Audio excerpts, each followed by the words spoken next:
At a formal gathering, the prince publicly declared the end of his engagement with Anastasia, drawing the attention of all present. Anastasia stood firm, confused by the sudden announcement. The prince introduced Amy, a commoner with healing powers, claiming she alone was fit to be queen. He praised Amy's kindness and condemned Anastasia's character as unworthy of royalty surrounded by peers. He accused Anastasia of harassing Amy, revealing it to the entire assembly. Cruel words echoed as Anastasia was labeled unworthy, while whispers and stares from the crowd deepened her isolation. Realization dawned on her face, understanding the motive behind the prince's actions as she observed the trembling Amy. Without warning, a mysterious force surged around Anastasia. Energy flared violently, she lost control and was flung through the air, her body thrown across the staircase. A young man, awakened in a distant place, sat up in shock.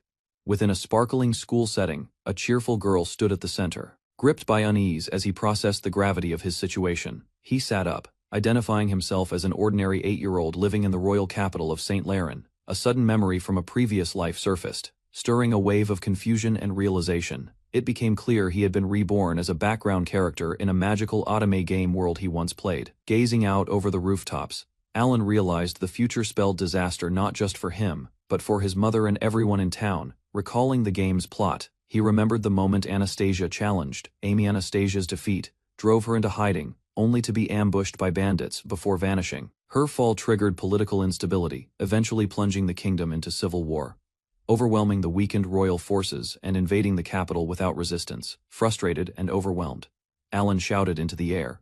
His mother rushed in, startled by the noise, only to find her son yelling without any clothes on. He quickly smiled, brushing off her concern with an excuse about strange dreams that had felt too real.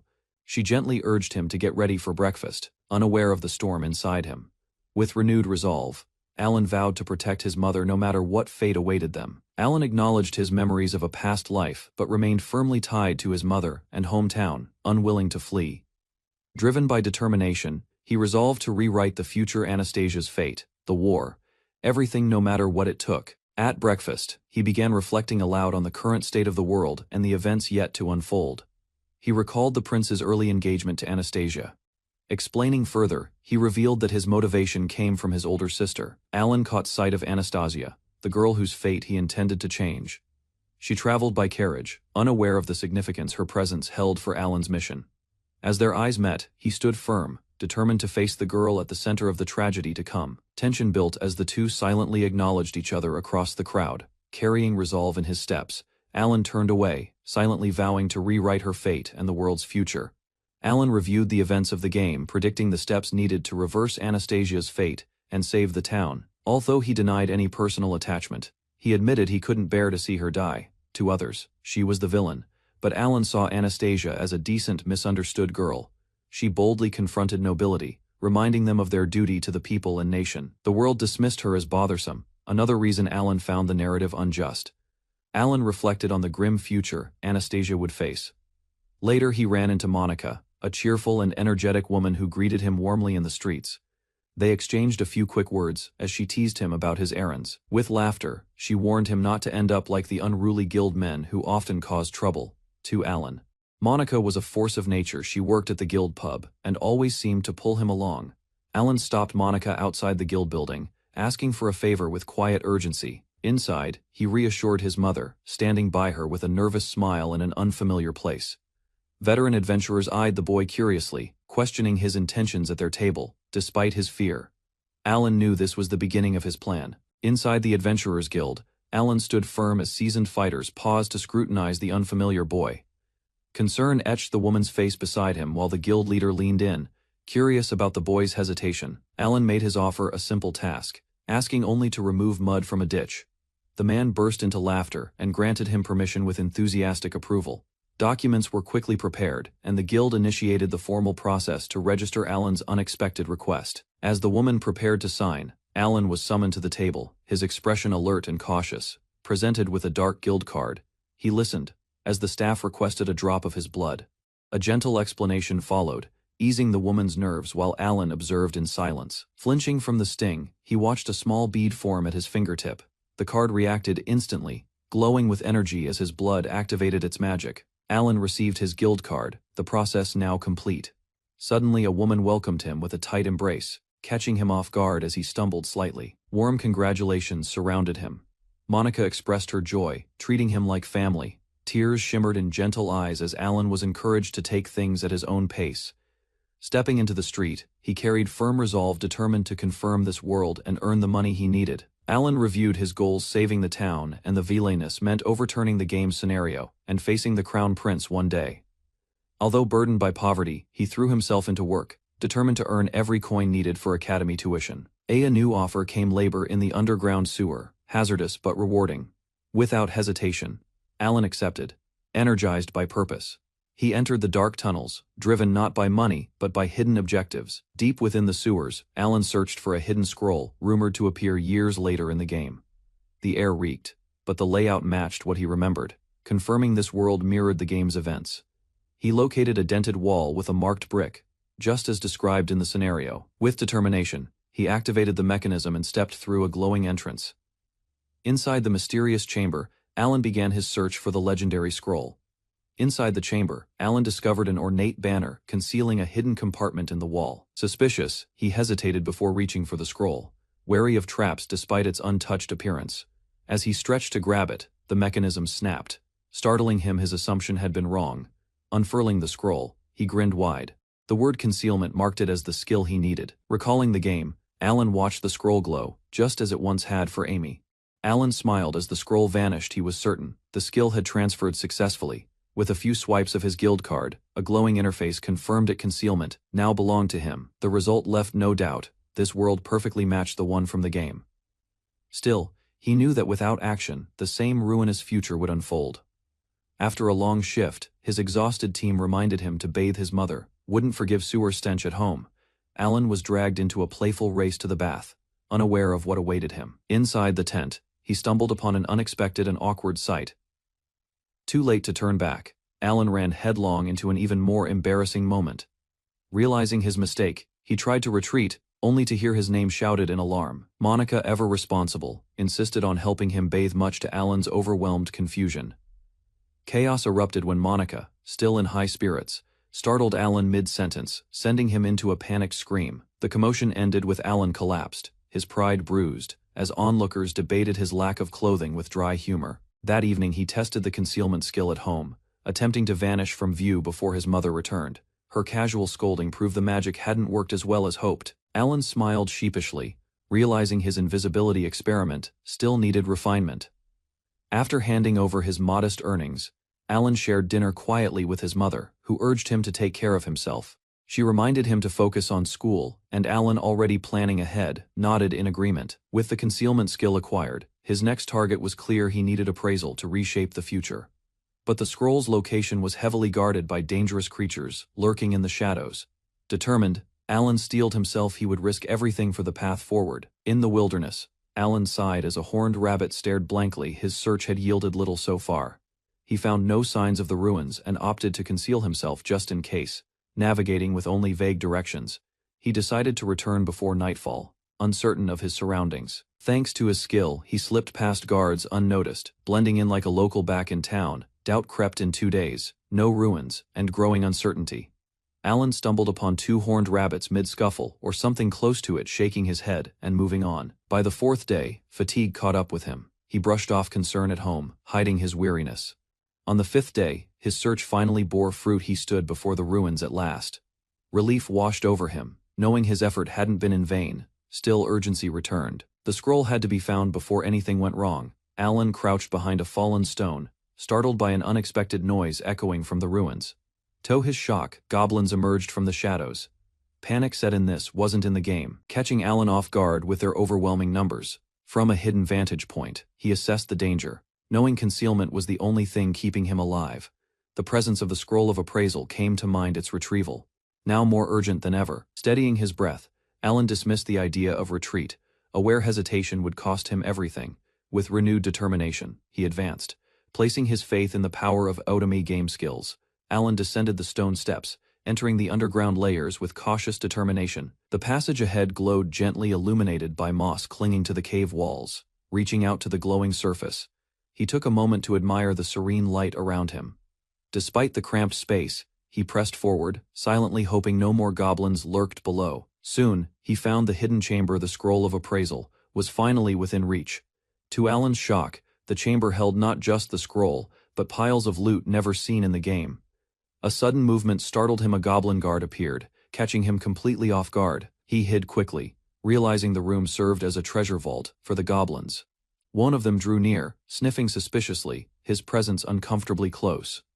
The stench overwhelmed Alan, but he struggled to stay silent and unnoticed. A sudden blow distracted the goblin, giving Alan the moment he needed to escape detection. He collapsed nearby, exhausted but relieved to have made it through unnoticed. Reflecting on the situation, Alan realized the events in the ruins were diverging from the game's script. While some changes were troubling, the scroll was still buried in its hidden spot. Using the map's clue, he retrieved it safe from goblins, thanks to clever concealment. Alan let the goblins pass, his heart pounding as he stayed hidden just inches away. After safely reaching the surface, he looked back at the city, relieved to have returned unharmed. In secret, he prepared to use the scroll, aware that discovery would bring trouble. The skill was successfully acquired. Concealment, appraisal, now part of his arsenal. With renewed determination, Alan resumed his daily life, already planning his next move. 2 weeks later, Alan noticed an unusual buzz among the others as he arrived in the courtyard. He approached the instructor for answers, sensing something serious had occurred. The man explained they'd discovered a goblin nest in a distant labyrinth and planned a strike. Alan silently affirmed his choice. Securing the scroll earlier had been the right call. Yet, as scenarios shifted, he wondered if the game's script was already unraveling. Alan asked if the instructor would join the strike, only to hear him politely refuse. Surprised, Alan questioned his decision, noting how capable he still appeared. With a grin, the man revealed a prosthetic leg, his adventuring days behind him. He explained, an orc's poisoned arrow had ended his active career. Though the prosthetic functioned well, combat had become difficult. Now he focused on teaching and simple routines. The instructor smiled warmly, offering to teach Alan sword basics once he was ready. Soon after, the team began planning their route to the ruins. Maps spread out across the table. Watching quietly, Alan admired the man's leadership, despite his retired status. Later, while working, Alan set his sights on a new goal: learning alchemy. On his day off, he prepared to head into town, quietly advancing his plans alone. Alan walked through the market, thinking about the steep cost of the alchemy scroll, 15 million cents. Surrounded by merchants, he pondered how to earn enough money to reach that goal. He realized his appraisal skill could help identify valuable items hidden among common goods. A rare earring worth 300,000 cents caught his attention almost immediately. Curious, Alan approached the vendor, asking about the earring's details and value. Alan inquired about the earring's origin and decided to buy it after hearing its backstory. He paid using his guild card, confirming the purchase at a surprisingly low price. Despite the vendor's teasing about romance, Alan remained focused on his goal. He calculated the profit. Buying low and selling high could become a valuable side strategy. With a determined smile, Alan resolved to continue working hard and saving steadily. Alan presented the earring and gloves to the instructor, asking for an expert opinion before selling. The man examined them briefly, already intrigued, and offered to call a specialist. The expert confirmed the item's identities: earring of strength and rare fireproof gloves. He warned Alan about the risks of open selling, but offered a fair guild purchase instead. Grateful, Alan agreed, reminded to stay grounded and not let luck turn into greed. Alan made one final request: he wanted to learn how to wield a sword. Training began, but his form was quickly corrected with loud, sharp commands. Drenched in sweat, he pushed through each swing, eager to improve under his mentor's guidance. The instructor emphasized that power alone meant nothing without skill and understanding. He reminded Alan, mastery comes not from the weapon, but from the one who learns to use it.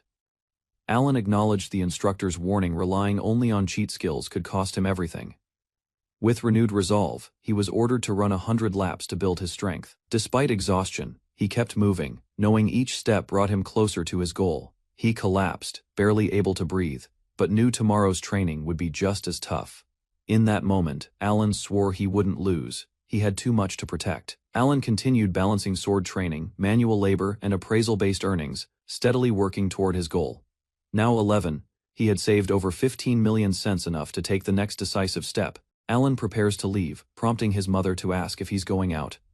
Calmly replies he's heading to the market, dressed with purpose, showing maturity that surprises his mother. After 2 years of study and rigorous training, Alan finally achieves his savings goal through determination. He enters a dangerous district, heading toward a store hidden in the shadows of the royal capital. Cautiously, he descends the alley stairs, planning to stay unnoticed and avoid unnecessary confrontation. Alan found the hidden rule store and disabled his concealment before knocking on the door. He inspected the glowing message board and identified the day's password using his appraisal skill. After confirming the phrase, he repeated it with precision, prompting the lock to disengage. Inside, a cloaked shopkeeper greeted him with a cryptic smile, asking his intent, requested the scroll of alchemy, prepared to negotiate for the steep price offered. Alan hesitated as the shopkeeper asked for a moment, his gaze briefly caught by a strange skeletal display. The scroll was finally presented, along with a bonus goblin magic stones, as Alan readied his appraisal. To his surprise, the scroll was revealed to be a cheap imitation worth far less than claimed. He challenged the deception directly, demanding honesty, which earned him the shopkeeper's approval. Acknowledging Alan's sharpness, the man prepared to show him the real deal. Alan confirmed the scroll's authenticity this time and offered to pay with his guild card. Upon activating the scroll, the alchemy skill was successfully added to his list of abilities. While the shopkeeper cackled with amusement, Alan quietly vowed never to return again. Back home, he was greeted by his mother's scolding for arriving so late. As she reminded him about tomorrow, Alan promised to rest early for the big day. The night before the exam, Alan reviewed notes in bed, aware he'd be graduating early at age 11. In the capital, free schools were common, though many skipped middle school altogether. Alan's class studied etiquette, history, and noble crests. As the teacher called him, he followed her to the exam hall. She praised his rare achievement, while Alan promised to give his best. At her signal, the final exam began, timed and intense. Alan breezed through the memorization section, confident in facts he barely connected to real people. Geography proved slightly challenging, leaving him unsure about production stats across regions. He raised his hand and informed the teacher he was finished with the exam.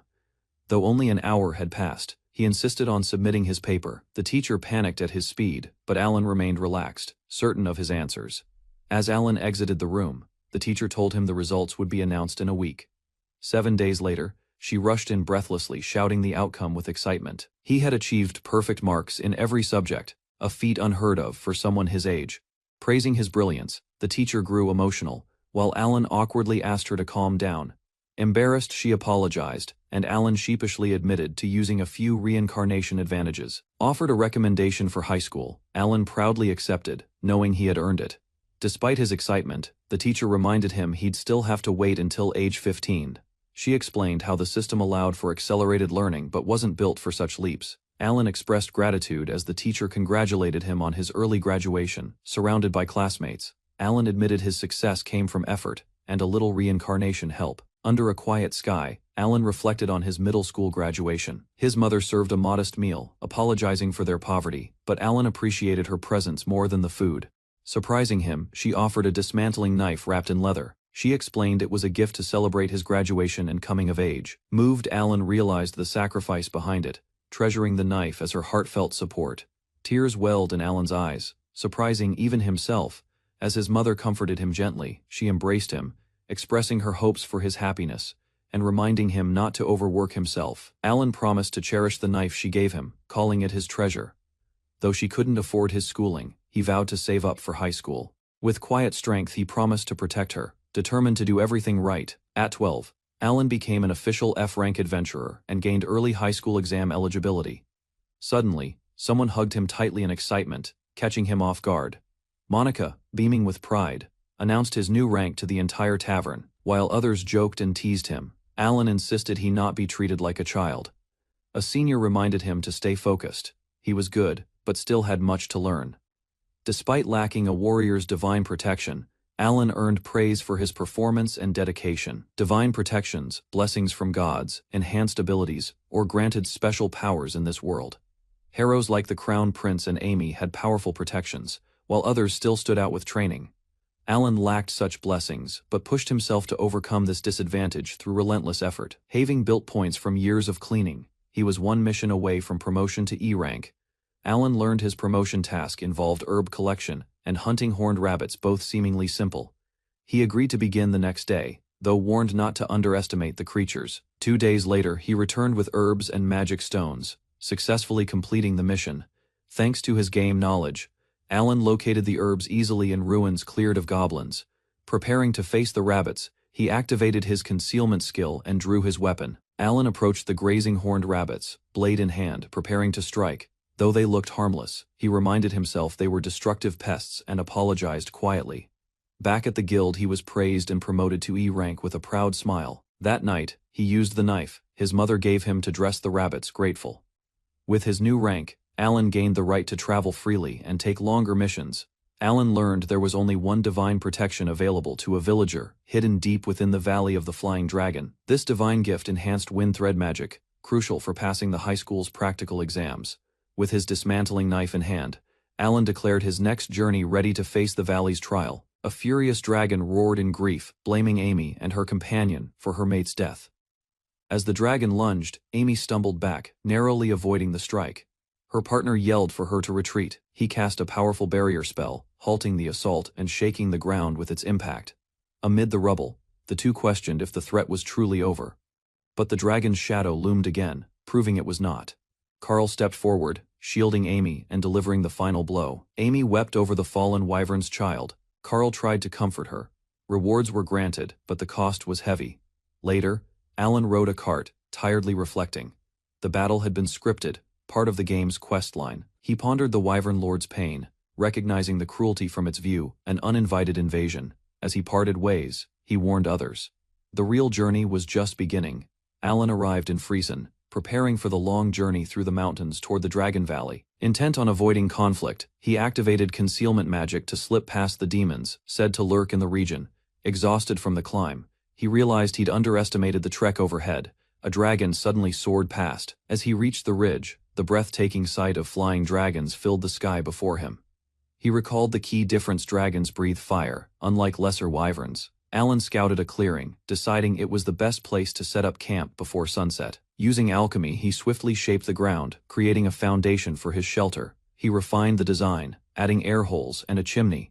The skill, once used only for crafting, showed new utility. With mastery, alchemy could forge fortresses or magical tools for final battles. Finished his semi-basement camp, built from years of dedication and skill. Alan whispered goodnight, clutching his blade under the stars as smoke rose from his newly built camp at dawn. He restored the area and set out with renewed focus. His goal was the Temple of the Wind. Using concealment, he advanced confidently, avoiding the aggressive wyverns that once posed a constant threat.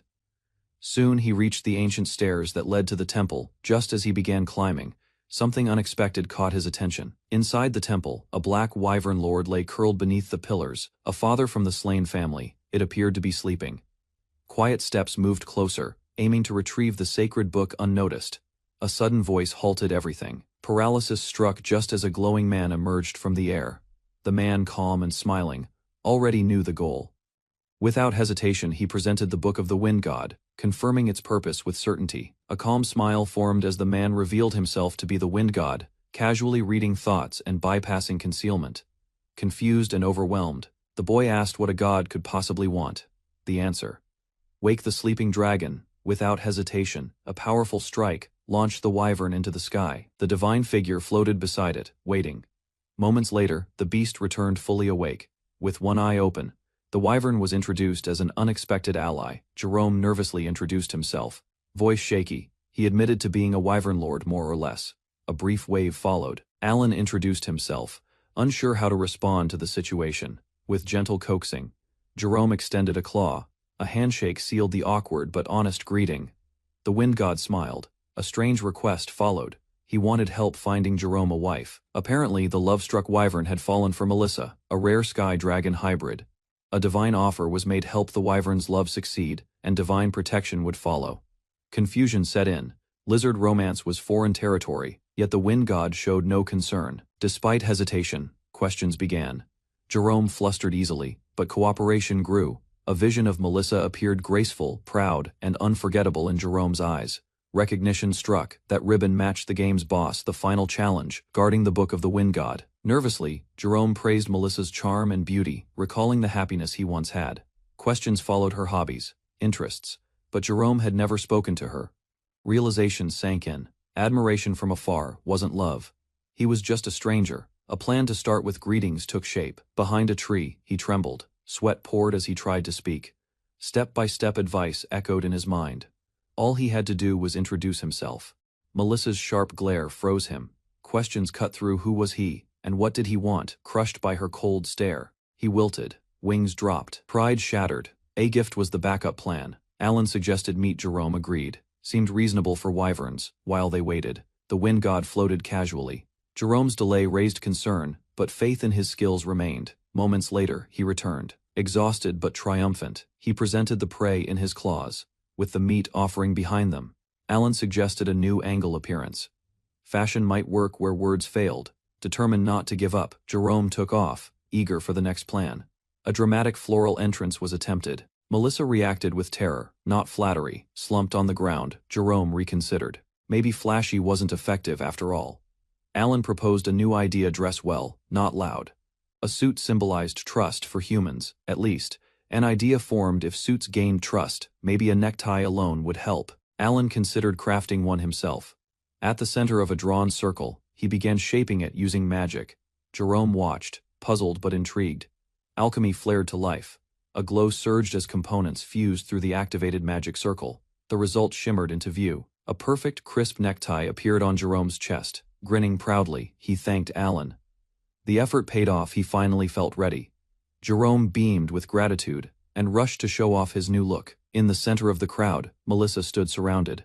He shouted her name with urgency. Realizing he didn't know her location, he relied on divine help and launched into flight. Tears welled up as he spotted her. Determination filled his heart. Soaring through the sky, Alan and his ally approach a tense battlefield. Amid the confusion, the lizard warriors hesitate, unsure how to respond to the unexpected situation. Without warning, a violent impact shatters the standoff as two powerful forces collide mid-air. Crashing to the ground, Alan disrupts the enemy formation, catching them off guard. With fierce determination, a lone warrior shields Melissa, unleashing a defiant roar at the approaching threat. Several enemies close in, surrounding the fallen warrior as he struggles to hold them back. Despite his injuries, he urges Melissa to escape, standing protectively between her and danger. With urgency in her eyes, Melissa leaps into the air, flying away from the battlefield. Behind her, the brave warrior intercepts a strike, refusing to let anyone reach her. Summoning his strength, he unleashes a powerful counterattack, sending enemies crashing in every direction. Melissa is suddenly seized mid-flight, dragged back by a determined pursuer reaching out with force. Far above the cliffs, a chaotic chase unfolds as multiple figures scatter across the sky. Down below, Alan and his companion react to the approaching threat, startled by the aerial scene. Without hesitation, the god intervenes mid-air, disrupting the enemy's path with a burst of wind, trying to explain the situation. Alan introduces themselves as friends, though confusion still lingers. Reassured by his companion, Melissa learns the warrior fought bravely to protect her. Mid-air, the exhausted fighter loses control and begins spiraling downward toward the cliffs below. A loud crash follows as his body hits the rocky ground, stirring a cloud of dust. Melissa, caught beneath him, winces in pain as they both struggle to recover. Flustered and embarrassed, he scrambles off her, apologizing with frantic urgency. Melissa, still flustered, expresses her gratitude to Jerome for saving her, addressing him gently. Without hesitation, she leans forward and kisses his cheek, calling him cool with sincere admiration. From a distance, Alan watches their moment unfold, realizing his mission is now complete. A divine voice reaches out, promising Alan the reward he was promised for his efforts. Touched by the gesture, Alan receives the wind god's blessing, watched by those he helped unite. The wind god teases Jerome and Melissa about marriage, promising his blessing when the time comes. At the altar, Alan discovers the wind god's book is missing. Realizing the divine plan has shifted, he reflects quietly, knowing his actions have altered the course of the original story. Grateful, Jerome thanks Alan, though Alan humbly deflects the praise to others. With a serious tone, Alan warns Jerome to avoid the area for 4 years due to a potential threat. Melissa surprises everyone by calling Jerome Jerry, showing how close they've become already. She promises that if Alan ever needs help, she and Jerome will return the favor no matter what. Alan smiles, encouraging Jerome to cherish Melissa and make their bond last. Touched, the pair thank Alan sincerely, though Jerome still struggles to process it all. With a final farewell, the couple flies off to find their love nest, leaving Alan behind with a quiet smile. Alan watches the wyverns fly away, amused that he ended up helping them instead of humans. Before returning to Rurden, he recalls there is still one goal he wants to pursue in Friesen Village. With excitement, he decides to build a glider to achieve faster transportation. He reflects on how limited travel is in this world, relying only on horse-drawn carts. Imagining the sky, he dreams of revolutionizing movement with flight. With a new goal in mind, Alan commits to building a motor glider powered by wind magic. His plan is nearly complete. Drawn from memories of his past life as an aeronautical engineer, he scouts a large, flat field and prepares it as a makeshift runway. Using newly acquired magic, Alan clears the land with a powerful wind-based spell. Despite progress, he finds the act of chanting spells slightly embarrassing, though the magic flows naturally. Alan's stats improve with the wind god's blessing, unexpectedly granting him wind magic and boosting his power. Grateful yet amused, he uses his magic to clear grass with ease, calling the god creepy. With the field ready, he shifts focus to preparing the glider for test flights. Through alchemy, he efficiently constructs both glider and runway using detailed magical diagrams. Materials from defeated wyverns, along with charcoal, enhance his crafting efficiency as preparations near completion. With a steady hand, Alan casts the smelting spell, igniting the materials in a controlled burst of energy. The result is a sleek, fully formed glider, his efforts rewarded with visible success and satisfaction. Standing beside his creation, he evaluates the weather and prepares for test flights on the ready runway. Inside the cockpit, Alan powers the engine using wind magic channeled through a magic stone. He confirms the controls, ensuring both rudder and wings respond smoothly to his adjustments. Alan channels wind magic into the glider, carefully increasing its power to avoid instability. He struggles to balance the output but refuses to stop the launch sequence. With rising speed and determination, Alan finally achieves liftoff and soars skyward. Alan launched his glider into the sky. A grin spread across his face as it soared successfully over the valley. He scanned the landscape below and adjusted the direction, following the route toward Werden. The village passed beneath him, the buildings and roads clear from above, as he maintained steady flight. A brief thought of forgotten chores surfaced, but the thrill of flying after so long overpowered it. Her eyes widened as she spotted Alan soaring above the trees, while enjoying tea in the garden. Anastasia paused, raising her finger toward the sky. Margaret turned her head, curious. A mysterious shape glided silently above the forest, its wings still but steady. Anastasia suggested it could be a wyvern, and calmly decided it should be reported to the castle. Meanwhile, Alan soared confidently above the clouds, the capital's skyline finally appearing on the horizon. What once took days by carriage, he now completed in mere hours. From above, Alan surveyed the royal capital. No rivers or open fields offered a clear landing spot. Weighing his options, he considered the dangers of crashing into a meadow until a shimmering lake came into view. With urgency in his grip, he braced himself and committed to the descent. His plan was precise: approach the lake's edge and slow down just before touching the water. Alan steadied the glider, pushing forward into the final moment of landing. As the glider neared the surface, Alan summoned wind magic to slow the descent, directing a powerful reverse thrust. A rush of wind tore through the lake's edge. As the craft cut through the air in a final desperate approach, the glider slammed into the water, splashing wildly. Moments later, Alan surfaced, gasping for breath as debris floated nearby. Exhausted but safe, he sat beneath a tree, relieved his vital belongings had survived the crash. Alan watched the shattered remains of his glider dissolve in the lake, a quiet realization dawning. Despite the success of his flight, he counted the cost-precious wyvern materials gone with a single crash. At the guild, drenched and weary, Alan ran into familiar faces and offered a half-hearted excuse for his soaked clothes. Rudolph greeted him warmly, though his lecture came sharp and unexpected, mistaking him for the cause, while Alan tried to hold back a laugh, brushing off the teasing remarks about age and modesty from the guild members. Under the magical shower, he reflected on the comforts of this game world clean water. As he rinsed off, Alan planned his next steps: sell the items, change clothes, and return home. Later that evening, he recounted the journey over dinner, marking the end of his first expedition. Though his body rested in bed, something lingered, an unresolved feeling that the story wasn't quite over yet. Sitting by the canal, Alan mulled over his journey, acknowledging the missteps that marred his return from Friesen. Poor planning led to the glider's crash, no landing site, and no room for error. Reflecting further, he realized how much his child's body had dulled his judgment compared to his previous adult life. Clarity emerged from the water's stillness. He'd need constant self-awareness moving forward. Despite the failures, his design wasn't flawed, just the piloting. Lessons had been learned. Managing a glider with magic proved more complex than expected. At his desk, he sketched a new idea. A vertical takeoff and landing craft would eliminate the need for long runways. Multitasking remained impossible with his current limits. He'd need something extra. A rare item surfaced in his thoughts, one capable of simultaneous casting the scroll of multiple chanting. Though the scroll rested in a difficult location, he was determined. Preparations had to begin. With a commanding gesture, Alan activated his magic, shaping materials with precision for his next design. Before him stood a refined aircraft, sleek, compact and tailored. While not a VTOL, it was built for a single mission. Fingers tightened around the controls. As the glider began its run across the field, wheels lifted from the ground, speed surged, air bit against his flight suit. Eyes forward, focus sharp, he soared skyward, once more determined, prepared.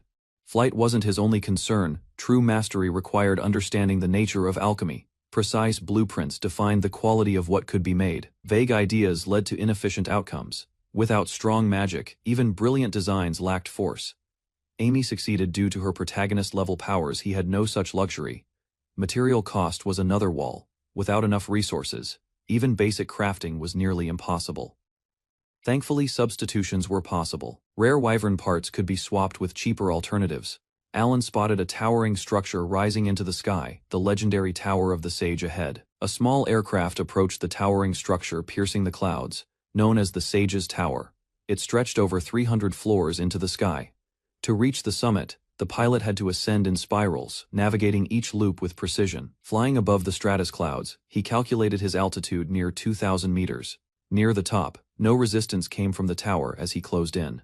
He prepared to reach the highest floor of the Sage's Tower. With urgency, he dismantled the wind magic engine midair and launched himself from the aircraft. Descending freely, he drifted above the tower while preparing to summon magic through his focused mana.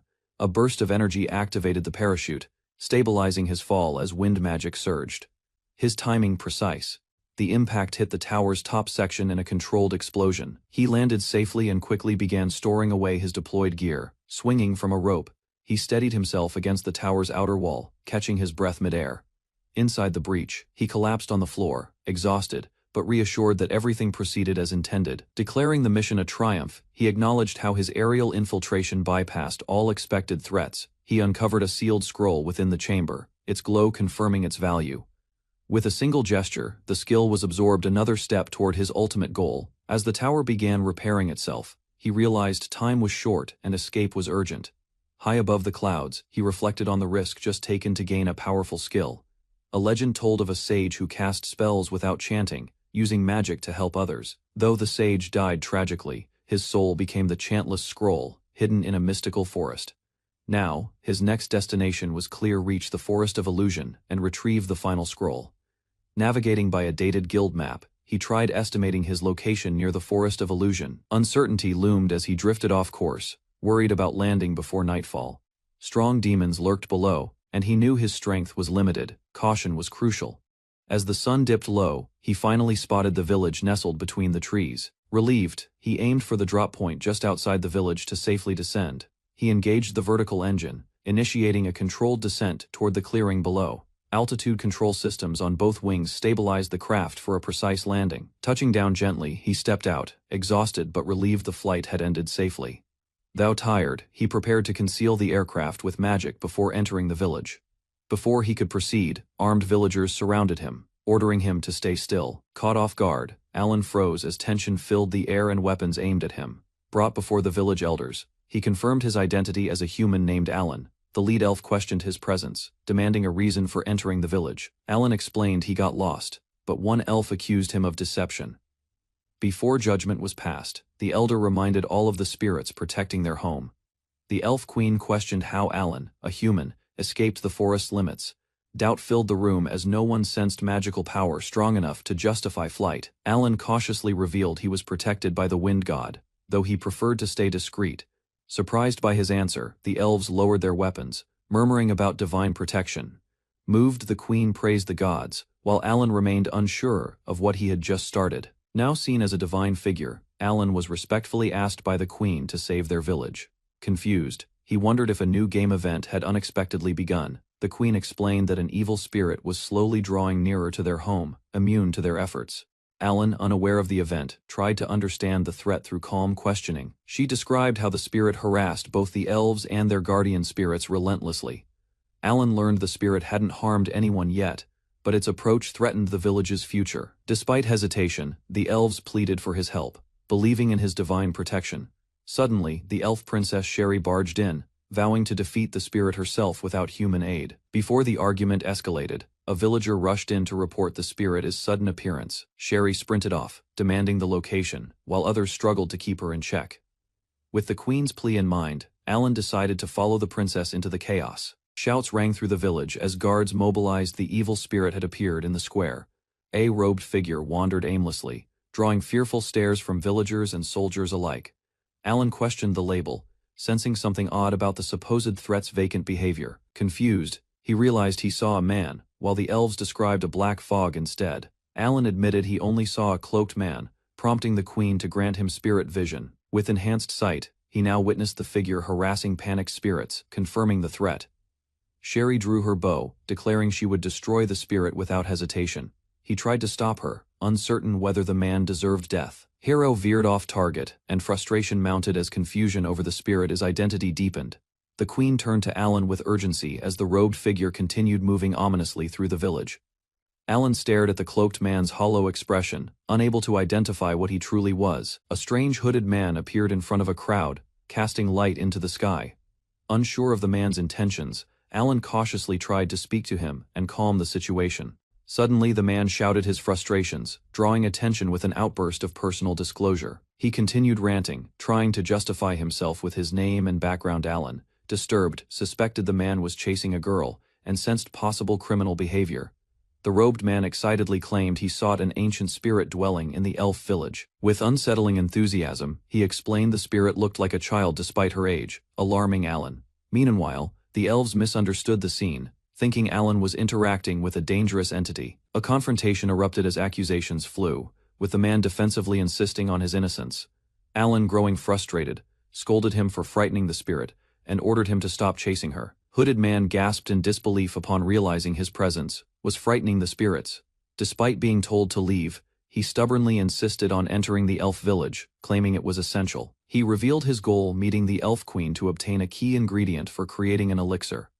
Alan pulled him back, pointing out the queen already stood before them. The elves, however, remained suspicious, convinced he was an evil spirit due to his questionable intentions. Alan asked the man if he would leave the village in exchange for the ingredients he needed. With approval from the elf queen, Alan formally agreed to hear the man's request. The strange man reiterated he needed a spirit tree petal and honey, promising to go afterward. Responding swiftly, the elves gathered the ingredients as instructed by their queen. Upon tasting the mixture, the man confirmed its quality, prompting Alan to remind him of his promise.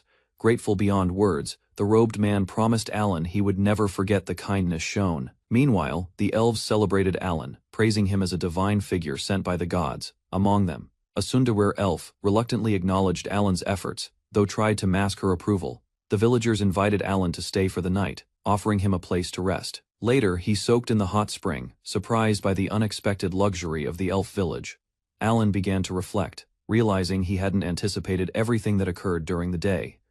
Unexpectedly, a muscular elf entered the bath and offered to wash Alan's back, catching him off guard. As the situation escalated awkwardly, Alan nervously declined. Questioning the randomness of this Otomike event, noise from outside interrupted the moment, drawing attention from others in the village. The elf queen joyfully announced the birth of the spirit of light, leaving Alan astonished once more. Children watched in wonder as glowing spirits danced through the air, one identified as the spirit of light. The elf queen marveled at the phenomenon, noting it hadn't occurred in 800 years. Alan, recalling game knowledge, grew suspicious this event didn't match the original story timeline. Suddenly, the spirit approached Alan, joyfully recognizing him as her savior from the day before. She revealed that, thanks to the elixir, she had ascended and become a spirit herself. Alan was shocked to realize the spirit was the same eccentric man from the day before. Now transformed, the spirit declared she truly understood what it meant to be a young girl. She revealed her new name, Lou, and that she had made a contract with Millie.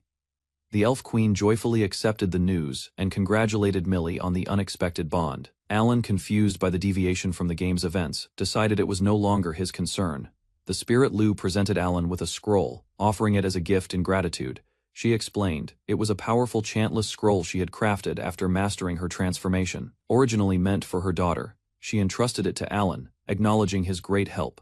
Upon appraisal, Alan confirmed the scroll's authenticity. It could grant the rare chantless skill. Though grateful, Alan felt conflicted. Having received an incredible reward from such an odd source, Alan prepared to leave the elf village, thanking the queen and villagers for their cooperation. Nearby, the elf princess questioned the flying machine's ability, clearly skeptical of its function. Before his departure, the elf queen approached Alan with something in her hands. She presented a handmade amulet, a token of gratitude and a symbol of their bond. As final preparations were made, villagers stepped back cautiously, watching the aircraft come to life. The aircraft lifted off the ground with force, startling the gathered elves as it took flight. Alan shouted his thanks and farewell, promising to return while the villagers watched in awe. Ivrion looked skyward, their expressions a mix of surprise, admiration, and quiet farewell. From above, Lou waved goodbye, her voice carrying a promise of reunion as Alan departed. Back home, Alan reviewed his progress. Satisfied that Phase 1 of his mission was complete, Alan resolved to increase his strength, knowing power would be essential to win upcoming duels. Back at the guild, his companions offered encouragement, some teasing, others giving sincere warnings. One man, standing like a mentor, reminded Alan not to act recklessly and dishonor his mother. Suddenly, Monica rushed in, embracing Alan with overwhelming enthusiasm as others laughed and watched. Caught off guard, Alan struggled to push her back, embarrassed by her affectionate ambush. Monica warned Alan not to overwork himself, expressing concern for his safety. She quickly shifted tone, sending him off with an enthusiastic strike and encouragement. Later, Alan informed his mother about his mission and received a gentle embrace in return. Filled with resolve, he silently vowed to protect her from the events ahead. An old merchant presents a rare item, elf-made honey, his eyes gleaming with pride. Inside, a quiet shop, Alan negotiates a deal, offering 2 million for 3 jars, handing over payment. Alan requests more, knowing the supply is difficult to secure. He then asks about magic bags, hoping to find one with vast storage capacity. The merchant laughs, explaining such powerful items exist, but are nearly priceless and unseen. Alan agrees to return, amused by the merchant's eagerness and cryptic humor. Days later, he arrives in the village of Struzen, prepared to hunt goblins for a commission. The village chief greets him warmly, explaining how rare visitors have become in recent months. While calculating his expenses, Alan realizes the poor profit margin of exterminating goblins. Despite low rewards and dangerous risks, he resolves to face the threat head-on. At dawn, Alan steps into the forest near Struzen, confidently gripping his makeshift AK-47. Though crafted from cheap parts, the weapon mimics a Kalashnikov well enough for battle. Intent on training, he roams the woods where goblins emerge from a hidden labyrinth. Using concealment magic, he hides and prepares to shoot, keeping a careful distance. His shot lands, he watches the goblin collapse, uncertain if it was a clean hit. Cautiously, Alan approaches the fallen goblin, scanning for signs of life. He confirms one bullet struck the chest and retrieves the embedded magic stone. Relieved by his success, he grins, knowing his wind magic-powered rifle is effective. To avoid attracting demons, he disposes of the goblin's body in a smelting pit. Remembering his childhood fears, he reflects armed with this rifle. Even illusions feel conquerable. Alan reports his success, presenting 12 goblin magic stones to claim his reward. After verifying the kill count with his guild card, the chief confirms the payment. He chooses to remain in the village for a while, eating, resting, and preparing. Before leaving, Alan confirms his next goal, entering the labyrinth directly. A week of fruitless hunting convinces him it's time to face the dungeon ahead. Alan stands before the ancient entrance, ready to confront the infamous goblin's labyrinth. Though the dungeon wasn't essential in the original game, he chooses to dive in anyway. Legends speak of a labyrinth core guarded by powerful bosses, though its existence is uncertain. With demons being both dangerous and valuable, complete destruction isn't always the goal. Lantern in hand, he descends into the dark, excited by the tools at his side. Inside the labyrinth, Alan notes it isn't densely packed, but the goblin encounters are steady. From the goblin's perspective, the dungeon's layout may seem like a maze of unknowns. Despite concealment, the lantern's glow betrays his presence, drawing attention. Goblins rush forward, only to be struck down by his rapid gunfire. Frustrated by the lack of stealth, Alan compares himself to a glowing, defenseless anglerfish. Alan navigates quickly, skipping unnecessary rooms, his memory of the labyrinth's layout guiding the way. He reaches the 5th floor, standing before the massive door to the boss chamber. With focus, he switches his ammunition from stealth to power rounds, readying for battle. Inside, hobgoblins and goblin mages await, defending the core chamber with hostility. At their center stands the towering threat, the Goblin King, armed and armored for war. Alan prioritizes the goblin mages, unleashing a barrage to eliminate the magical threat first. With 2 confirmed kills, he quickly reloads and readies for the next wave. He targets the hobgoblins next, using smokescreen magic and sneaking to re-enable concealment. Their bodies drop, leaving only the Goblin King who watches in silence. Alan opens fire, bullets striking the armored giant as it lets out a monstrous roar. The Goblin King charges with overwhelming strength, smashing the floor as Alan narrowly dodges. Cornered and out of options, Alan prepares a last-ditch smelted weapon from his pouch. He hurls the bomb toward the king, banking on the surprise impact. Smoke erupts violently, blinding the king and causing him to stagger in agony. Toxic fumes erupt from his armor. Gap's roar turns to choked screams of pain. Alan fires relentlessly, closing the distance to land a direct shot to the Goblin King's head. His improvised pepper bomb strategy worked just like in the game, blinding the enemy yet, despite critical damage, the monster refuses to die. Staggering with immense vitality, unable to pierce its skin, Alan chants Windcutter while gripping his blade tightly. With the battle over, he sighs, collecting the magic stones will be exhausting work. Alan approaches the glowing sphere resting deep within the dungeon. The core of the labyrinth, legends say that destroying it will bring the entire dungeon to an end. Raising his hand, he reaches out without hesitation, drawn by curiosity and duty. With a single touch, the space distorts, sending him back to the entrance, smiling with relief. He confirms it. This is how you conquer the Goblin's Labyrinth. Back in town, Alan receives praise from the villagers for conquering the labyrinth. Hearing he defeated 138 goblins, his mentor proudly congratulates him, a rare moment of praise. After a long day, Alan agrees to rest before turning in the magic stones. A cheerful woman welcomes him back with open arms and bold affection, but Alan has already slipped away, leaving her shouting in comedic frustration. With the labyrinth conquered, Alan walks through the city, his heart lighter than before. Now wealthier and stronger, he considers his next goal, but something personal comes first. He decides to tell his mother everything when he returns home. Smiling with resolve, he and his mother plan to start a new life elsewhere. Alan stepped through the door to the familiar scent of home, catching his mother mid-preparation. She froze briefly, then dropped everything to wrap him in a tight hug. Worry etched across her face as she inspected him for injuries. With a gentle smile, he assured her of his safety, casually mentioning the dangers he'd faced. Holding back tears, she confessed she'd been fine during his absence, though her trembling voice hinted otherwise. They exchanged stories, small, everyday moments that carried deep meaning. Even the mention of smelly clothes drew warm laughter. Watching her, Alan made a quiet vow. He wouldn't allow fate to steal her away from him. Over dinner, Alan's mother suggested he could stay and use his earnings as he pleased. She assured him he wasn't responsible for anyone else. Though the small apartment had many limitations, Alan considered the sacrifices needed for an adventurer's lifestyle. He still believed living apart wasn't right. His gaze shifted toward her as he explained his true wish. It wasn't just about space, he wanted her to live more comfortably. He imagined a home they could share, where she could handle the housework and stay close. Hearing this, she reached out gently, calling his name with emotion in her voice.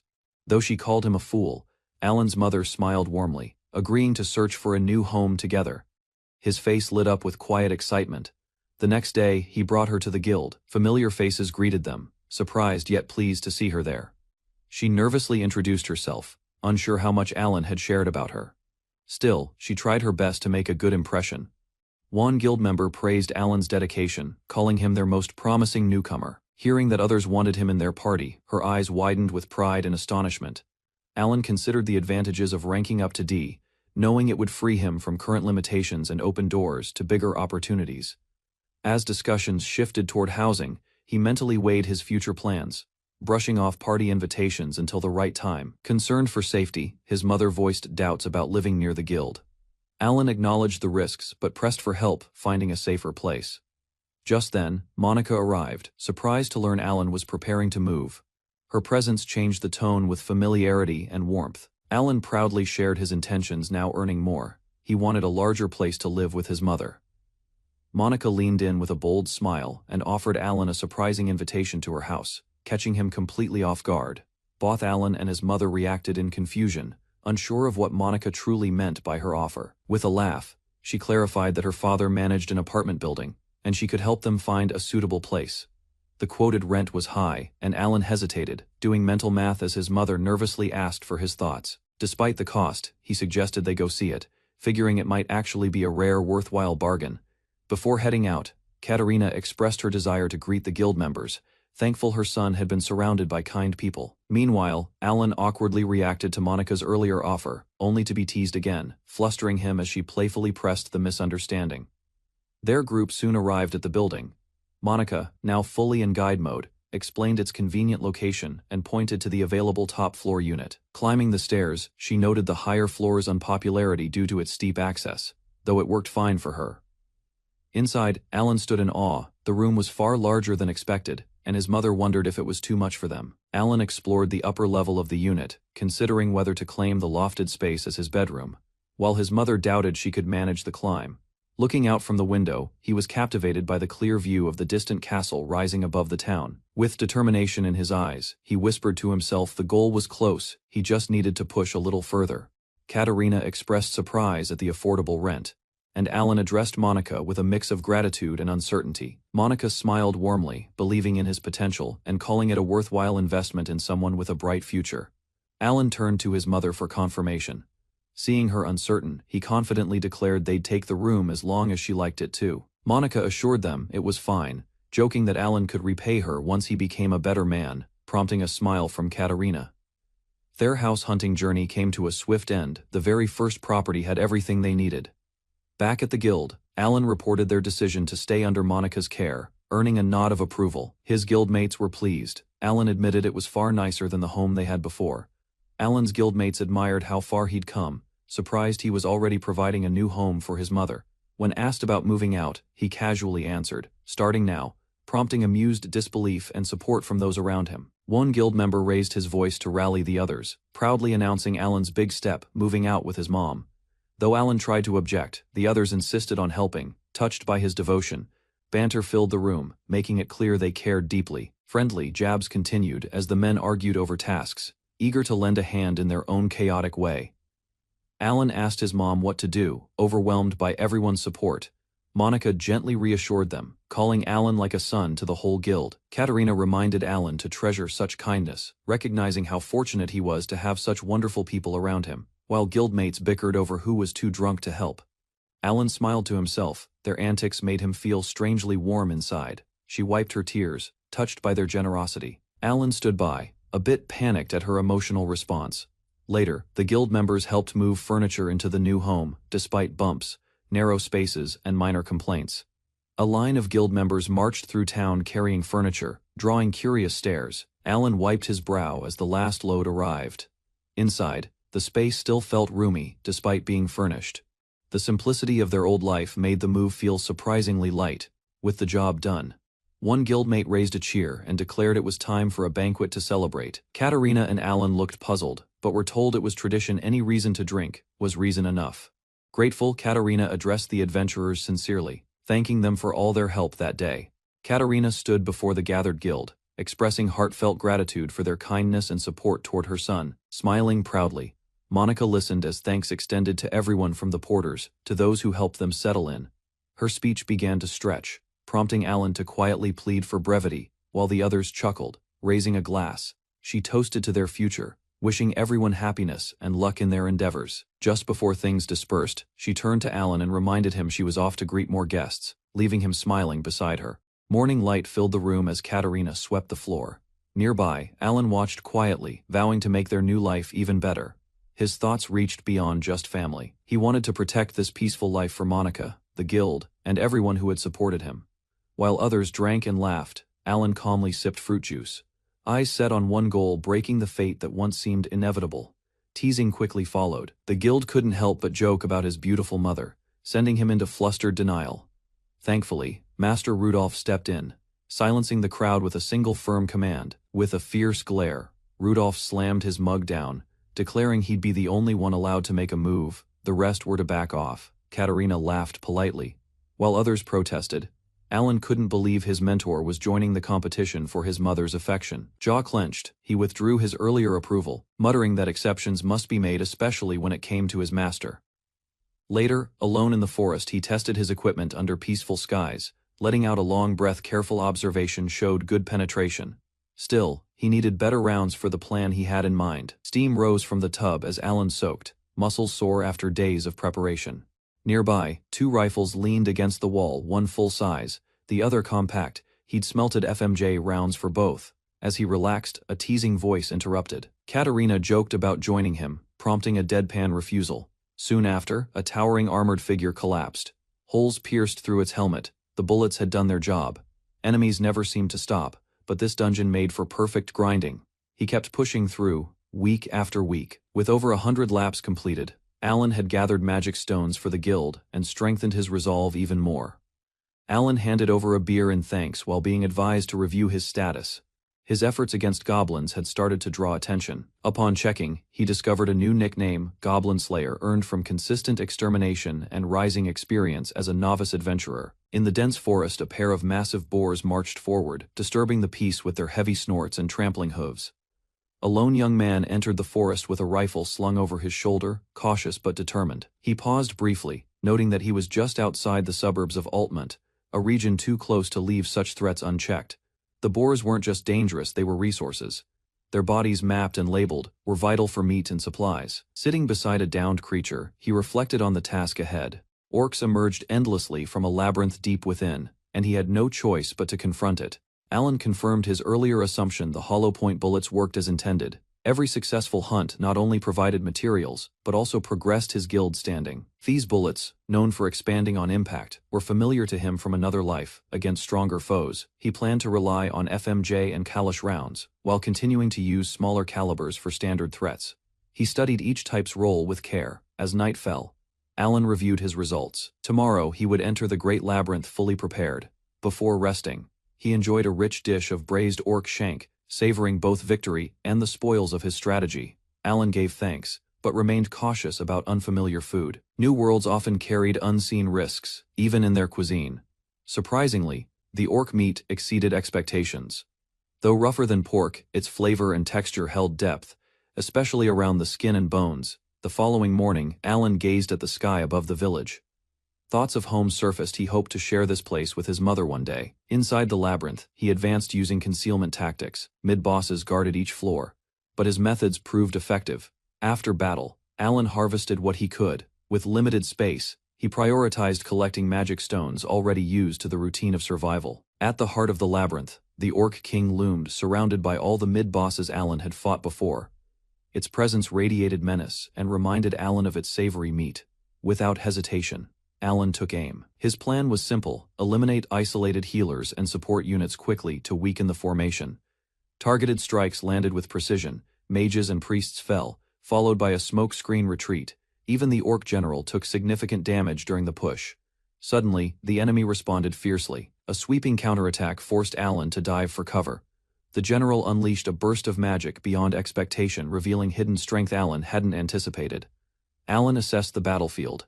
The Orc King's regeneration ability made things difficult, and its massive health pool demanded a strategy beyond brute force. Without wasting time, he launched another smokescreen.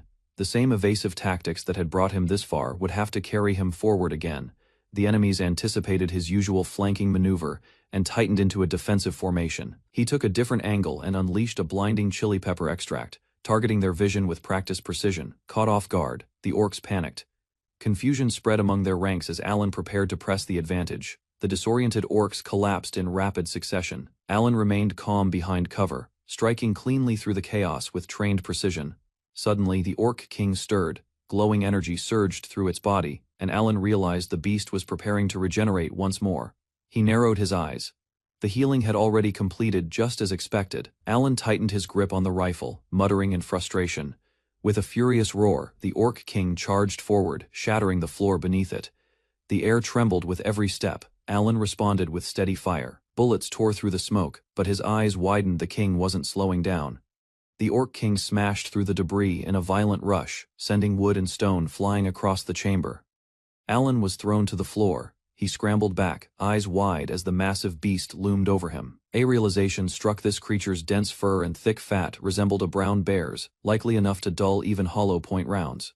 He reached for another rifle, considering the Kalash bullet. With steady breath, he prepared for a direct strike. Though uncertain if it would penetrate, he took aim at the creature's throat, heart locked as the likely weak point. Alan fired toward the Orc King's heart, but the monster staggered forward, seemingly unfazed. His target had absorbed the damage. Switching tactics, Alan aimed between the creature's eyes, hoping a direct shot would pierce its thick skull.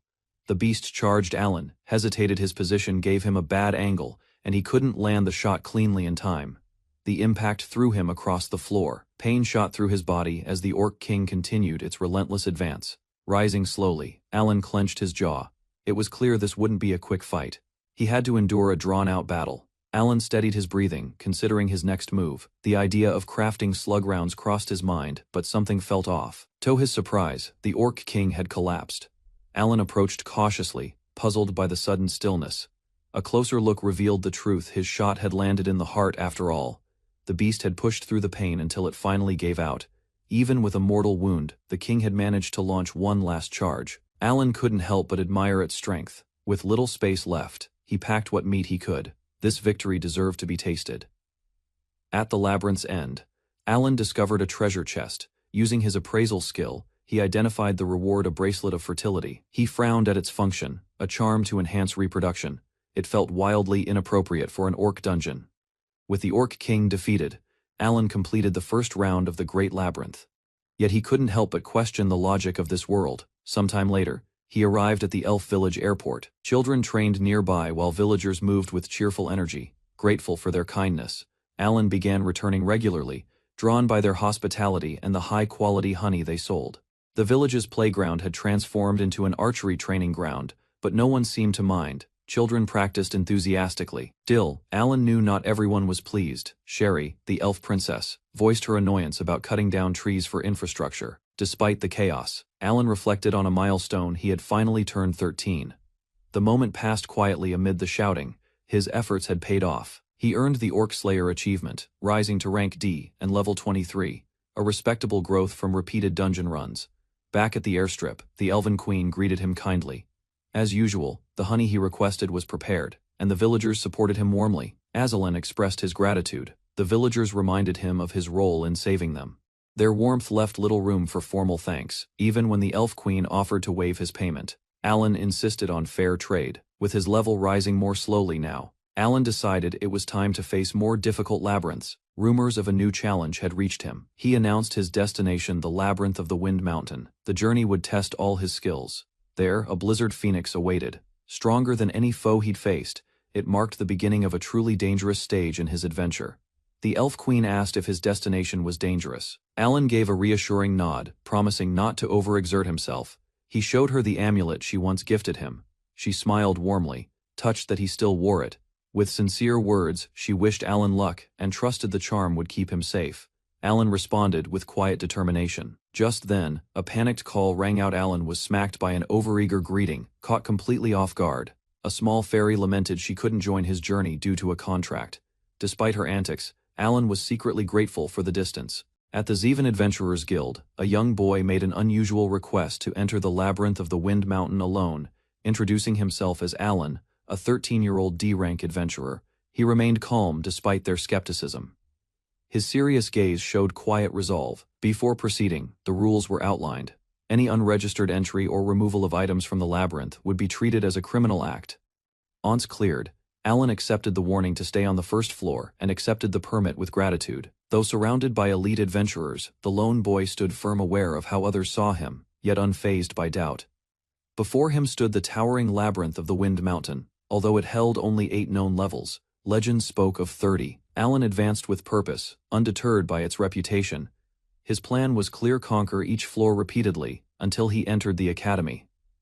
Suddenly, giant vampire bats emerged from the shadows, wings slicing through the air as they dove toward him. With swift reflexes, he raised his weapon and fired. The creatures fell instantly, their threat neutralized by overwhelming force. His gun, a magic replica of the Saiga 12 shotgun, delivered power unmatched by conventional means, crafted for battles like this. Blown away by the results, Alan admired the sheer destructive power of his shotgun. The sight wasn't elegant, but it was effective. With Saiga in hand, he advanced effortlessly through the labyrinth, surpassing veteran adventurers and reaching level 28 without pause. The floating islets presented a magical puzzle, hitting small targets with wind magic to teleport forward. However, the sequence mattered. A single mistake would send him to the entrance or into the abyss, with success determined by chance. As flying enemies attacked from above, Alan held his ground, relying on both his weapon and prior knowledge to survive. Rather than follow the main route, Alan chose a hidden path, stepping off course to seek something others might miss. He recalled that a secret room could be found below the islet, accessible by navigating its side correctly in-game. With each step, Alan charged his special ability, Smelt, preparing to forge or enhance equipment using accumulated energy.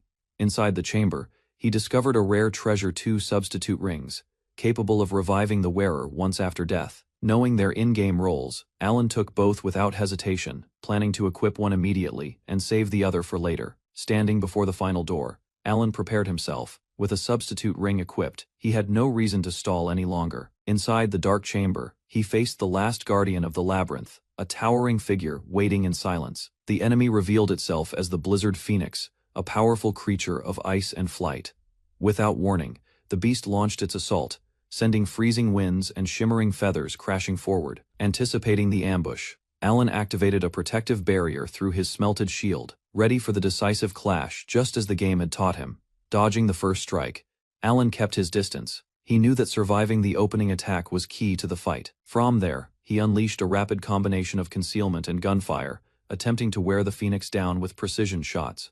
However, the enemy adapted. It evaded his bullets and retaliated with freezing winds and ice arrows, threatening to overwhelm his defenses. Thinking quickly, Alan conjured a boulder to shield himself, buying precious seconds against the relentless assault. He paused to reassess, planning to weaken the Phoenix from afar until it fell within range of Saiga's decisive shot. Alan understood the rhythm. His only option was to trade blows from afar in a drawn-out skirmish of hit and run.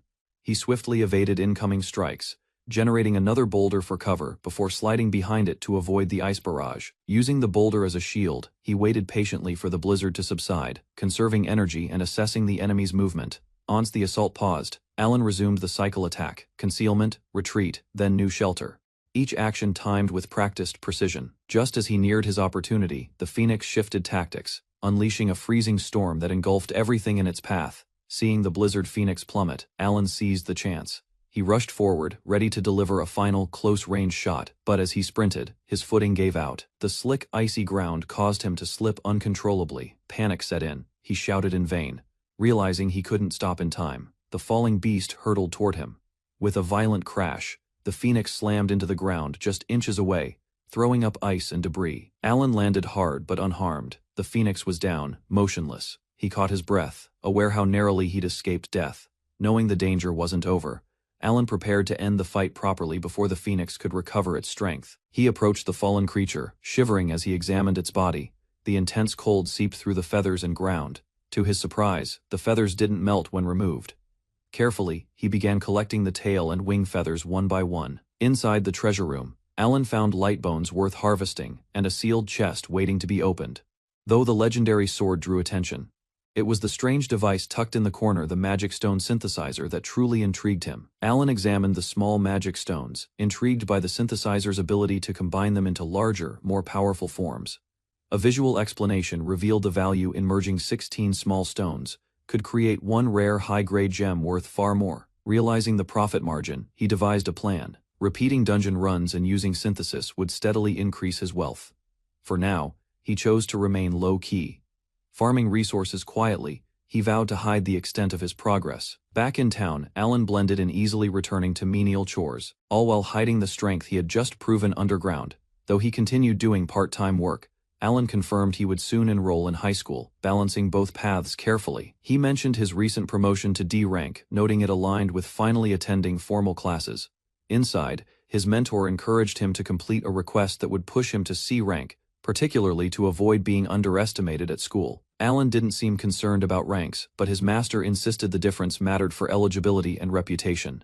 Seeing through Alan's evasiveness, the mentor gently insisted he clearly knew the boy was hiding much more than he admitted. Alan hesitated to explain himself. He didn't want anyone discovering his fighting style reliant on guns and concealment magic. Before he could clarify further, a trio of older adventurers appeared, eagerly welcoming him as a new team member. Caught off guard, Alan questioned the arrangement. Working with a group of seasoned men wasn't what he expected, but his mentor left no room for debate. A mission had already been scheduled, and orders were to meet at dawn. Even more shocking, his guild request had been processed without him knowing. Everything had already been set in motion. Alan tried to protest, but one of the drunk team members suddenly clung to him, causing immediate discomfort and panic. Despite Alan's complaints, the group was dismissed casually. His complaints about alcohol went ignored as orders for tomorrow's mission stood firm. Carlin leaned forward with bright eyes, urging Alan to reveal something she couldn't wait to see. Her energy filled the room as Alan glanced over. Someone nearby reminded her not to interrupt, prompting a playful pout from Carlin, while Alan remained quietly composed. Soon after, the journey began. Alan took his place among the escort team, guiding a line of wagons toward the remote village of Yerstorf. Their client, Dirk, traveled the route regularly, managing supply runs whenever the village faced shortages. By selling essential goods in the capital, Dirk ensured Yerstorf stayed stocked, then made his way back without delay. While the wagon rattled along the trail, Carlin leaned toward Alan and eagerly asked to see his magic once they reached the village. Alan gave a quiet nod in agreement. The escort group, made up of seasoned guild members, noted how closely Carlin clung to Alan, far more than anyone else. Their route wound through rough terrain, made riskier by recent bandit attacks that had damaged passing caravans. Alan explained his wind-based magic, which could repel enemies, though he kept the details vague. He admitted leaving his wind magic weapons behind, yet Carlin insisted he showcase his abilities anyway.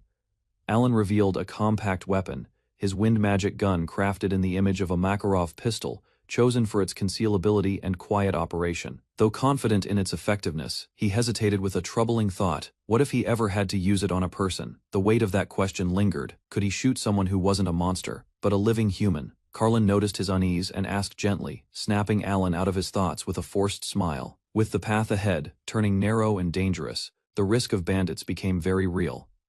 The caravan crept along a narrow mountain trail, its path flanked by cliffs and thick forest. Hidden eyes watched from above. Suddenly boulders tumbled down the slope. Alan and the others reacted immediately as chaos erupted. Horses neighed, and Carlin clung to him tightly. From the cliffs, armed bandits began their ambush, flanking the convoy from the rear as well. Weapons drawn, they surrounded the wagons, blocking any chance of escape as tension spiked among the guards. Their leader stepped forward, smug and confident, announcing they would be taking everything, including the cargo. The guild members quickly assessed the enemy's numbers. Orders were issued. Dirk was told to stay hidden while the others prepared for battle. Arrows flew across the battlefield as one of the escorts took aim with precision, driving back a charging bandit. Steel clashed on both sides. Blades met with fierce resistance as the attackers pressed in from every angle. Amid the chaos, Alan was called upon to join the fray. A teammate urged him to demonstrate his magic in combat. Hesitation struck him. These weren't monsters, but people. The decision weighed heavily on his conscience. Seeing an attacker rush at his ally, Alan reacted instinctively. He shouted the spell's name and unleashed his windcutter magic. The incoming bandit was knocked back mid-charge, his blade dropping as the slicing wind struck him with force. Panic spread through the enemy ranks. Their leader, startled by the unexpected magic, ordered a retreat. As the bandits began to flee, one of the escorts urged Alan not to let them escape. Torn between restraint and duty, Alan hesitated. The command to kill clashed with his conscience. Battle ended with the bandits fleeing. Alan stood in silence, watching them disappear into the distance, conflicted. The rear guards confirmed the area was secure. The attackers had numbered more than expected, but the threat was temporarily over. Alan's teammates regrouped. One of them asked about the enemy's hideout, but none had found it. Their numbers had clearly grown. Frustration boiled over. Jared confronted Alan, scolding him for holding back when lethal force might have ended it more decisively. Yet another voice chimed in, urging caution. Killing people, even enemies, wasn't always the right path. Brutal consequences were laid bare. Survivors of raids often faced death, slavery, or worse. Sparing enemies risked future violence. One escort gave harsh advice. Killing wasn't just acceptable, it was expected. Mercy, he warned, had no place on the road. Quietly, the boy listened. Warnings echoed behind him, pressing the weight of reality onto uncertain shoulders. Tasks resumed. Clearing debris and restoring order helped shift focus from the grim lesson to immediate duty. Arrival at Yerstorf brought relief. Since that battle, no more bandits dared challenge them along the way. Shouts echoed through the village as children recognized the returning wagon. Word spread quickly. Supplies had arrived from the capital. Locals rushed to help unload crates. Cheerful greetings filled the air while hands moved briskly to support the effort. Excitement swelled as new clothes were shown off. Some admired the styles. Others scolded the impromptu fashion display in public. Laughter followed a playful complaint. Someone teased Carlin for being just like the other countryside girls she was criticizing. Gifts and medicine were distributed with gratitude. Amid the noise, Carlin chased after a yellow ribbon she claimed as hers. A quiet moment turned serious. Harsh words cut through. If leadership had been his, the mission would have failed. Reason for that failure was already known. Sparing lives, while noble, wasn't a luxury on the battlefield. Bandits, orcs, goblins, it made no difference. Next time, hesitation must be replaced with resolve. Before reflection could settle in, a familiar voice interrupted. A promise about magic hadn't been forgotten. More children gathered, eagerly chanting. Whatever weight lingered from combat, their excitement pushed it aside for now. Wind magic delighted the children. Gusts spun through the air until dusk, laughter trailing as parents called them home. Later, tables filled under lamplight. Locals gathered for a feast, raising cups in celebration of safe arrival. Gratitude ran deep, but tradition played its part too. Hospitality toward outsiders wasn't just polite, it was expected. A quiet custom lingered beneath the surface. In isolated places, newcomers were urged to help preserve bloodlines. Owen's bold invitation caught him off guard. Blushing and flustered, he stammered through rejection, questioning the absurd situation. Morning brought groggy greetings. Companions, drained from more than battle, joked wearily while the village echoed with unexpected sounds. Despite the fatigue, children gathered once again. Smiles returned quickly, their bright eyes begging for another show.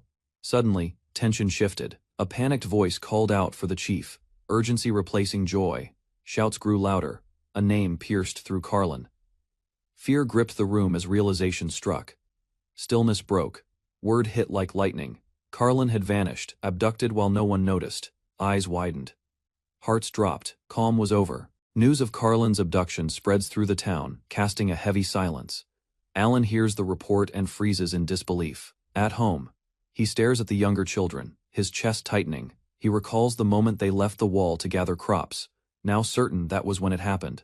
Alan blames himself. Guilt overtakes him. He rushes out of the house, determined to act, meeting Jared as he leaves.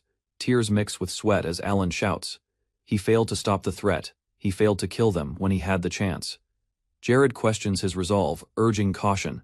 But Alan is firm he's going to raid the bandits alone. Alan tries to rally support, but Jared warns of consequences. Adventurers won't act without cause, and retaliation could bring ruin to the village. A shadowy figure emerges with a chilling claim. 3 children are now in his control, and their safety hangs by a thread. At the gate, the bandits make demands: surrender resources and people, or face slaughter and destruction. Any resistance would lead to immediate bloodshed. He voices regret, questioning Jared's choices. If action had been taken earlier, things might have been different. Jared reflects grimly. The bandits acted smart, and even if delayed, their threat was inevitable. While others hesitated, one proposal emerged to raid the hideout and defend the village at once. Despite doubts, Alan gave a firm answer. Grim warnings followed. A single moment of hesitation could cost lives. Determined eyes met the challenge with resolve, memories of a smiling face pushing him forward. Support arrived unexpectedly. Adventurers who once stood back now accepted the mission, offering strength for the battle ahead. One villager stepped forward, pleading for his sister's safety. Tears streamed down his face as desperation broke through. Under the moonlit sky, a quiet vow was made. No matter what, she would be saved. Questions about the bandits' location led them deep into the forest. Based on the timeline, their hiding spot had to be nearby. Estimates placed the hideout just a few hours away on foot. Every moment counted as they moved under the cover of darkness. From a hilltop vantage point, a sweeping view revealed likely hideout spots nestled in the distant woods. A faint watchfire glowed near a known cave, once home to a previous gang. It likely housed around 30 men. Without hesitation, Alan planned to infiltrate. Doubts were cast, but his decision stood firm. Confidence replaced doubt. Alan assured them stealth was his strength, and the village couldn't afford delay. With the threat looming, questions about his solo plan arose. He broke down the enemy's weakened numbers, showing that victory wasn't as far-fetched as it seemed. A strategy formed in his mind. While testing his setup, he reassured Jared, who remained skeptical about infiltration. Trust didn't come easily, but the risk was accepted. One more chance was granted. Alan promised a silent entry and safe return. Beneath clouded skies, a final whisper affirmed his resolve. Failure wasn't an option. Approaching the hideout, Alan warned Jared to stay behind. Too much movement together risked detection, and the enemy had laid out noise traps. Using concealment magic, he moved unseen. Even his closest ally failed to notice him slip away. With his ability active, Alan crept toward the cave entrance. A lone guard stood nearby, prompting him to stay low and observe. Recognition struck this man once escaped him. Regret lingered from the last encounter where he couldn't deliver a fatal blow. Tension spiked as they locked eyes. Alan braced himself, needing to act before proceeding further. With appraisal magic, the cave's structure came into view. A sprawling and intricate layout stretched ahead, far larger than expected. Navigating further inside, Alan began analyzing the enemy's positions. Understanding their patrol routes was crucial to proceed undetected. A three-way fork emerged deeper in. 13 men were already accounted for, heightening the risk with every step taken. In one chamber, several children sat behind iron bars unharmed for now. Relief came briefly, but Carlin was nowhere among them. Eyes shifted toward the sealed passage. Hope flickered that answers, and Carlin lay beyond that barricaded path. A sealed passage led to a deeper chamber. Supplies scattered outside hinted at its importance. Determination filled Alan's eyes. Heavy wooden beams blocked the way, but he found a route past them. Every step was deliberate, silence a necessity. Through a narrow opening, he spotted movement. What he saw twisted his expression into alarm. Carlin lay helpless under a man's weight. Fear and exhaustion marked her face. Alan's shock turned instantly to fury. Without hesitation, he struck. Rage powered his fist, delivering a crushing blow that echoed through the room. Blows landed without mercy. The assailant collapsed under the flurry of strikes, left motionless in the aftermath. Panting heavily, Alan glanced at the girl curled on the floor. Recognition and relief surfaced as he whispered her name. He extended a trembling hand, offering reassurance. She had endured enough. Escape would begin now. Without warning, Carlin clung to him, holding back sobs. A single word burst from her lips, filled with desperation and love. Caution returned quickly. A soft reminder to stay quiet followed. She nodded, swallowing her fear. After leading Carlin to safety, Alan gave her instructions to remain hidden. The mission wasn't over. Others still needed rescuing. With the entrance blocked, he assured her of his return. She nodded quietly, understanding the risk he faced.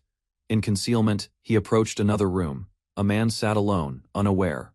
Alan readied his weapon with cold precision. Jared's words echoed in his mind, painting bandits as inhuman. Memories of what Carlin endured hardened his resolve. No hesitation followed. A silenced shot rang out, ending another threat in grim silence. Softly, Alan reached the cell and signaled the children. Hope flickered in their eyes as he whispered his promise. With Carlin by their side, the rescued kids followed closely. Alan quickly counted their number and kept track. 2 enemies already down. 11 still remained. Before moving forward, he instructed them to brace themselves. A barricade needed sealing from within, cutting off escape. Elsewhere, bandits noticed something wrong. Confusion grew as they questioned the sealed chamber hiding their leader. Alan stood guard before a carved emblem, tension rising. Unfamiliar markings hinted at something more than just a hiding place. A brilliant flash erupted from the carved seal. Shockwaves blasted outward, hurling bodies through the air like ragdolls. Outside, bandits were thrown into chaos. Jared watched in stunned disbelief as debris and limbs flew in every direction. Confusion turned to anger. Jared stormed in, demanding an explanation. Alan, calm and focused, confirmed it was the signal. The aftermath revealed groaning survivors. Alan stood over them, torn between mercy and the urge to finish them off. The cave shuddered, priorities shifted. He chose to evacuate the children before anything else. Bloodied and enraged, a bandit lunged to strike Alan down, but was swiftly countered by Jared's sudden intervention. Arriving just in time, Jared stepped over the fallen attacker. The chaos began to settle as Alan looked up in relief. With danger behind them, the group prepared to return. Alan led the children out while Jared watched over their steps. Tears welled in Carlin's eyes. Emotion finally burst as safety confirmed the mission's end. Bandit heads lined the village gate, a gruesome warning to others. Confident in their strength, the veterans set out to finish the job. Alan, though eager, was instructed to remain behind and assist with preparations for their return to the capital. Inside the bandits' hideout, the remaining enemies were put down. The seniors acted without hesitation, bound by duty more than emotion, recalling his own experience. Alan accepted the blood on his hands. As the wagon rolled to the gate, Alan climbed aboard. The journey to the capital and to whatever came next was about to begin. As Alan prepared to leave, he was approached by Carlin and the village children. With the bandit mission complete, Alan set out once more. He promised to return someday, leaving the village behind as he climbed aboard the wagon. By the age of 15, Alan had already achieved the rank of C-class adventurer, earning recognition as the youngest to do so. Before his departure, he shared a quiet moment with a close companion, receiving words of encouragement and a sincere wish for luck. Dressed in uniform and determination, Alan stepped into a new chapter ready to face whatever awaited beyond the gates. Alan stepped onto the Royal Academy grounds, his heart steady. Before him stood the grand campus of the Royal High School, his new beginning. As he joined the incoming students in the grand auditorium, the staff announced that only 39 had been accepted this term. Among them was Alan.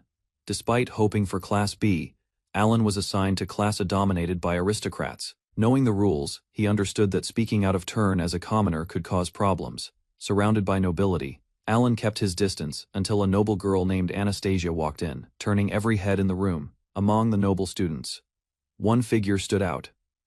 Anastasia's elegance and commanding presence captivated Alan more than the grandeur of the school itself. He couldn't be sure, but it felt like she glanced in his direction.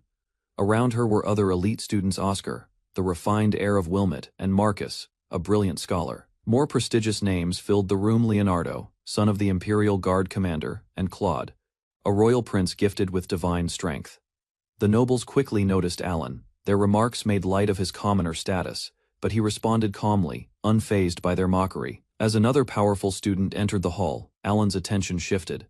The arrival of Crown Prince Karl Heinz drew every eye. His confident stride and noble aura made it clear why others viewed him with awe. Alan's focus shifted as a girl approached. Her calm, graceful presence stood out, stirring a quiet curiosity within him. She introduced herself as Amy von Braze, a fellow student. Her warm smile caught Alan off guard. Amy revealed she was also a commoner and remembered Alan from their earlier school. She admired his perfect academic record. Choosing a seat beside him, Amy invited conversation. Alan, surprised yet grateful, agreed to talk until the ceremony began. Alan reflected on the entrance ceremony, realizing how distracted he'd been. This moment was meant for Amy, the heroine of the story. Amy's smile stunned him. She embodied everything expected of a game heroine: charming, cheerful, and effortlessly radiant. Orientation passed in a blur. A week later, Alan settled into the dorms and exchanged brief words with his mother before parting. Despite appearances, Alan felt isolated.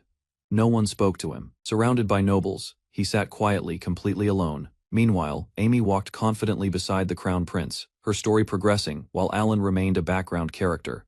School rules demanded that commoners bow silently to nobles in hallways. Alan followed the protocol without complaint. While classes finally began, Alan noticed Amy no longer acknowledged him. The initial kindness she'd shown had vanished. During lessons, instructors emphasized that mastering magic required not only activation, but precise control and awareness. An outdoor lesson soon followed. The teacher asked who could already use magic, prompting students to reveal their capabilities. Alan observed fewer hands than expected. Despite assuming magical proficiency was required, not many seemed confident enough to respond. During the magic training session, the instructor asked the crown prince to demonstrate. Karl Heinz accepted confidently, eager to show off his skill. With a glowing orb forming in his hand, the prince confirmed the task and prepared to attack. His flame magic sparked to life. He launched the spell with precision, striking the target dead center. Applause followed as the teacher praised his flawless execution. Next, Anastasia was called forward. The instructor moved on to another element of magic control and attribute use. Focused and intense, Anastasia activated her spell.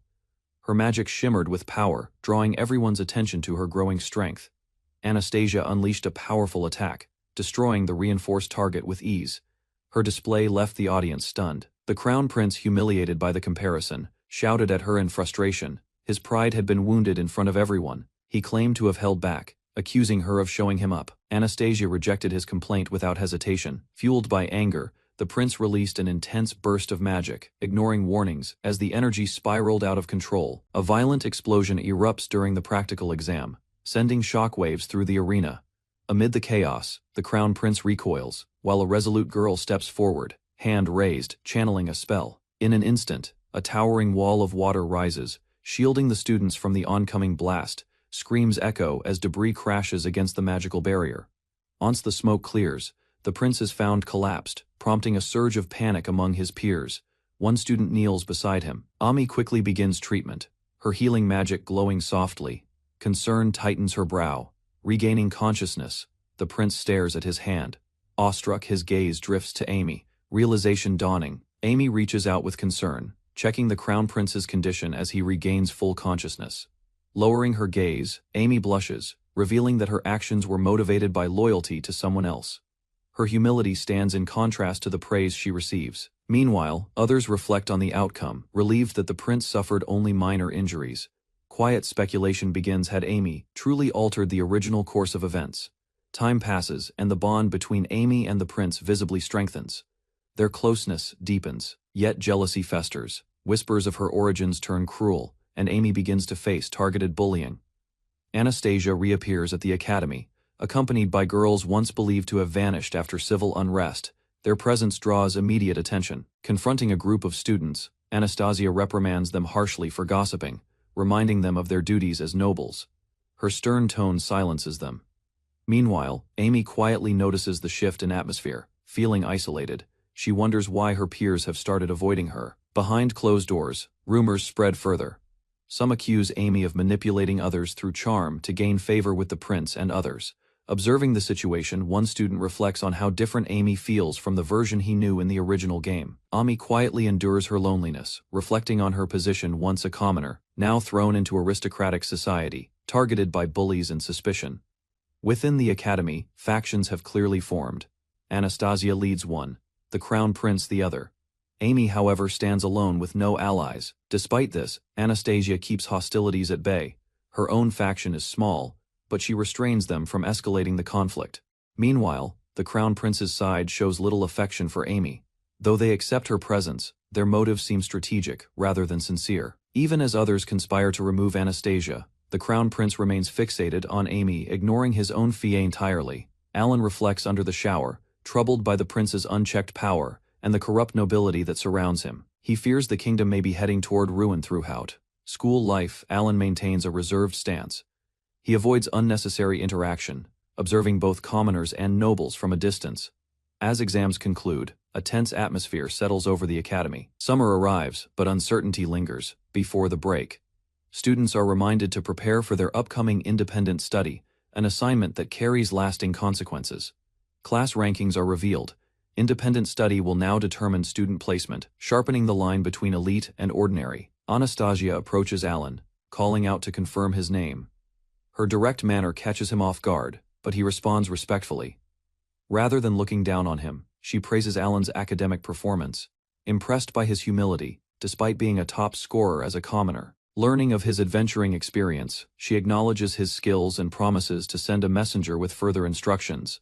Before leaving, Anastasia offers a polite apology for the interruption, surprising Alan with her grace. As she departs, Alan wonders why he was chosen. The term ends, and summer vacation begins. Alan introduces himself to the student team as their appointed guide for exploring the nearby ruins, standing before the full group with a cheerful expression. As preparations begin, Anastasia silently questions how the situation unfolded this way. Meanwhile, the group readies to depart. While walking, Alan explains the dangers ahead, warning them about horned rabbits known to attack travelers.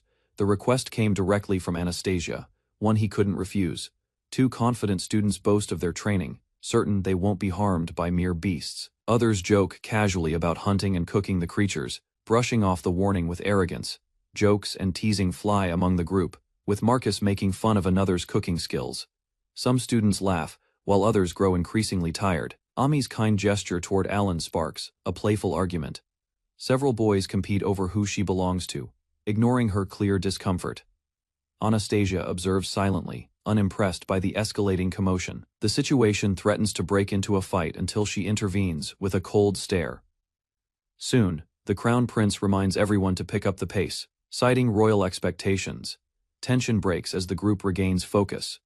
Alan, still flustered, follows behind as orders are barked at him with little patience. At the forest's edge, the party encounters an ancient stone ruin. Crumbling steps, damp moss, and broken pillars give it an unstable appearance.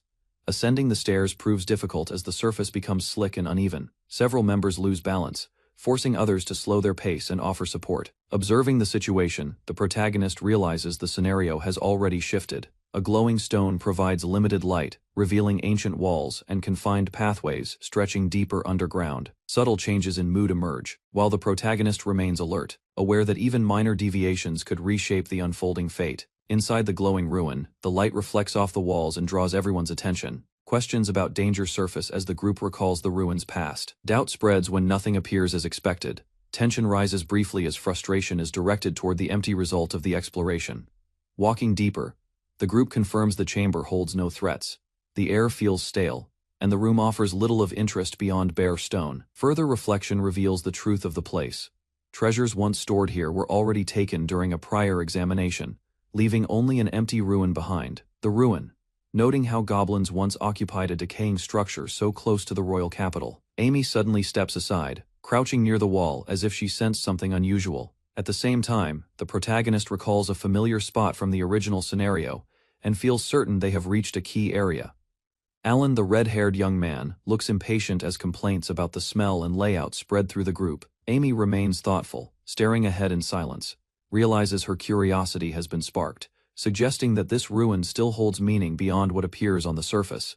The scroll's discovery should have been random, yet Amy moved directly to the exact location, as if guided by prior knowledge. Watching her closely, doubt forms in his mind. Her reactions feel familiar, raising the unsettling possibility that she understands this world in the same way he does.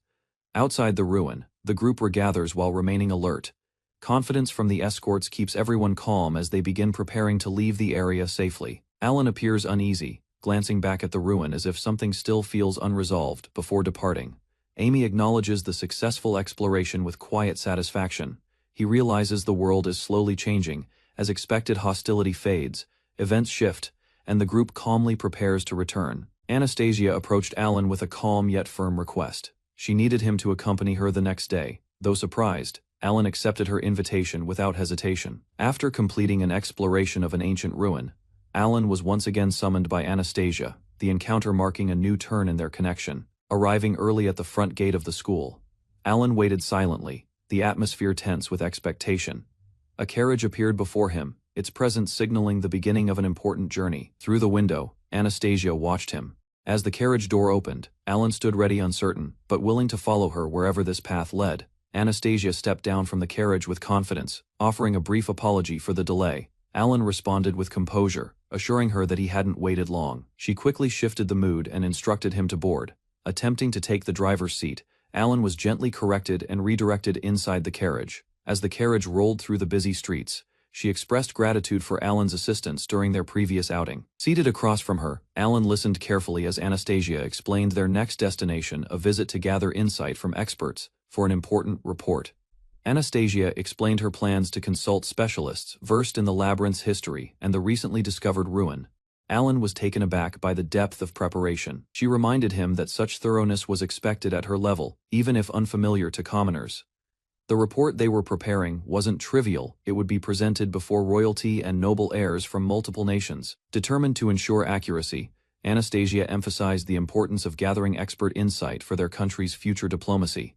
Inspired by her resolve, Alan silently vowed to support her, motivated by her genuine dedication. They deepened their research by visiting experts, including a scholar specialized in goblins, absorbing every lecture and document available. Despite the report being a group assignment, none of the princes contributed. Anastasia and Alan carried the entire workload through sleepless nights. After organizing their notes and holding lengthy discussions, the two finally completed the comprehensive report.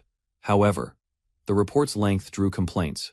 A noble demanded a summary, dismissing their effort with a 3-minute limit. Indifferent and pressed for time, he insisted on a simplified explanation, ignoring the depth and dedication poured into their work.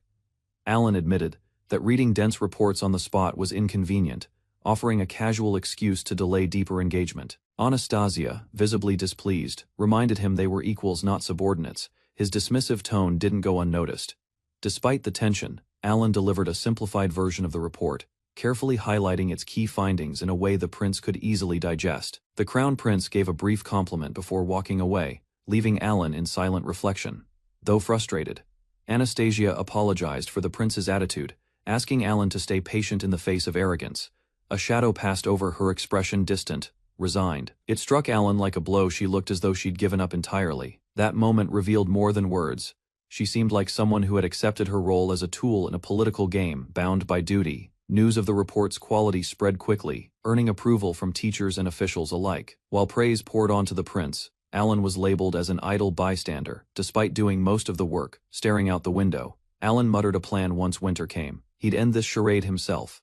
As summer faded, the crisp wind of autumn settled in, time moved forward. bringing change neither could avoid. Posters for the cultural festival appeared. Students buzzed with excitement, chatting about booths and group projects in every corner.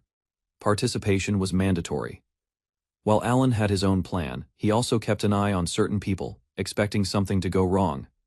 Anastasia approached with an offer to assist her again, but Alan had already submitted his entry. Though surprised, she smiled and wished him well. Her voice was warm, but something behind her eyes remained distant. No longer obligated to join any group, Alan chose to keep his distance until the moment he needed to act arrived.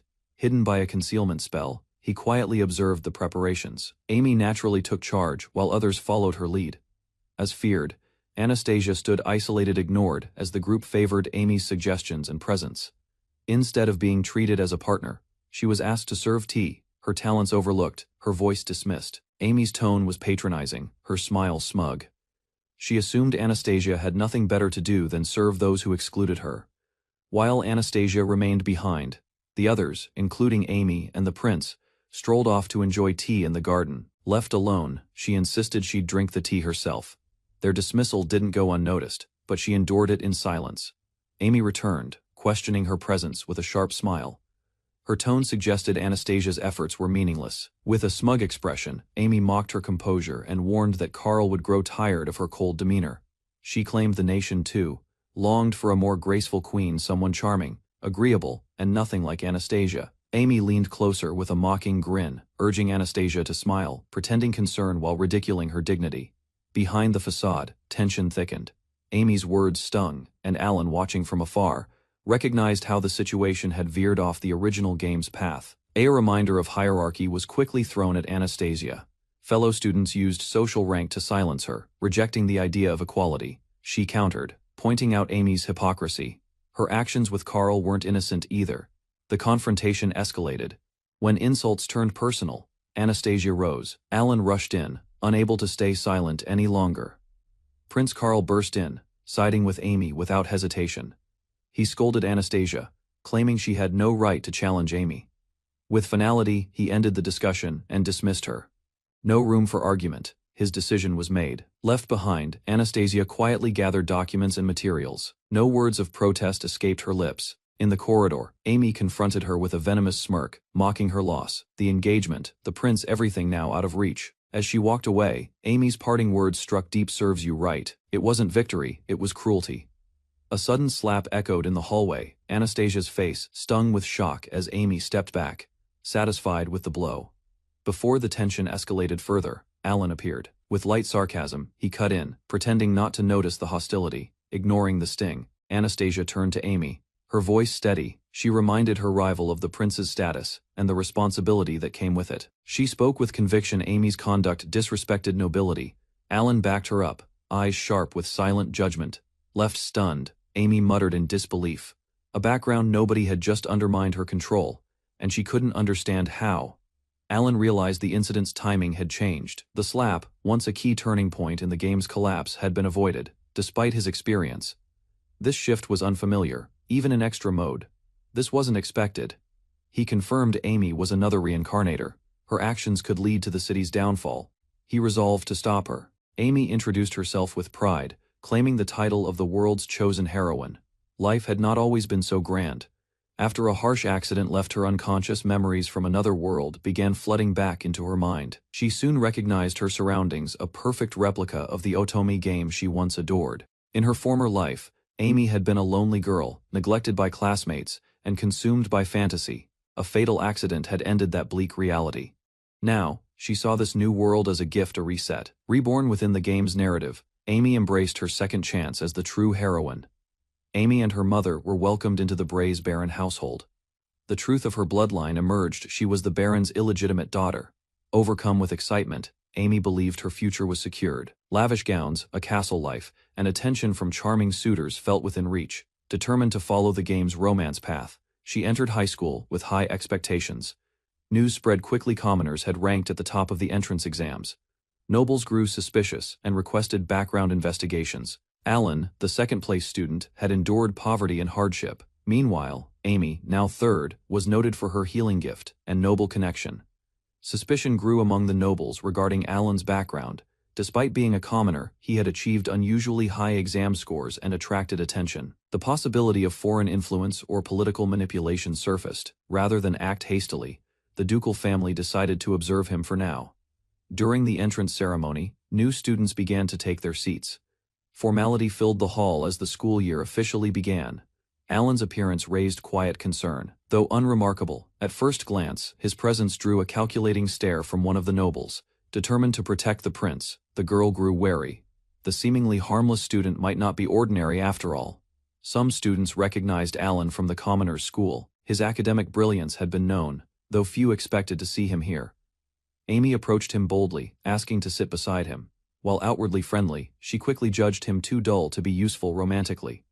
Amused, she decided to keep him around as a minor helper. In her mind, Alan posed no threat, yet her focus soon shifted elsewhere. The crown prince stood beside Amy. Though their engagement was political, their closeness drew silent resentment from another noble, fearing disaster. The noble girl watched warily. If the prince remained under Amy's influence, the entire kingdom might be at risk. Anastasia stood firm in her belief she had a duty to guide the prince. If ignored, the consequences would fall upon the kingdom's people. Meanwhile, Amy demonstrated her healing ability, using a basic blessing to tend to the prince's injuries after an incident. Though slow, the spell worked. His recovery strengthened his trust in Amy, much to Anastasia's growing unease. Surrounded by admirers, Amy basked in attention. Suitors praised her beauty and charm, and romance flags bloomed around her effortlessly. To Anastasia, Amy's rise felt unjust, born with nothing, yet gaining everything the very path meant for a queen, now seemed threatened. A tragic fate awaited the noble girl betrayed, dishonored, and left to suffer the consequences of a shattered engagement. In the present, the final exam results were revealed. Alan took first place, but what shocked many was Anastasia's unexpected second-place ranking. She reflected on her failure, blaming her distraction over the prince and another woman. Alan's silent efforts had surpassed her own. Accepting reality, she acknowledged the unchangeable gap between royalty and commoners.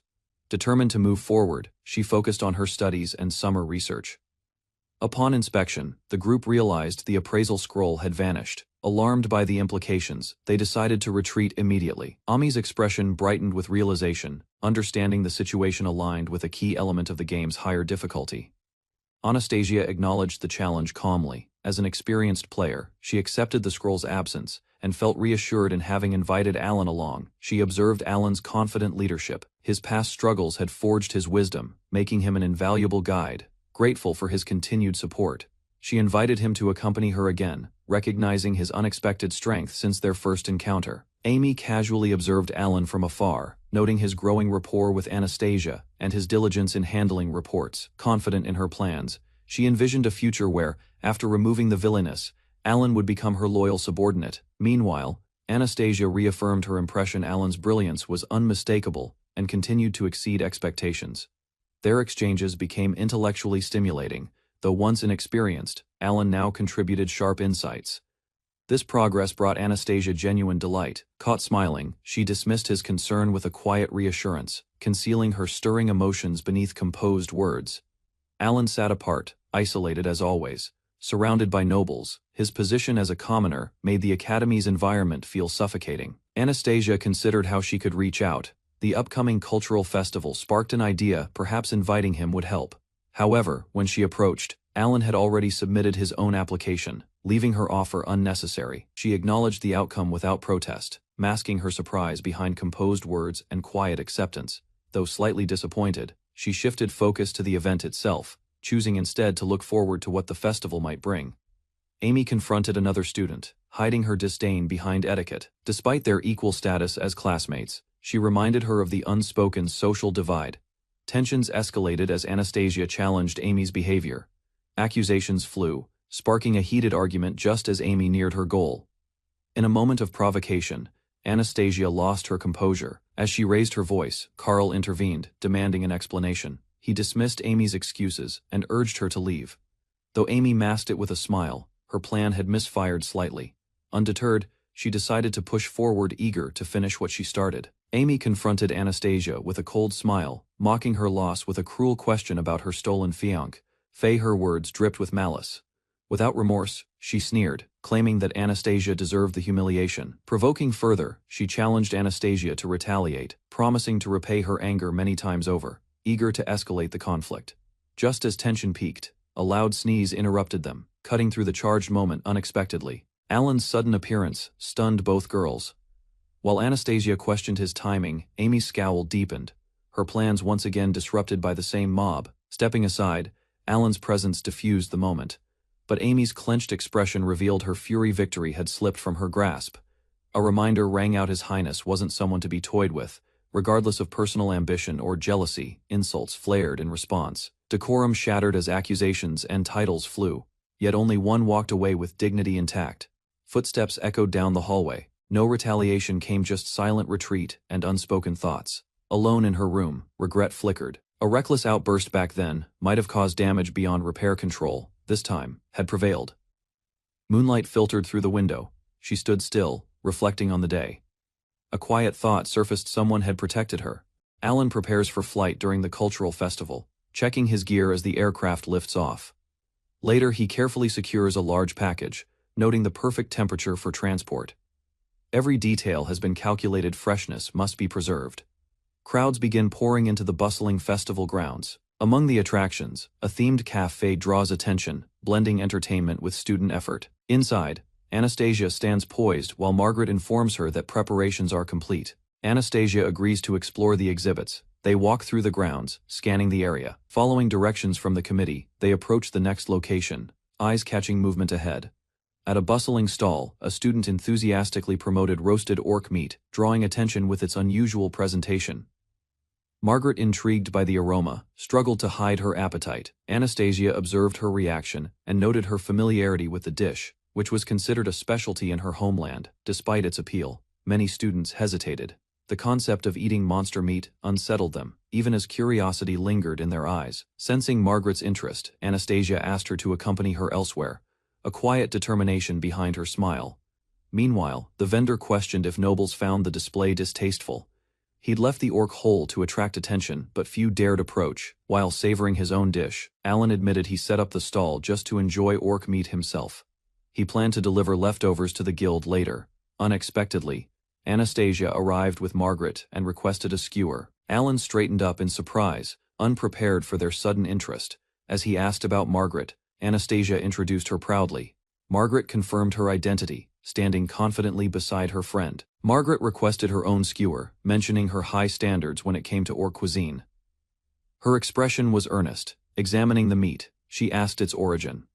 Alan confirmed it was from Altmund, pleasing Margaret, who recognized it as her hometown's delicacy. Margaret took her first bite and was overwhelmed by the flavor.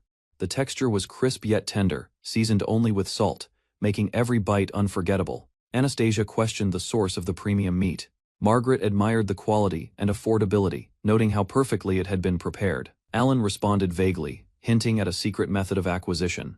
Though he avoided specifics, he admitted to using his adventurer status to make it possible. Margaret confidently evaluated the meat's traits. Its firmness and lack of odor confirmed its freshness and high grade. Watching her enthusiasm, bystanders grew curious. Her vivid praise and reaction drew more attention than the meat itself. As the enticing aroma spread, students began crowding the stall. Alan received rapid-fire orders, trying to keep up as demand soared. With the crowd building, Margaret suggested they leave. Anastasia nodded in agreement, watching Alan get busier by the minute. Before departing, they exchanged smiles. Alan thanked them sincerely, while Margaret teased him about how fun the encounter had been. Alan invited them back for the orc dismantling show.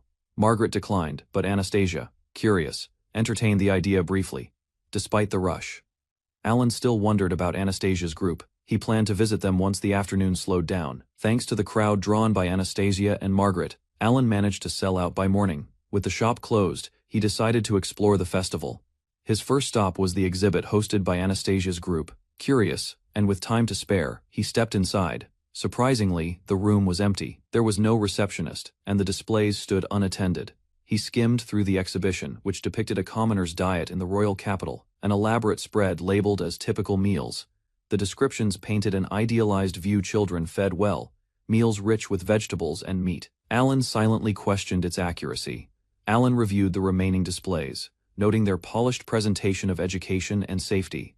While well arranged, something about it felt disconnected from reality. Nearby, another exhibit caught his attention, this one featuring embroidery. Intrigued, he paused to explore it before returning. To his surprise, Margaret greeted him warmly at the entrance. She invited him inside, revealing that this was her group's work. Inside, he found Anastasia, dressed in traditional attire. Her sudden presence caught him off guard. Anastasia explained her situation. After being removed from her original group, Margaret had welcomed her in to showcase her embroidery. Despite her disappointment, encouraged Alan to explore the room. She redirected her focus toward broader thoughts of the country's future. Margaret proudly pointed out her piece. Alan, though unfamiliar with embroidery, admired the complexity of her floral patterns. He continued through the display. The delicate stitching on each garment reflected nobility and care.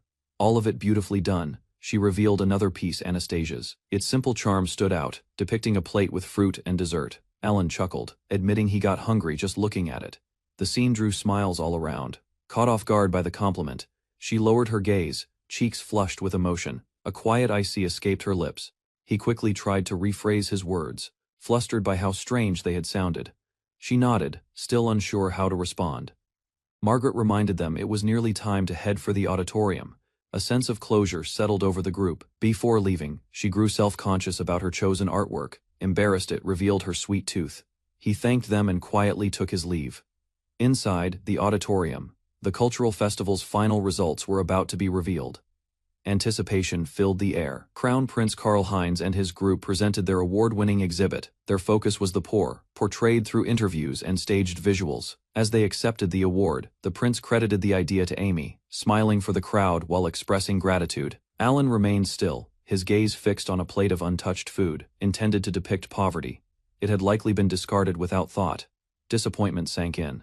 That speech, shallow and hollow, came from the future king. Something was deeply wrong, but one crisis remained. The condemnation of Anastasia loomed. Winter was coming, and Alan had to act. Sitting alone, he recalled the original plot. In the game, Anastasia and her followers harassed the heroine, culminating in a violent fall down the stairs. Things were unfolding too fast. The relationship between Karl and Anastasia had already dissolved, diverging from the expected route. Despite the timeline, Anastasia hadn't done anything. Yet in the original scenario, her actions were scripted as unavoidable. If no harassment occurred, there would be no basis for her exile. That single event was the linchpin. He held on to hope. Without conflict, the engagement could simply end, and Anastasia might finally find her own happiness. Gossip spread quickly. Rumors accused Anastasia of stealing Amy's pen and setting it on fire out of jealousy. He froze. Had the event already started? Despite all efforts, fate seemed to be following the original script. Confrontation erupted in the hallway. A crowd formed as accusations were hurled, painting Amy as the innocent victim. Standing firm, Anastasia denied the charges. She demanded proof, asserting neither she nor her friends ever acted maliciously. Despite her defense, whispers intensified. Alan watched silently, realizing just how deeply the narrative was sinking in. Leonardo reached out to stop her, but she pulled away coldly. As a duke's daughter, she reminded him of their status gap. Frustration rose. He barked accusations, demanding a guilty plea. She countered sharply, refusing to bow to pressure. Suddenly, Alan stepped in. Calmly, he interrupted the scene and urged everyone to return to class, diffusing the rising hostility. Before Anastasia could respond, he excused himself. She watched him go, conflicted but grateful. Doubts lingered in Alan's mind. Had Amy orchestrated the incident? If so, the event's path toward condemnation might be unavoidable. Amy smirked, quietly delighted. Everything was following the game's script. Even Leo's reaction matched perfectly, despite knowing the status gap. Celebration filled the grand hall. Crown Prince Karl-Heinz prepared to speak at the promotion and graduation ceremony. He accepted the honor with a smile, praising those who supported him. A polished performance for the crowd. Alan watched silently, amid the applause. A classmate called out to him, introducing the girl at his side. She smiled warmly. Isabella von Leeuwenberg would be joining his class next term. Alan, however, sensed his time here might be limited. The Crown Prince praised his companions and claimed his achievements were thanks to their support. With a confident tone, he prepared to deliver an unexpected announcement. In front of the crowd, he called Anastasia's name. Alan stiffened as she stepped forward, sensing the start of the condemnation. Before the gathered students, Anastasia faced the prince, who declared their engagement was over. Anastasia remained composed. Calmly, She questioned whether the prince truly understood the responsibilities of nobility or the nation's future. Meanwhile, Amy looked confused as another student goaded her to express more outrage. The prince angrily insisted she was misunderstood. He then embraced Amy, praising her kindness and healing powers while calling Anastasia rotten. Others joined in, eager to see Anastasia condemned, but Anastasia stood tall, asking if the prince would bear the consequences. Her response was unexpectedly calm, far from the predicted breakdown. From the steps above, sharp words were hurled at Anastasia, mocking her family's pride. Observers whispered about her supposed arrogance. Laughter erupted as the prince insulted her heritage, branding her lineage as lowly farmers unfit for nobility. Accusations continued from both the prince and Amy, while he insisted his insults were truthful. Anastasia calmly stated her objection not for herself, but for her family. Amy lashed out, calling her actions cowardly. In response, Anastasia suggested formal protest, masking her disappointment with composure. Choosing dignity, she turned away. Despite protests, she maintained control. The final question challenged her resolve and hinted at a deeper decision. Anastasia explained calmly that her gloves were not to be used for petty disputes. Her tone remained firm but composed. Mocking words echoed across the hall.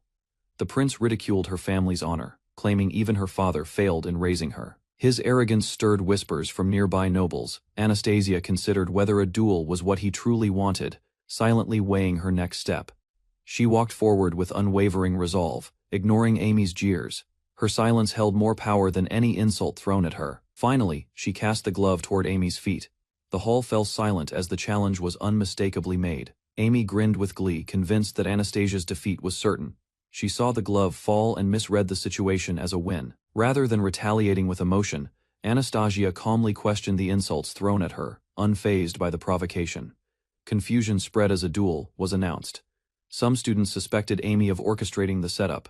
Tension filled the room. With a confident smile, the prince stepped in to fight on Amy's behalf, declaring it his duty to protect her.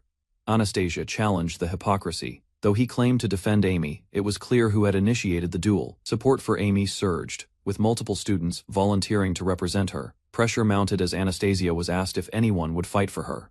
Laughter erupted when no one stepped forward until Alan raised his hand. His clear voice echoed as he volunteered to stand by her side. Descending the stairs in disbelief, she rushed to confront him. The idea of Alan challenging royalty left her shaken. Desperation broke through her composure. She pleaded for him to reconsider, believing he shouldn't involve himself in such dangerous matters. With confidence, Alan urged her to accept, overwhelmed. She hesitated, then began to speak. Before she could take back her words, someone shouted that she had accepted. Regret flickered across her face as Alan confirmed it. Surprised, the prince failed to recognize him. Alan calmly reminded him they were classmates who had once shared conversations, pressed for terms. Alan requested a formal apology and retraction of insults aimed at the Ramslet family. She supported the demand. Those who sided with Amy rejected Alan entirely. Each declared they wanted nothing to do with him or Anastasia. 5 opponents stood ready. With no allies yet, Alan now faced the burden of finding 4 others or winning alone. Laughter erupted as Alan dismissed the challenge's rules. Rather than finding allies, he asked to face all 5 opponents at once. A bold smirk accompanied his challenge, suggesting that maybe the prince feared him. The jab quickly wiped the grin from the prince's face. One of the nobles barked a threat. Another scoffed at Alan's lack of skills in combat and magic. Criticism rained from every side. Each opponent was called out, one for threats, another for relying on status, and a third for academic failure. Despite Anastasia's plea, Alan held his ground. No intention to flee, he stood ready. Even if the odds were 5-1, tears welled in her eyes. Confusion took hold as she questioned why Alan would make things worse by provoking his enemies further. From afar, Amy watched with disbelief. None of this matched the game's original path. This was an unpredictable anomaly. Visions of a doomed past flashed through her mind. In that world, a powerless commoner died protecting a noble he cherished. Yet Alan didn't flinch. He demanded a decision from the prince: accept the unfair terms, or back down. Reluctantly, the challenge was accepted. With tension rising, Anastasia insisted on one condition: no one would die in this duel, no matter the outcome. With a smile, Alan thanked her for the reminder. Some scoffed at the condition, but others reluctantly agreed, deeming it less messy. The prince called for a witness to oversee the duel. From the crowd, a volunteer raised his hand, ready to take the role. A tall man stepped forward, familiar to Alan, though his intentions were unclear. He formally offered to witness the duel. Time was set. With only 30 minutes to prepare, Alan accepted without protest, suspecting bias in every move. As the challengers stormed off, Alan remained calm. Even as others called after him, he quietly reassured himself it was still worth it. Alan's calm smile baffled everyone. While Anastasia and her friends urged him to reconsider, he simply responded with a quiet good concerned voices, warned of the risks. They suspected the rules might be ignored if he were harmed, yet Alan remained composed. Tears welled in Anastasia's eyes as she begged him to withdraw. She couldn't bear to see someone with potential fall for her sake. He deflected the worry with a smile. Rumors of a young adventurer reached the group, and Alan revealed the truth. Was that adventurer the goblin and orc slayer, survivor of countless battles far from ordinary? Confidence shone on Alan's face. He reassured them with a calm farewell, claiming victory was already certain. Her breath caught as he walked away. Doubt, awe, and fear stirred behind her wide eyes. From the shadows, a girl watched. Confusion filled her thoughts. This scene wasn't part of the game she knew. Still, she clung to belief. Carl's victory was assured. Alan, in her eyes, remained a fool chasing affection. Regardless of outcome, she concluded one thing: Anastasia would suffer, either through defeat or by watching her protector fall. Amy watched with twisted delight, convinced the story would favor her. As the heroine, she believed fate itself was on her side. Gasps echoed when Alan stepped into view. Equipped with only a dagger, his entrance shocked the crowd, even as worried voices questioned his choice. He approached the arena confidently and addressed the prince without fear. Kneeling, he vowed to win not for pride, but for Anastasia. His sincerity left her speechless. The duel was officially declared with rising tension. Weapons were drawn. The world prepared to watch a commoner defy expectations. As the duel began, Amy's ally charged recklessly. Alan, standing calm and unarmed, slowly reached for his dagger with a quiet smile. In a flash, a massive explosion engulfed the field. Spectators gasped, stunned by the sudden overwhelming power. A dense smokescreen bursts across the battlefield as 3 students braced themselves. Weapons drawn, they face the cloud, uncertain of what lies beyond it. Chaos erupts among the spectators. Confusion spreads as they realize it's a smokescreen. Students squint through the clearing smoke. Visibility slowly returns. 2 figures lie unconscious on the ground, and more silhouettes emerge. As the smoke fades, a lone boy stands surrounded by fallen elites. Onlookers recognize the collapsed figures, royalty, and nobles, triggering alarm. Even Crown Prince Karl-Heinz and Marcus are down. Survivors cough and stagger. The atmosphere shifts. Something irreversible has just occurred. Alan reveals the unconscious figures on the ground, forcing everyone to witness the results of the clash. Pressuring a noble, he demands acknowledgement of his victory, holding a blade to a fallen student as others look on in shock. Among the crowd, Anastasia calls out to Alan, her expression mixed with disbelief and awe at his swift action. Before the battle began, Alan had activated a smokescreen and vanished using a stealth technique, catching his opponents off guard, blinded by smoke. The enemy fumbled in confusion, unable to locate Alan as tension rose with each second lost. Alan confronted the brawny opponent directly, calmly aiming the gun he'd previously used to stop thieves. Loaded with non-lethal rounds, the weapon wouldn't kill, but the impact was strong enough to cause serious damage. Sweat dripped from his face as he activated a second smokescreen, pain flaring across his body from the strain. Caught off guard, Marcus the mage was enveloped in smoke, his panic growing with every uncertain second. While the mage hesitated, Alan moved swiftly through the haze, preparing for his next target, Leonardo. Desperate to regain visibility, the swordsman called for wind to disperse the smoke. Relief crossed his face as the air began to clear. Meanwhile, Oscar, the elite archer, drew his bow amidst the coughing, hoping to land a clean shot despite the haze. However, even his skill couldn't overcome the obscured vision. His aim faltered, and frustration overtook him.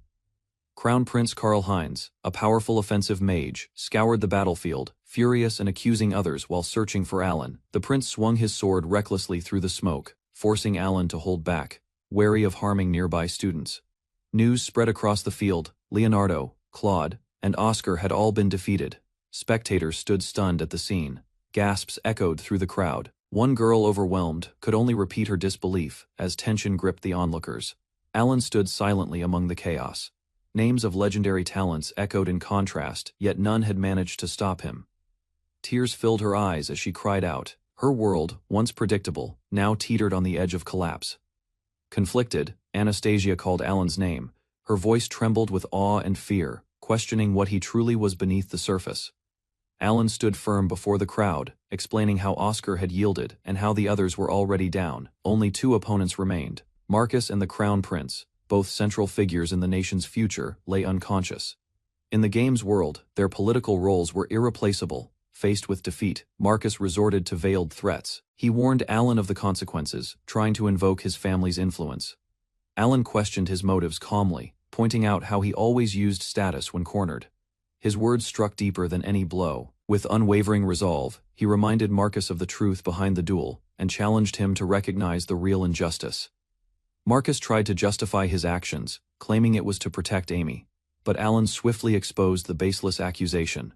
Amy, watching from the sidelines, grew desperate. Her calls for Marcus to retaliate revealed her panic as the truth surfaced. Alan responded firmly, demanding an apology for the harm done to Anastasia.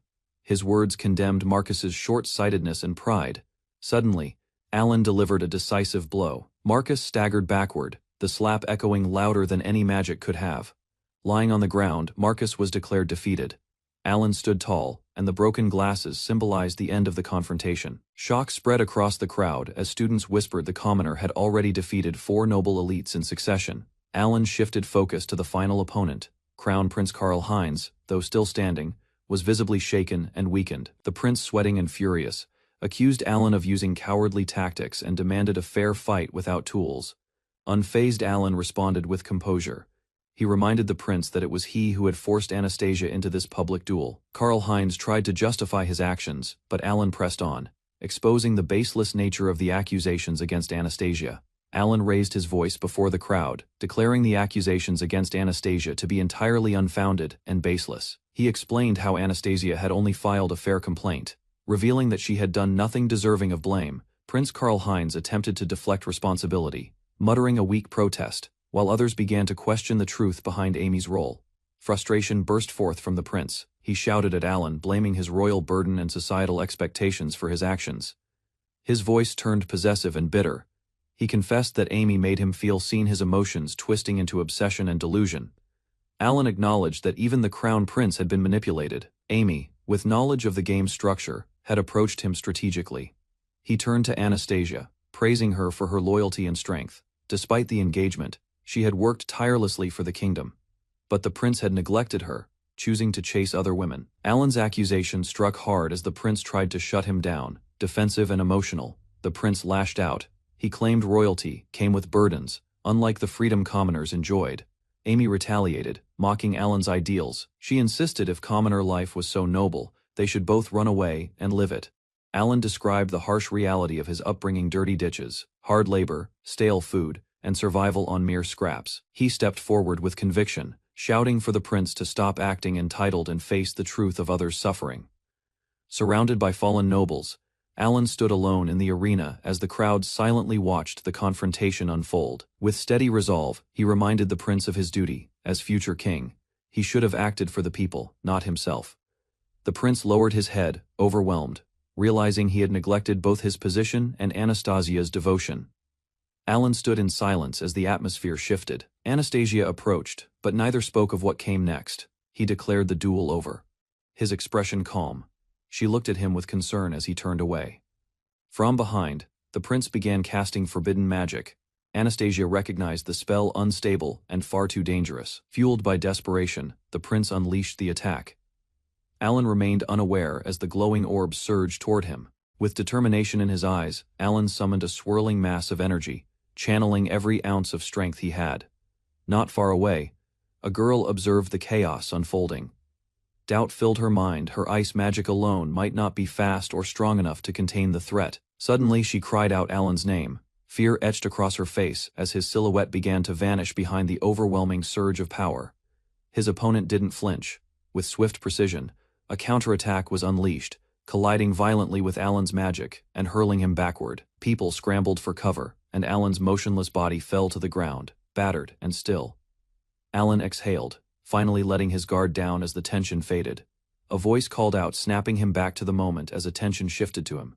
Across the field, the defeated opponent struggled to remain conscious. Blood seeped through his shirt while a girl desperately tried to support him, panic rising among the witnesses. The announcer stepped forward, declaring the outcome without hesitation. With Karl-Heinz incapacitated, Alan was officially recognized as the winner of the duel. Cheers erupted from the crowd. Students celebrated Alan's triumph, and astonished voices praised his unexpected victory. Among the spectators, a girl dropped to her knees.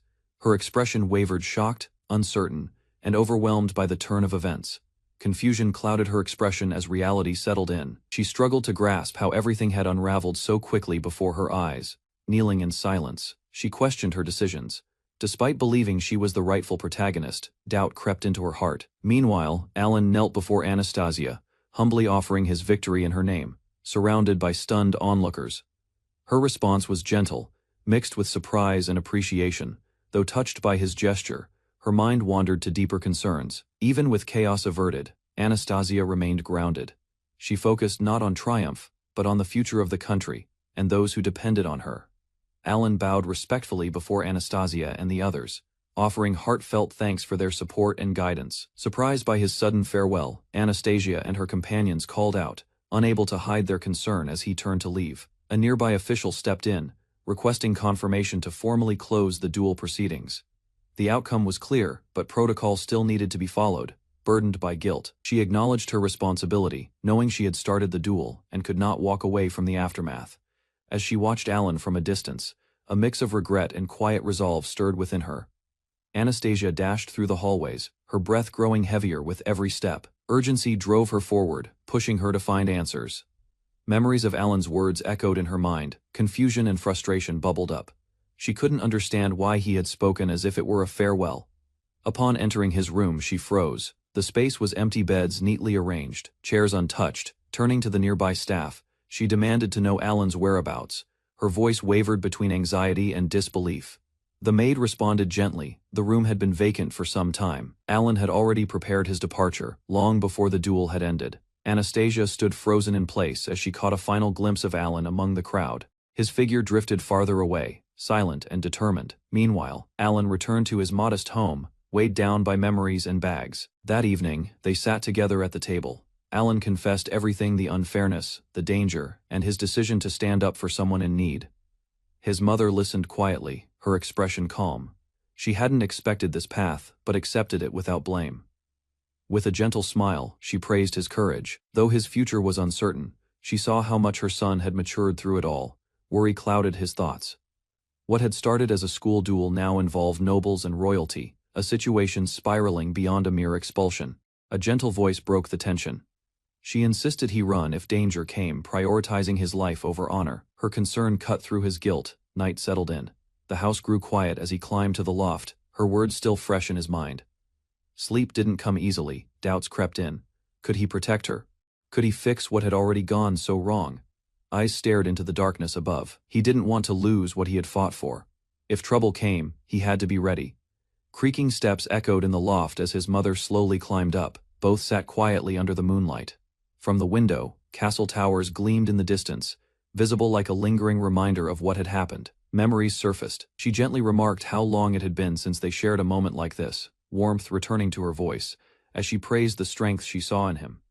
He confessed his regrets, admitting that he may have dragged others into consequences meant only for him. Helping someone in need just like his father had once done proved he had inherited more than just his name. Moonlight spilled through the window as sleep crept in. His thoughts lingered on the father. He never knew, wondering what kind of man he had been. A strong declaration broke the silence. If anyone came for her son, king or noble, she'd fight them all. No fear in her words, just pure resolve. Tears welled up as guilt surfaced. Yet her reply came without hesitation. He had done his best. No shame in his actions. With a sigh, she declared she'd sleep beside him, shifting slightly. He protested, confused, flustered, but secretly comforted. Morning followed. At the wash basin, he muttered a reminder that she had her own room. Fresh air filled his lungs as he finished drying off. A good night's rest had cleared the storm of doubt that had clouded his thoughts. From the window, things didn't seem so grim. His intervention had stopped Anastasia's banishment, prevented civil war, and stalled an invasion from abroad. Heading downstairs, he was greeted with warmth and a familiar voice. Tension lingered, but so did a quiet sense of calm. Breakfast brought a sense of normalcy. He didn't know how long peace would last, but for now, being home felt real. Knocking broke the calm. Curiosity turned into caution. Only one day had passed, but trouble, it seemed, never waited long. Empty hallway greeted him after the knock. No one seemed to be there, but something didn't sit right. Without warning, a force tackled him from behind. Breath stolen, balance lost, arms wrapped tight around his head. The visitor turned out to be Monica, cheerful and completely unbothered. Her lively presence filled the room like a morning storm. She'd dropped by from the market with fresh vegetables and familiar smiles. More friends were waiting downstairs, and old memories stirred as he followed. Outside, familiar faces greeted him warmly. Time hadn't dulled their bonds. Not all returns had to be filled with conflict. Playful teasing broke out among the old friends. They wrapped arms around his shoulders, tossing out wild guesses about why he returned. None close to the truth. Familiar faces faded back into town life, unaware of the weight he'd been carrying. At the doorway, she asked the question he expected. No, he hadn't told them anything. Better that way, at least for now. Explaining further would drag others into danger. Some stories were better left unspoken until the time was right. Suddenly, a carriage rolled in, elegant, out of place, and far too early for any visit. Suspicion crept in again. Peace never seemed to last long. A carriage arrived without any official markings. He scanned for guards but saw none, easing his tension slightly. At the door, a well-dressed man confirmed his identity. His mother stood quietly beside him. The visitor introduced himself as a butler from House Ramslet. Alan was stunned. Anastasia's family had summoned him directly. Alan stood in shock as a carriage from the noble Ramslet family arrived, summoning him by name. The messenger, serving the Duke, assured Alan's mother that her son was in no danger and praised him as a benefactor to the young lady of the house. Despite his mother's hesitation, Alan calmly reassured her and went to change clothes as the nobleman waited outside.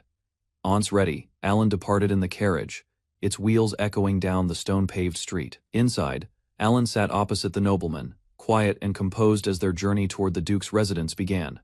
Alan gazed out the carriage window, astonished by the elegance of the aristocratic district surrounding him. The carriage slowed as they arrived at the grand residence of the Duke of Ramslet, guarded by towering gates and ornate architecture.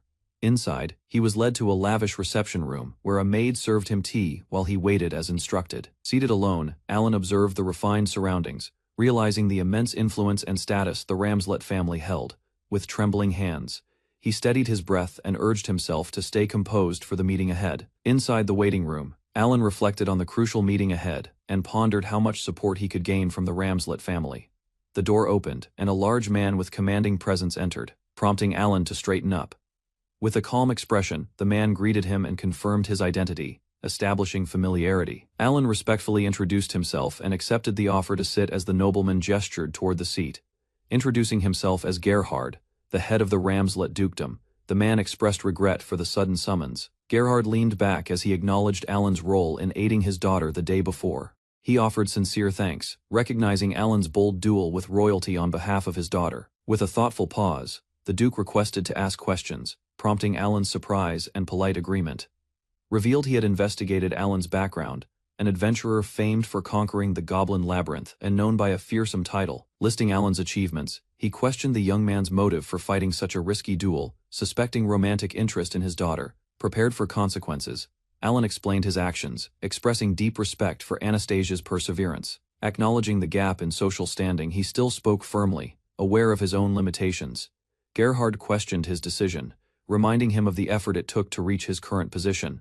Rather than speak of ambition, Alan declared his desire to protect those who supported and raised him. Surprised, Gerhard sipped his tea and called the duel absurd, yet admitted he had heard every detail. Although Alan acknowledged that a duel was still a duel, he insisted that Anastasia would never harm the prince herself. He explained that her defeat was inevitable due to her nature, and the opposing party demanded she stay away from His Highness and others. Gerhard, while sipping tea, agreed with the logic, stating she would have been expelled for something she didn't do. If such treatment could befall a duke's daughter, Alan warned, then no noble was safe from unjust removal. With tension rising, he predicted chaos and bloodshed, unless these actions were addressed.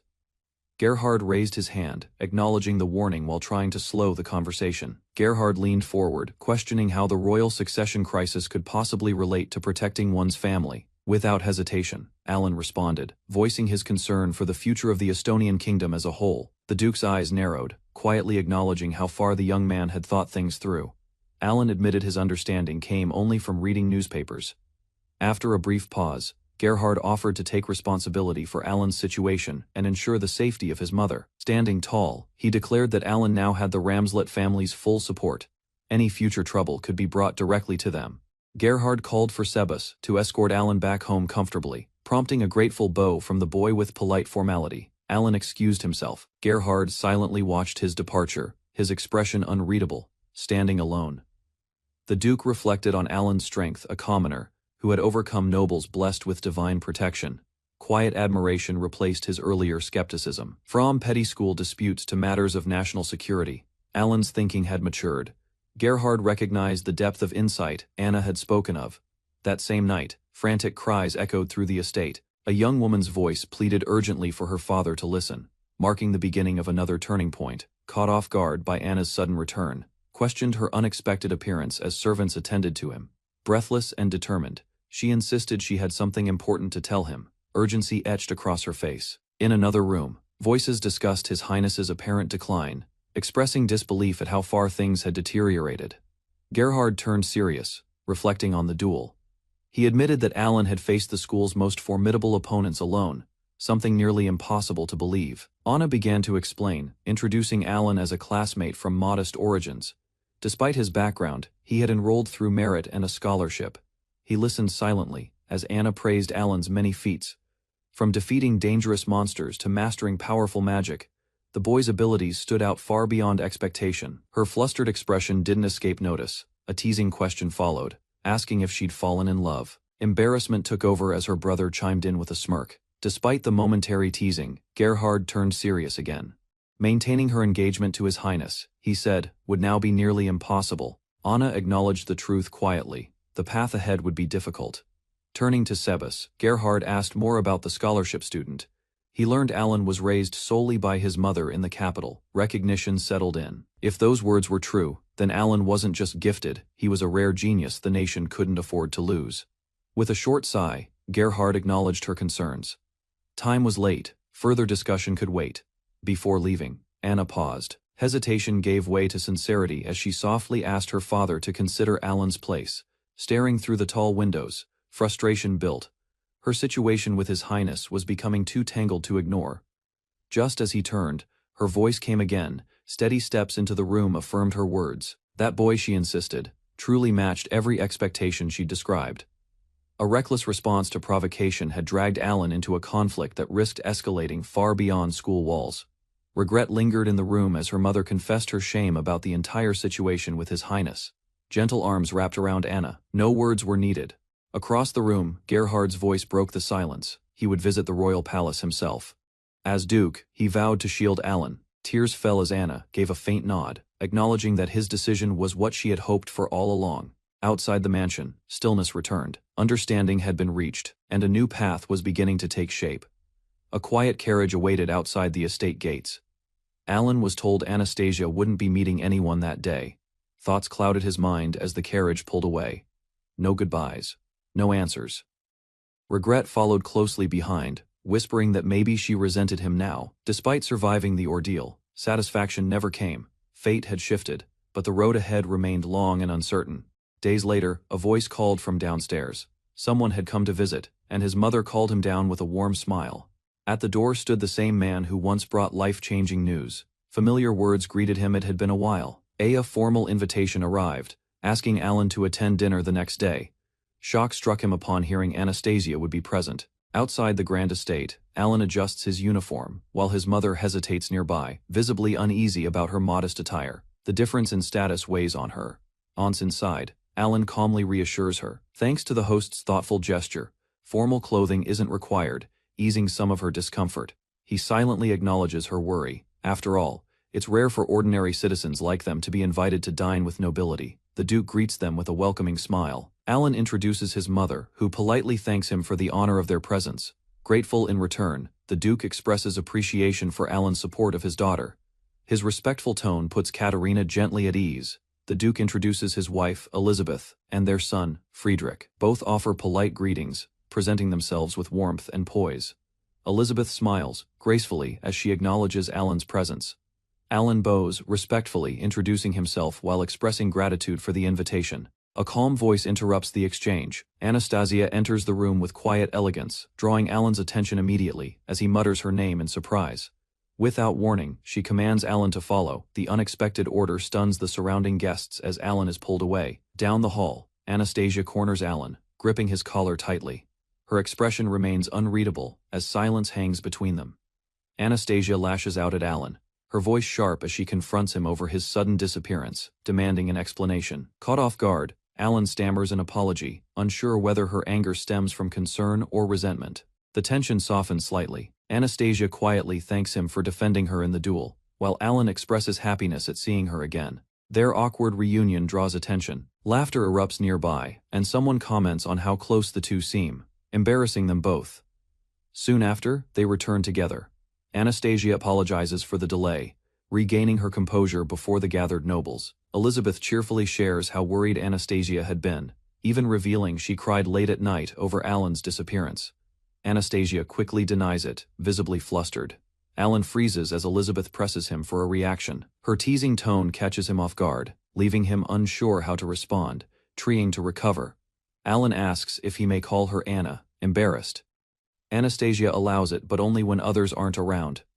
Moments later, she briskly changes the subject and leads the group toward the dining hall with Sabas following. Deciding to express his emotions more openly, instead of hiding behind a reserved FAA, Everyone gathers around the dinner table as the Duke addresses Alan, requesting a full account of the recent incident. Calmly, he explains the outcome of the duel. An official apology will be made at the Academy's opening ceremony, where many witnesses can hear it.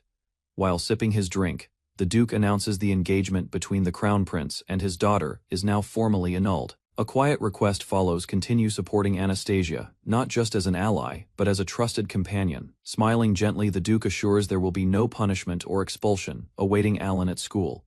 A generous offer is made: Alan may join their household after graduation or be introduced to valuable connections. The Duke urges him to enjoy school life first. Tears well up in Katerina's eyes.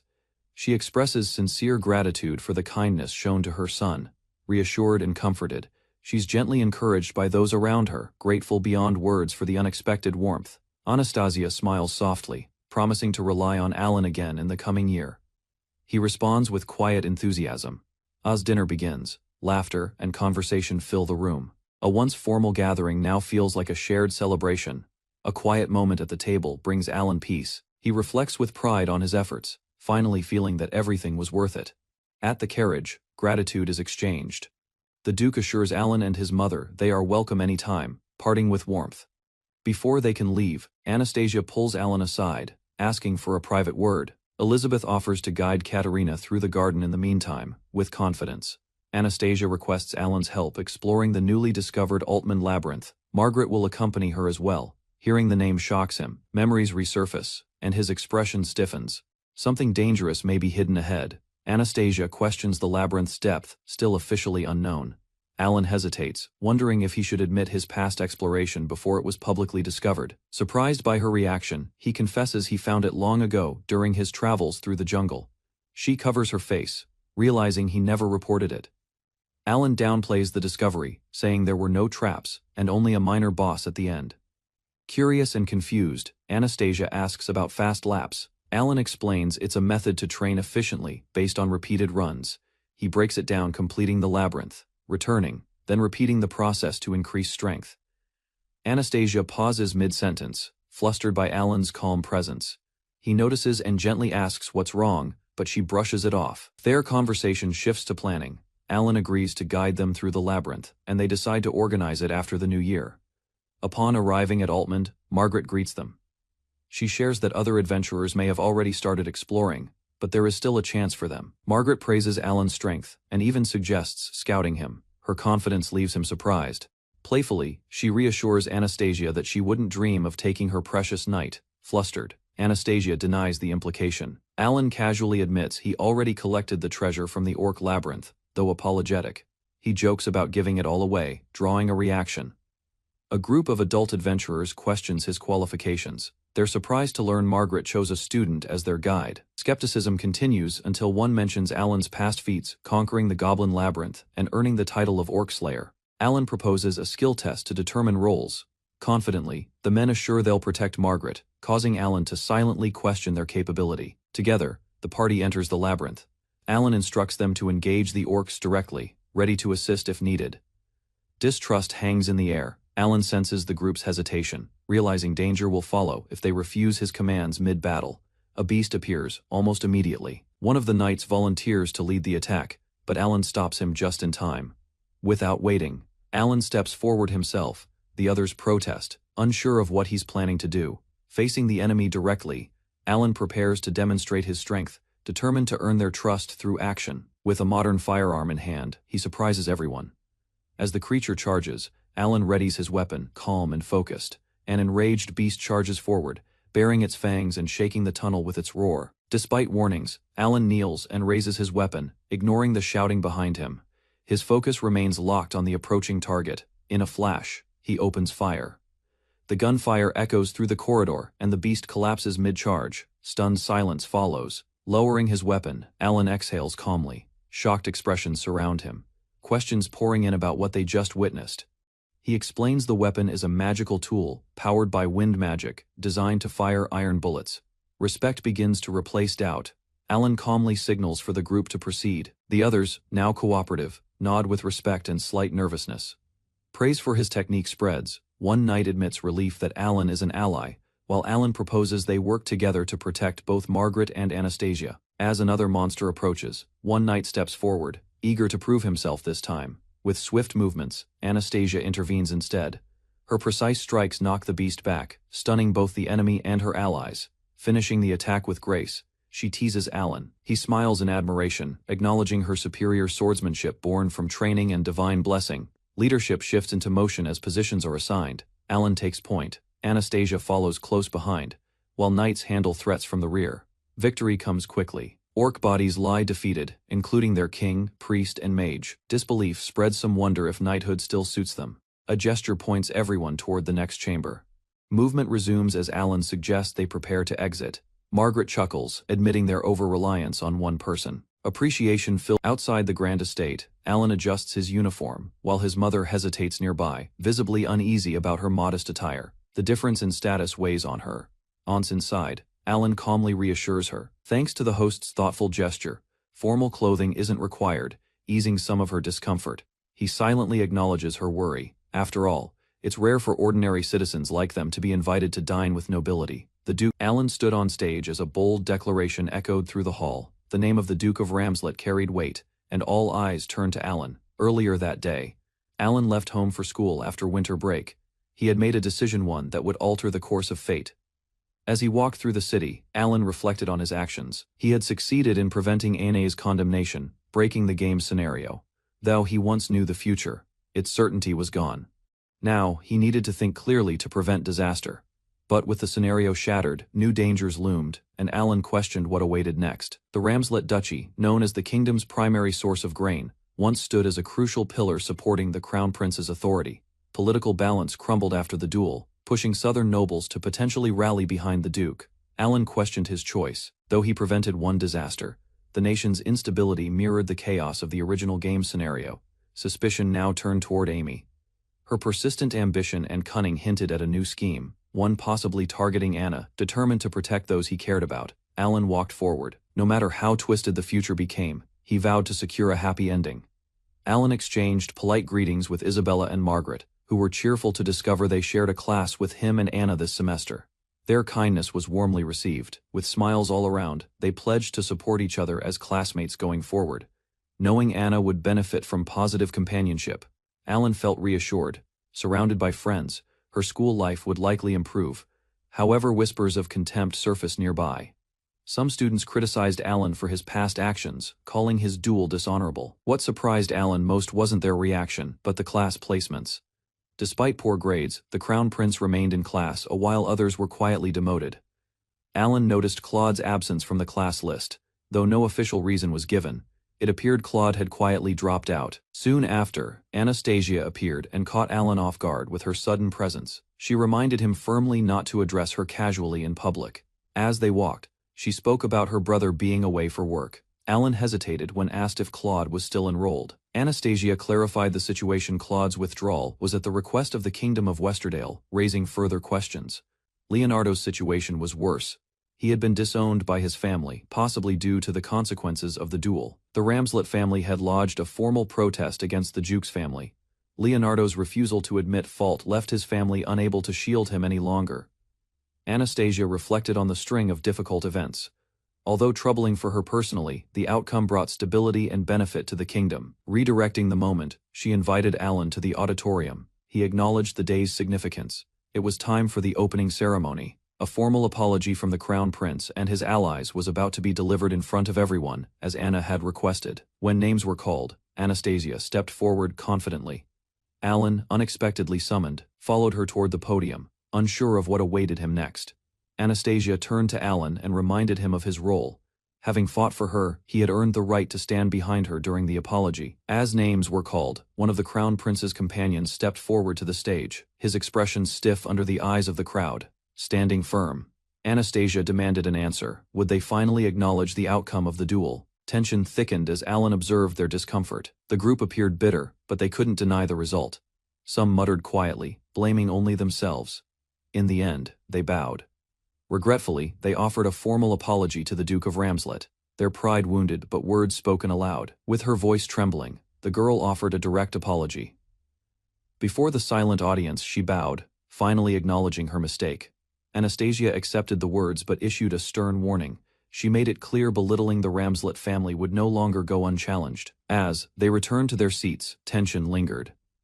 Whispers followed Carl and his group, their expressions stiff, as they walked past watching eyes. Some questioned the apology's sincerity. Alan observed quietly, noting the discomfort etched into their faces. Just as he prepared to leave, Anastasia stopped him with a smile. Something else still remained. Alan stood on stage, confused by Anastasia's sudden call. Murmurs spread through the crowd as she addressed him formally, with a strong voice. Anastasia proclaimed Alan had upheld the honor of House Ramslet. His role in defending her reputation had not gone unnoticed. As recognition for his loyalty and courage, the Duke of Ramslet would extend his family's protection to Alan and his kin. Whispers rippled through the audience. The announcement shocked many. How could a commoner receive such privilege? At last, Anastasia presented the family crest. Alan was asked would he accept the honor. Alan accepted the handkerchief with a mix of confusion and sincerity, unsure if it held deeper noble significance. He pledged himself to the gesture. Applause erupted from the audience. Margaret and Isabella clapped enthusiastically, their approval surprising yet comforting to Alan. Together he and Anastasia exited the hall. The echo of clapping followed them through the grand corridors of the academy. Curious, Alan asked why she made such a public declaration, especially when the king was already aware of the arrangement. Anastasia explained her reasoning. It was a warning. Any harm toward Alan would now be treated as a threat to the Ramslet family itself. Still holding the handkerchief, turned to Anastasia with uncertainty. He quietly asked what the gesture truly meant. Before she could reply, classmates gathered around, praising Anastasia's actions. Alan, meanwhile, was pulled into conversation by curious voices. Isabella and Margaret approached with bright smiles. They teased Alan, asking to see the handkerchief he received. The two girls leaned closer with excitement. Alan, puzzled by their reactions, asked what was so significant about it. With a knowing smile, Margaret explained. When a noble lady gives a handkerchief sewn with her crest, it's meant for the knight she trusts most. The girls explained that receiving a noblewoman's embroidered handkerchief meant a public declaration of belonging. Alan was left speechless, flustered. Alan tried to downplay the situation. Meanwhile, the girls teased him, making the meaning even clearer. Alan remembered the Duke's words. Anna, as a Duke's daughter, would one day face a political marriage. Despite everything, Anna smiled and reassured him. They promised to protect one another, no matter what came next. Rumors swirled in the Westerdale kingdom after Prince Claude was expelled, a move viewed as punishment for a disgraceful duel. Some speculated that love drove Claude's actions, as he willingly took responsibility for Amy and stepped away. Yet deeper motives surfaced: fear that Amy would abandon their kingdom, triggering unrest and collapse. With Estonian forces poised to exploit the tension, the question arose: would Westerdale ally with them, or stay loyal? Coldly, one voice suggested dividing the nation with Estonia might be preferable to preserving a fragile sovereignty. Doubt crept in as suspicion arose that Prince Claude might already be coordinating with Estonia behind the scenes. Alan considered the scenario from the original game: Estonia invades, Amy escapes, and Westerdale leads a counterattack. However, that timeline seemed unlikely now. Alan had altered events, and Amy's sainthood had been used to manipulate the kingdom's support. News then arrived from the south. Conrad, the eldest son, had returned home in haste. The Ramslet territory, bordering South Estonia's ally, was mobilizing, raising fears that Zuth was aligning itself for war. Surrounded by alliances on all sides, the threat of northern aggression added another layer of danger to their position. Despite the tension, military response was constrained by timing. Nothing could be done until after the harvest season. In the midst of strategy and uncertainty, Alan humbly offered his support to Amy, reaffirming his loyalty as a commoner. Time passed quietly at the academy. The second year unfolded without disruption after the expulsion of the former Villainess. Though the social order shifted, Amy's surroundings remained calm. Only Prince Claude's absence marked a notable change. Around the academy, the second prince's faction began deliberately distancing itself from the crown prince's allies. Political tension from the royal palace seeped into student life, raising concerns and whispers of deeper schemes. Anastasia approached Alan, inviting him for a walk under the pretense of casual conversation.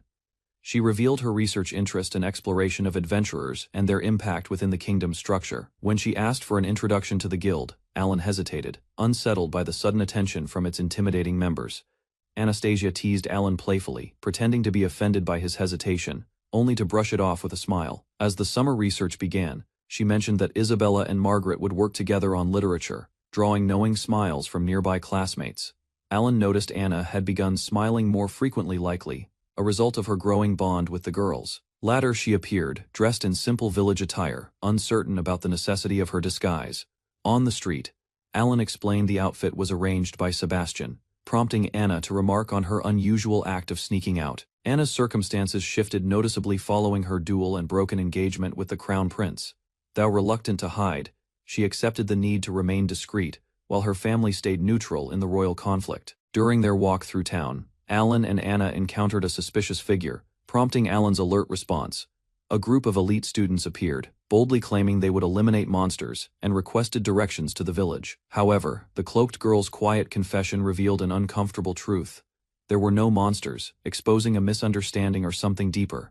Tension erupted as the cloaked girl shouted her innocence, but Marx furiously accused her of lying to the future king. Meanwhile, Alan and Anna wandered the streets until a sudden gasp revealed someone had recognized them. An unfamiliar girl confronted Anna, convinced she was interfering with her divine blessing once again. Alan, confused by the accusation, tried to understand what blessing meant, only to witness the cloaked girl prepare for a desperate move. Without warning, she lunged at Alan, knocking him down while Anna watched in stunned disbelief. Alan recognized the girl's voice and was stunned to realize it was Cheryl Laura. Someone he hadn't expected to see here. She confirmed her identity without hesitation, quickly turning the situation in her favor. Cheryl accused the other students of threatening her, claiming they intended to steal her money, stating they were only following a prophecy received by Amy and were acting accordingly. The prophecy demanded the elf village be saved from a monster attack, and Cheryl's presence had misled them into thinking she was part of it. Frustrated, Cheryl firmly denied being attacked by any monster, demanding they stop bothering her. Anastasia stepped forward with authority, condemning the group for attempting robbery within city limits. Carl, realizing the situation was turning against them, ordered a retreat. Though visibly irritated, he left with a bitter remark and a threat not to forget the incident. Even as they departed, the strange wind conjured during the confrontation remained. Tension flared anew when Cheryl demanded to know who the unfamiliar girl was. Anna, equally annoyed, returned the question with suspicion. Their banter escalated. Cheryl mocked Anna as a little girl, prompting a fierce rebuttal. Anna bristled at being belittled by someone even shorter. As the group walked, tension flared once more. Cheryl demanded Alan's support in the ongoing spat, while Anna issued a royal challenge, questioning her opponent's identity. Soon after, Alan withdrew to the guild, seeking a moment of peace. He crouched in a quiet corridor while others checked on him. A guild member explained Alan's retreat, amused by his entanglement in what he called a lover's quarrel between two fiery women. When Alan remained silent, the teasing escalated. Another member accused him of eavesdropping, forcing Alan to respond to their playful accusations. Inside the room, Alan tried to regain calm. He invited Cheryl to remove her hood, hoping to shift the atmosphere. Cheryl finally removed her hood, revealing her elven ears. Alan introduced her as the daughter of the Queen of Elves, stunning Anna, who hadn't realized she was royalty. Anna, caught off guard by the revelation, quickly apologized for her earlier behavior. To smooth over the tension, Alan explained that in the elven village rank held no weight, and nobles and commoners were treated equally, something Anna found unusual. Brightly, Cheryl shifted the mood by inviting Alan to a summer festival held in her village, clearly excited to extend the invitation. Though her sudden appearance and effort startled everyone, She explained that the festival was rare, occurring only once every 10 years, and she believed Alan. Cheryl excitedly agreed to accompany Alan, eager to ride the flying ship after the festival. Anna quietly observed the exchange. Anna, suppressing irritation, demanded an explanation. Alan hesitated, realizing he could no longer hide the truth. Meanwhile, a staff member discovered an unconscious man in the hall, apparently punished for eavesdropping. Anastasia's voice cut through the room as she demanded to know Alan's connection to the elf. Without hesitation, the elf revealed Alan's role in their village. To her, he wasn't just a stranger, he was someone who had once saved them. She explained how Alan had defended their people from malevolent spirits. Tension rose as playful accusations filled the air. Anastasia questioned the elf's influence, while Alan, clearly overwhelmed, tried to deflect the teasing with visible frustration. With a confident smile, the elf shifted the mood. She leaned forward, inviting them to attend the village's upcoming summer festival, ending the discussion on a lighter note. Alan questioned how Cheryl managed to enter the town unnoticed. Though willing to attend the festival, he seemed uneasy about her presence. With a casual gesture, Cheryl claimed she simply walked through the gate, treating the situation as if it were nothing unusual. Concerned, Alan warned her of the risk. Exposure could lead to the elven village's secret being revealed, a danger neither of them could ignore. Cheryl, confused by the urgency, asked if humans truly posed that kind of threat. Alan clarified the real danger wasn't just hostility, but discovery. Although she brushed it off with a smile, Alan remained serious. Her luck wouldn't last forever, and one mistake could compromise everything. Before departing, Alan hesitated and asked whether Anastasia could accompany them. She remained quiet, processing the request. He proposed using the Noble's Gate, reasoning that her presence would prevent suspicion. The plan hinged on her consent. To Alan, it was the safest route out of town. However, the idea of a human entering the elven village sparked immediate resistance. Cheryl, thoughtful yet amused, suggested an alternative. They could pretend Anastasia was Alan's fiancée. Flustered but compliant, Anastasia agreed. If that was the condition, she would play the role, however awkward it felt. Alan apologized, worried the plan might trouble Anastasia. But she stood firm, seeing it as a valuable chance to understand elven life firsthand. Without delay, she excused herself to prepare, asking logistical questions along the way. Her sudden enthusiasm left Alan slightly bewildered. An hour later, the group gathered beside a sleek aircraft. Cheryl beamed with pride as she introduced it as Alan's flying ship. Astonished, Anastasia questioned if it truly soared. The elf assured her that it would, empowered by the divine wind's blessing. With goggles in hand, Cheryl awaited guidance. Alan hesitated, caught off guard by her readiness. Perched alone on the rear of the aircraft, Cheryl shouted, confused why no one else had joined her. Alan calmly explained that others would sit up front. He assured her the seat was special, chosen for its scenic view, but asked her to keep it secret to avoid upsetting Anastasia. Rather than complain, Cheryl grinned, praising Alan's cleverness. The others remained unsure of what he had whispered. To balance the weight, Anastasia was instructed to ride behind Alan. She climbed aboard and wrapped her arms around him. Though awkward, she insisted it was fine, brushing off the close contact and weight as necessary. The aircraft lifted off with a powerful surge, soaring into the sky as the group braced for flight. Astonishment filled their faces as clouds rushed past. Cheryl marveled at the speed and altitude, calling out in excitement. From above, the royal capital appeared distant and miniature. Anastasia clung tighter, surprised by the scale of the view below. Alan explained the journey would take 4 hours, promising they'd reach the elven village by sunset, despite the cramped conditions.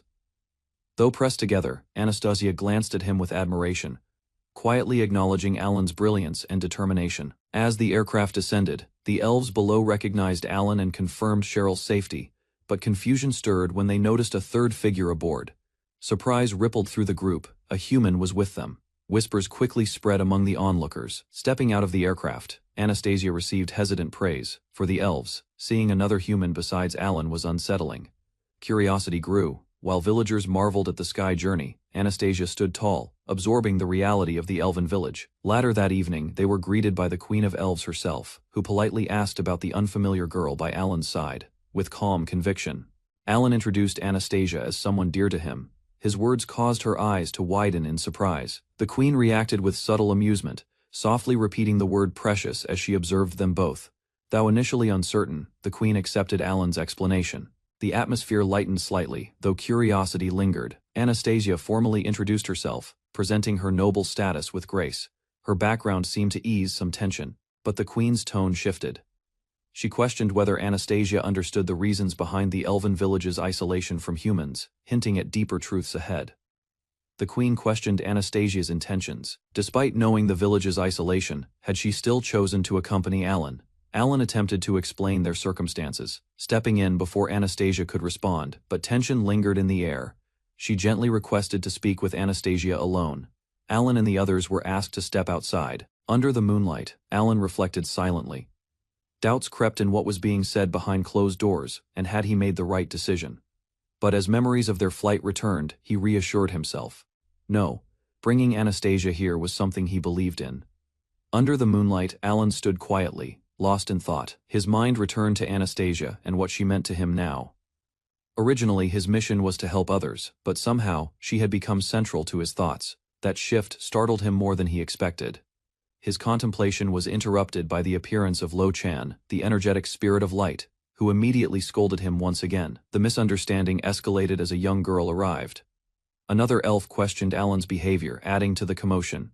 Meanwhile, Lo gleamed with curiosity, eager to meet the rumored wife Alan had supposedly brought along. Alan quickly clarified that Anastasia wasn't a child, nor just a comrade. Lo teased him anyway, insisting she understood him well. Millie ran up, asking for a hug. Alan, flustered, complied, while Lo loudly declared him a valued companion, though not without mockery. Meanwhile, inside, the queen continued her quiet conversation with Anastasia. She asked if she understood the reason elves hid from humans. Anastasia responded solemnly. She acknowledged the cruelty of humans capturing elves for their beauty, treating them as possessions. The queen warned her exposure would bring danger. Alan could be targeted just for knowing them. The queen calmly warned Anastasia that her choice to come placed not only Alan, but her own family in danger. Despite knowing the risks, Anastasia had come. Her heart hesitated as memories of Alan stirred emotions she couldn't ignore. Overwhelmed, she struggled to voice the truth. Her feelings, though real, felt like a forbidden burden. Kneeling before the village elder, Anastasia hesitated before speaking. A single name escaped her lips: Alan, the one person who continued to trouble her heart. The elder closed her eyes, pointing out the reality Anastasia knew too well. Rather than denying the bond, the elder gently proposed another path. A peaceful life alongside Alan in the village could offer a future untouched by status. Support from the villagers was clear. They cherished Alan and wished him joy, even if it meant abandoning everything tied to the human realm. As the daughter of a noble house built on the sacrifices of others, she could not choose love over duty. Faced with the impossible choice, Anastasia struggled to imagine a path that included both love and duty. The elder challenged her, suggesting such a path might still exist. Rather than choosing one over the other, the elder proposed something bold: serving the people with Alan. A thought surfaced: if that future were possible, wouldn't it be ideal? Doubt crept in, not about herself, but about what Alan truly desired. The elder, watching closely, sensed the weight Anastasia carried. To her, the young noblewoman seemed overly burdened by self-sacrifice. With gentle eyes, she urged Anastasia to breathe, to listen inwardly, and stop running from her own feelings.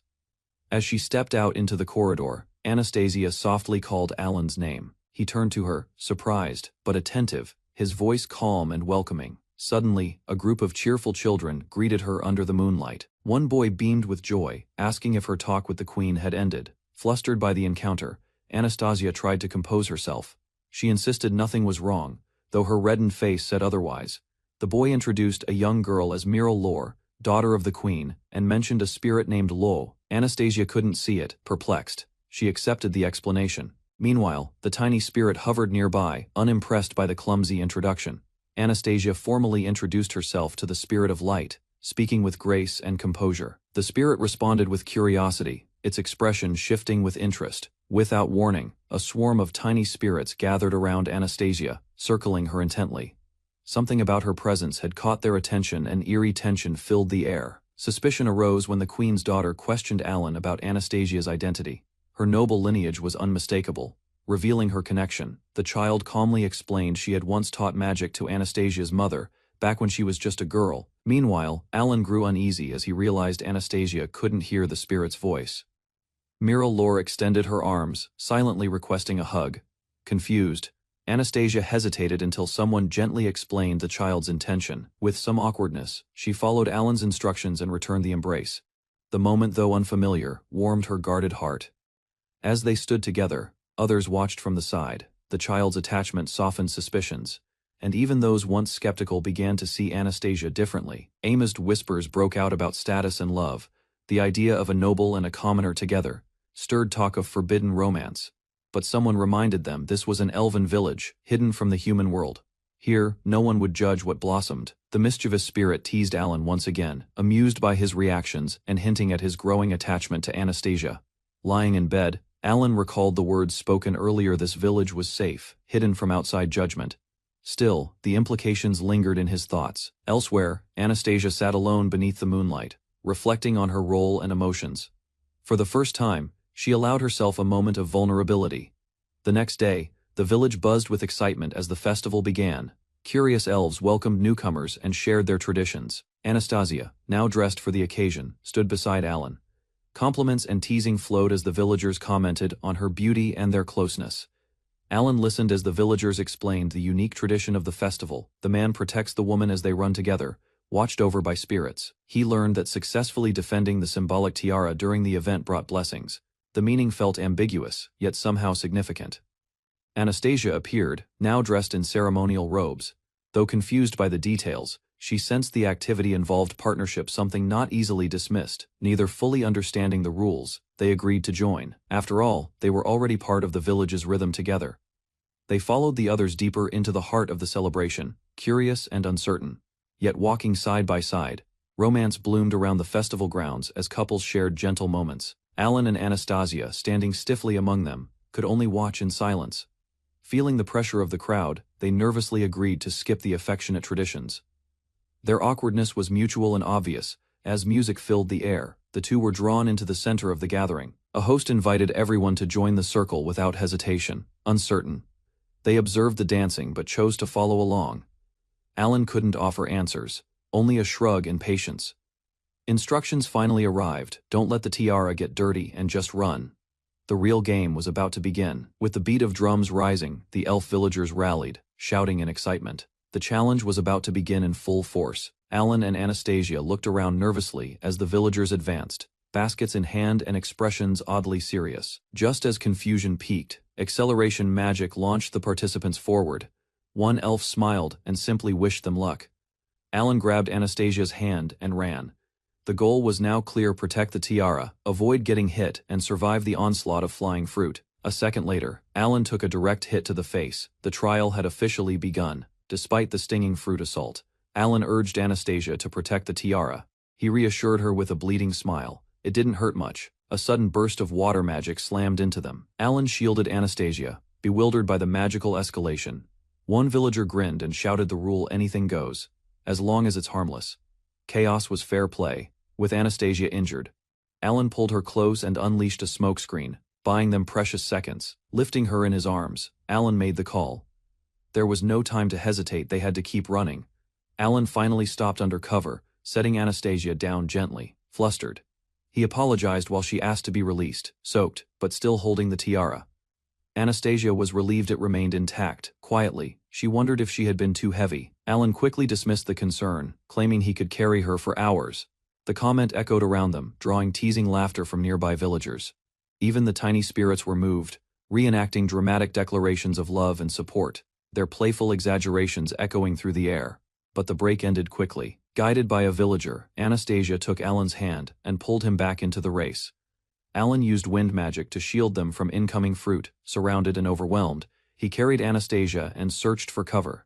Their pursuers closed in with renewed force. Despite exhaustion, Alan held firm, refusing to surrender as tension escalated. Surrounded by enemies, Alan stood firm with Anna at his side.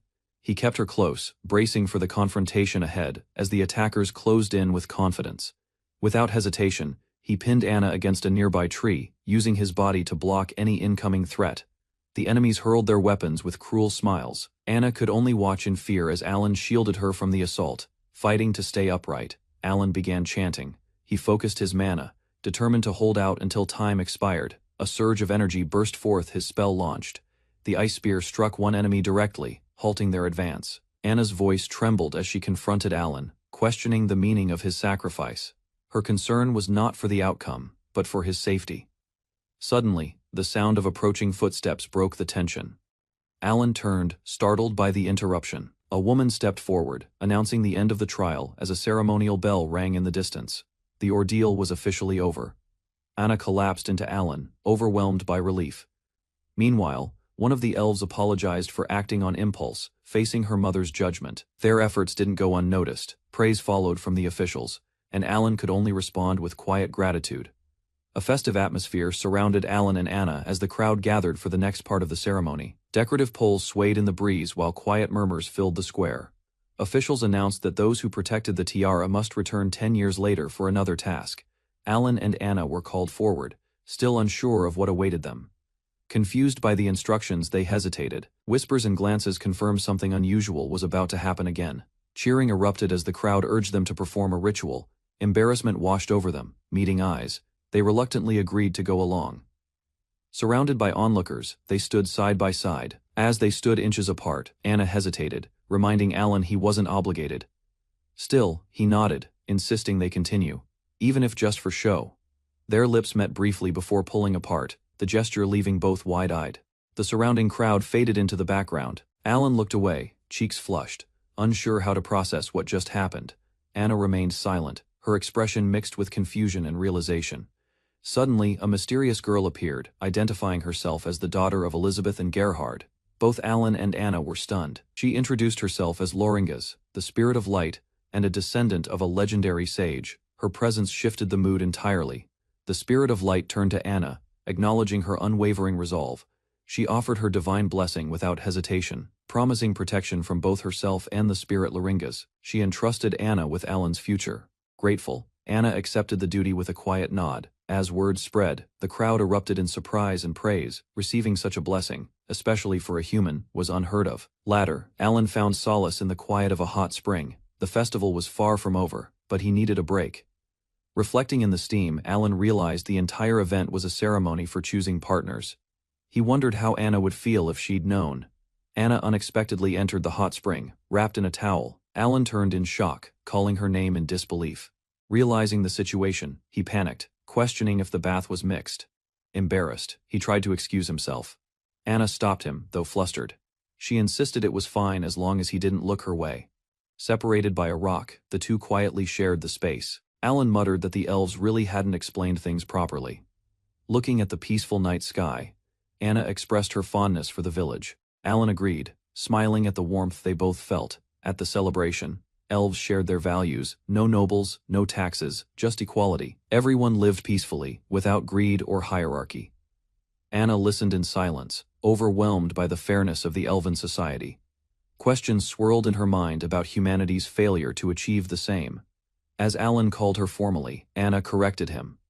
Her voice was gentle but firm. Just Anna was enough. Tears shimmered in her eyes as she questioned whether rank mattered in this village.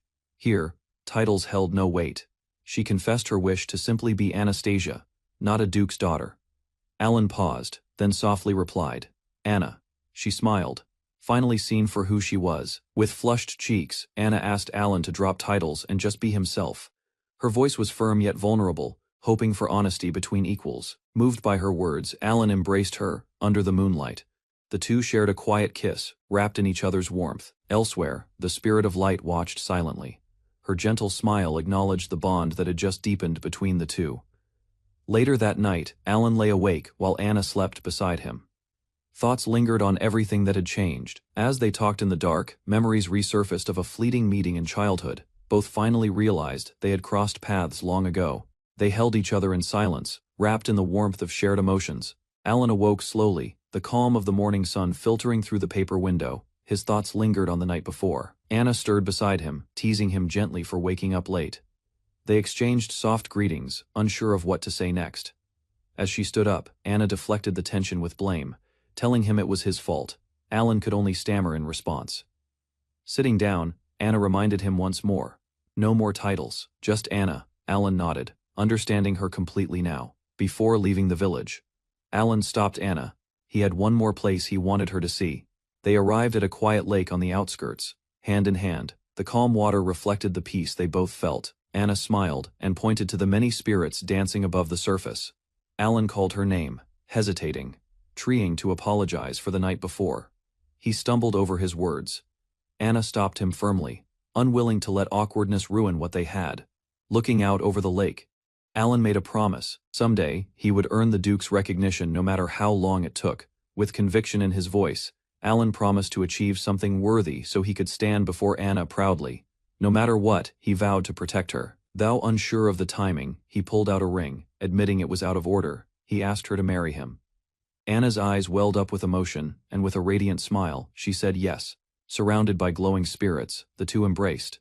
A new chapter quietly began. Later that day, they prepared to depart. Anna wore a fairy's ornament, a token of truth. Their hearts were ready for what lay ahead.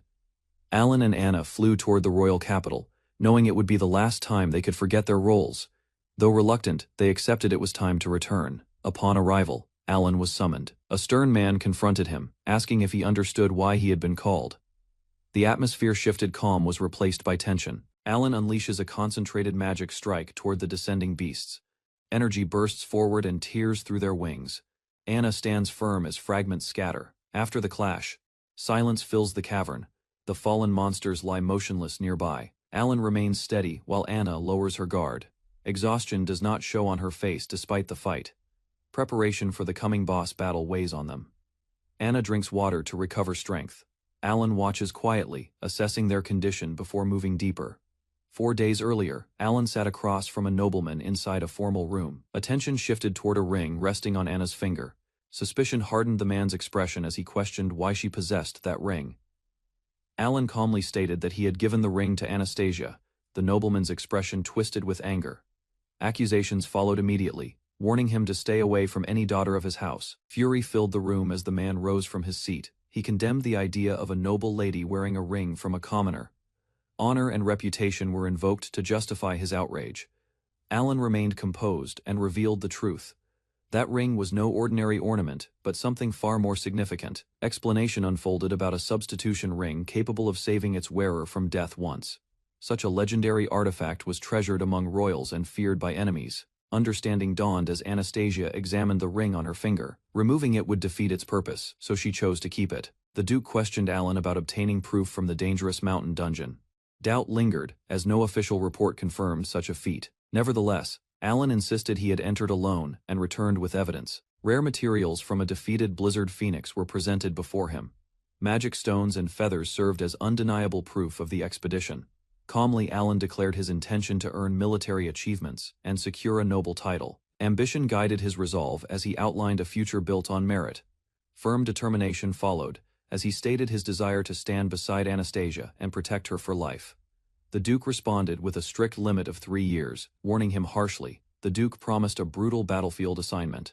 Acceptance came without hesitation from Alan. A blizzard phoenix burst apart, under a precise attack, its massive body collapsing amid shattered ice and scattered feathers. The creature's final struggle ended instantly in the frozen cavern. Holding a rifle firmly, Alan evaluated the result with calm satisfaction. Lacking talent with the sword, he relied on magic and strategy instead. Confidence replaced any trace of hesitation. Beside him, Anastasia declared her intention to protect him when blades were required. Tireless training had shaped her strength, allowing their partnership to balance offense and defense. Beyond personal growth, Alan entered the dungeon to help Anastasia grow stronger. Stability of the duchy depended on her future power, especially in dangerous times. Preparations concluded as they approached the boss chamber. Determination sharpened when Alan chose to face the enemy first. Witnessing his resolve became another reason for Anastasia to stand there. Inside the cavern, Alan and Anastasia advanced toward the towering blizzard phoenix. Cold air surged from the creature as it rose before a pillar of light. Shields were raised while they prepared for the subjugation. Suddenly, the phoenix spread its massive wings and unleashed a violent gust.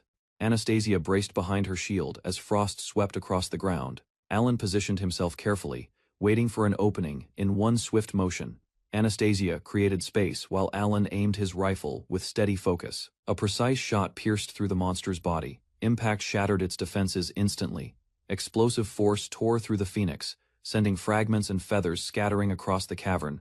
The massive creature crashed to the ground, its wings collapsing lifelessly. Silence returned as Alan confirmed the result. Anastasia lowered her guard, surprised by the speed of victory.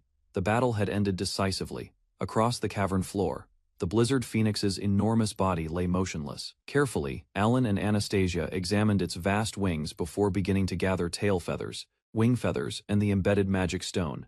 Kneeling beside the remains, Alan removed a large magic stone and offered it to Anastasia. Surprise crossed her face at its size. Together they acknowledged that the victory was shared. Insistence from Alan made it clear she should claim the reward. Recognition as the labyrinth's conqueror would elevate her status and influence. Beyond immediate benefits, this success would strengthen her family's reputation. Historical records of the unexplored labyrinth made the achievement even more meaningful within the duchy afterward. Both settled near a treasure chest in the dungeon's depths. Curiosity gradually replaced fatigue as attention turned toward whatever treasure remained inside. While examining the treasure chest, Alan lifted a massive black sword from within. Anastasia watched closely as the heavy blade emerged, its design unlike any ordinary weapon stored in the dungeon. Resting the sword across his knees, Alan recognized it as the dungeon's true treasure. Alongside it, a small magic bag appeared, adding further value to their discovery. Careful inspection revealed the weapon's identity as the legendary Sky Knight's sword. Realization struck Anastasia as she understood the national importance of such an artifact. Without hesitation, Alan decided the blade should belong to her. Surprise and disbelief crossed her face as she processed the weight of his decision. Despite its status as a national treasure, Alan treated it as a personal gift. The gesture carried quiet meaning beyond the dungeon's victory. With a gentle smile, Alan explained that the legendary sword would serve as a birthday gift for the one who had accepted his proposal. Gratitude softened her voice while Alan promised to present it again on her next birthday. The heavy blade remained between them, symbolizing both victory and personal commitment.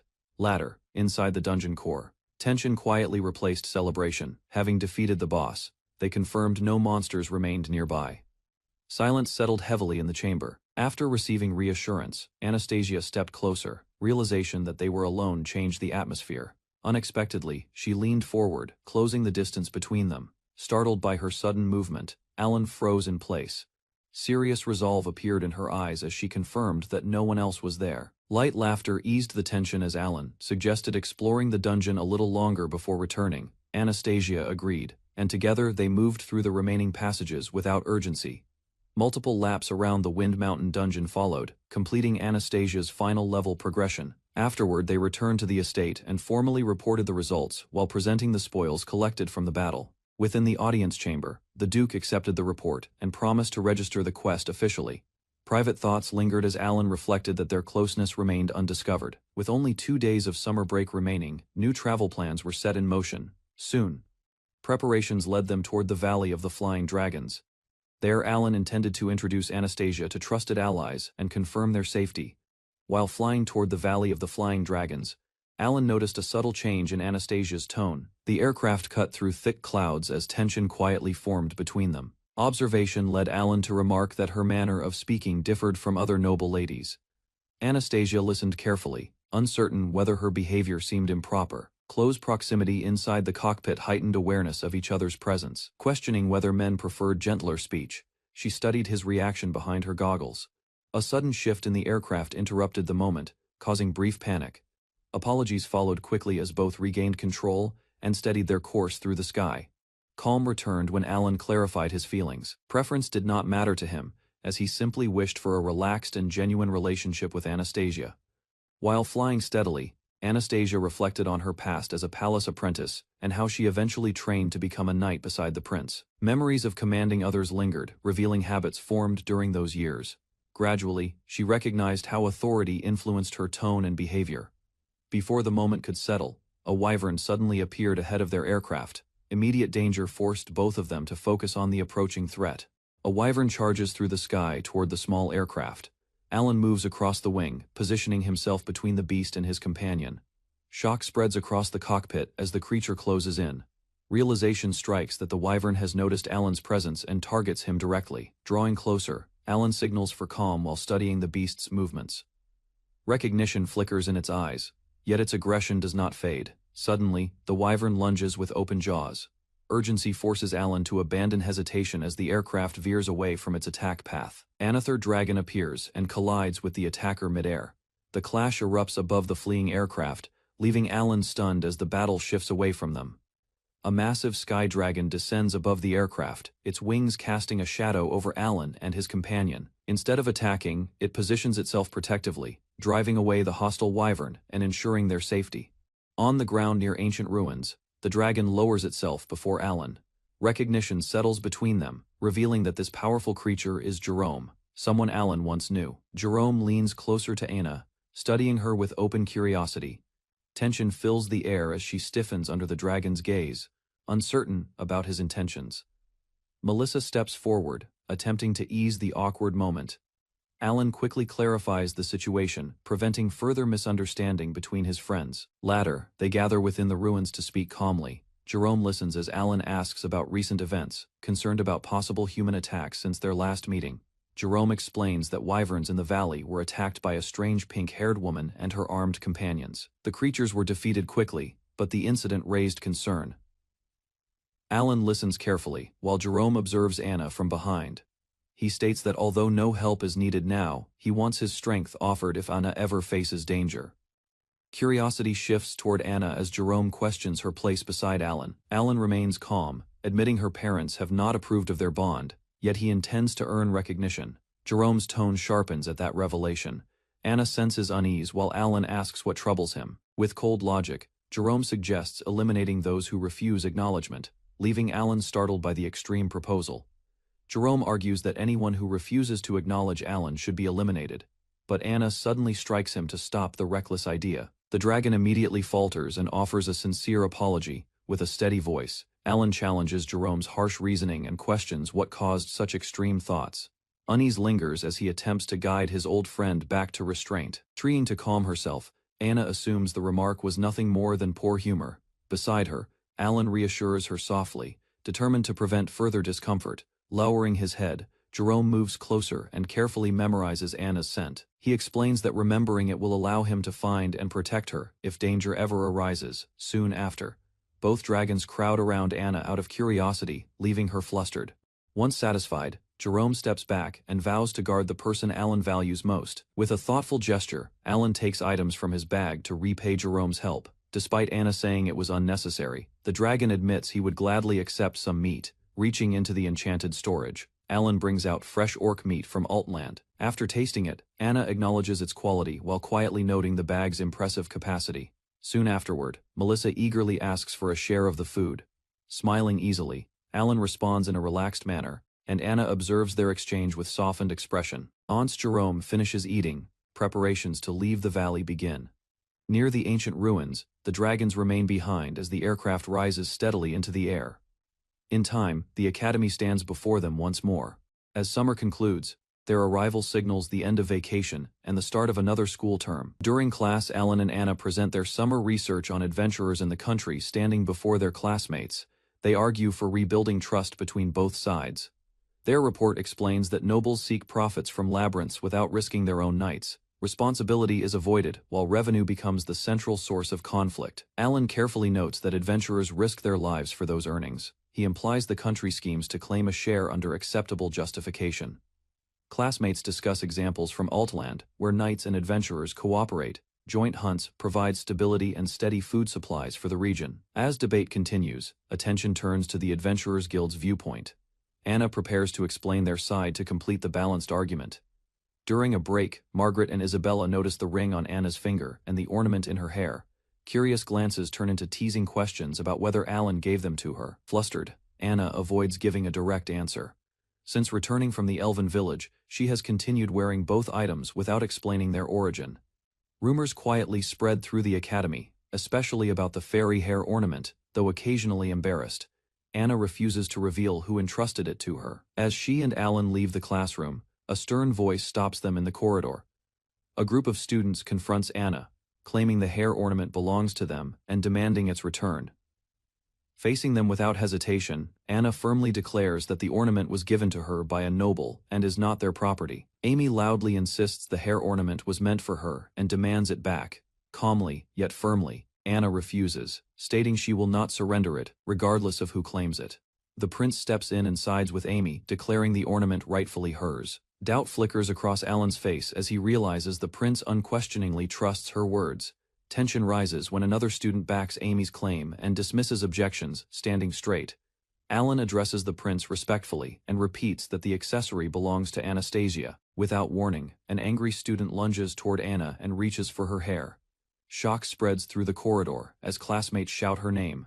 Before he can grab it, the ornament releases a sudden force that hurls him backward. Silence falls as he crashes to the floor, leaving everyone stunned by the artifact's power.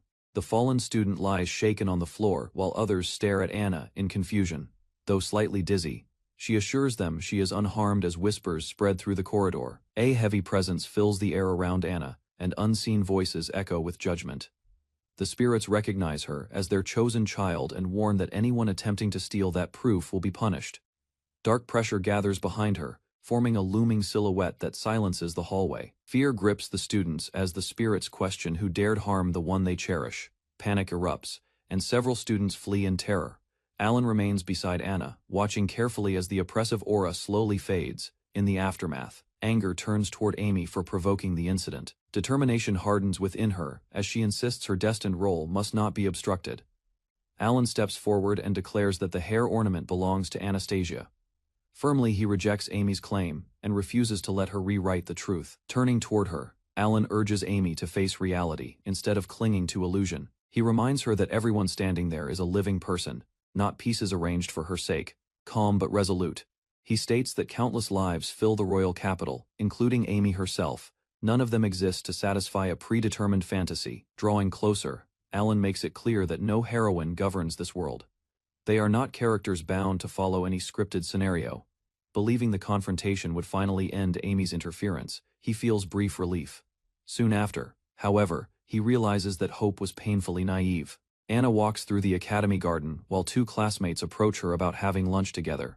She agrees, though her attention seems distant and distracted. While heading toward the labyrinth again, she reflects on how she has been searching for private moments lately. Concern arises from the boy beside her, yet she avoids revealing her thoughts. Another student notices them and invites Anna and her companion to join lunch outside.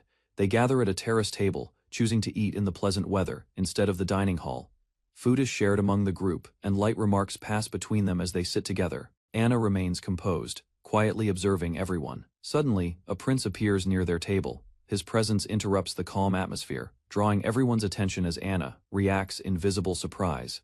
The prince hands Anna a sealed letter and requests her answer immediately. She accepts it with steady composure, recognizing it as an official message from the king. After reading the contents, she states that she understands and will visit the king soon. Her expression remains controlled as she returns the letter, turning away. The prince declares that a carriage will arrive to escort her the next day. His departure leaves a tense silence behind him. Anna informs her companions that she has been summoned to the royal castle. Uncertainty spreads among them as she explains the details remain unclear. Examining the seal closely, she confirms the order is genuine. A quiet resolve settles over her as she prepares for what awaits. Anna smiles faintly while holding the letter, remarking that following the royal orders will only take about a week. Confidence shows in her calm expression.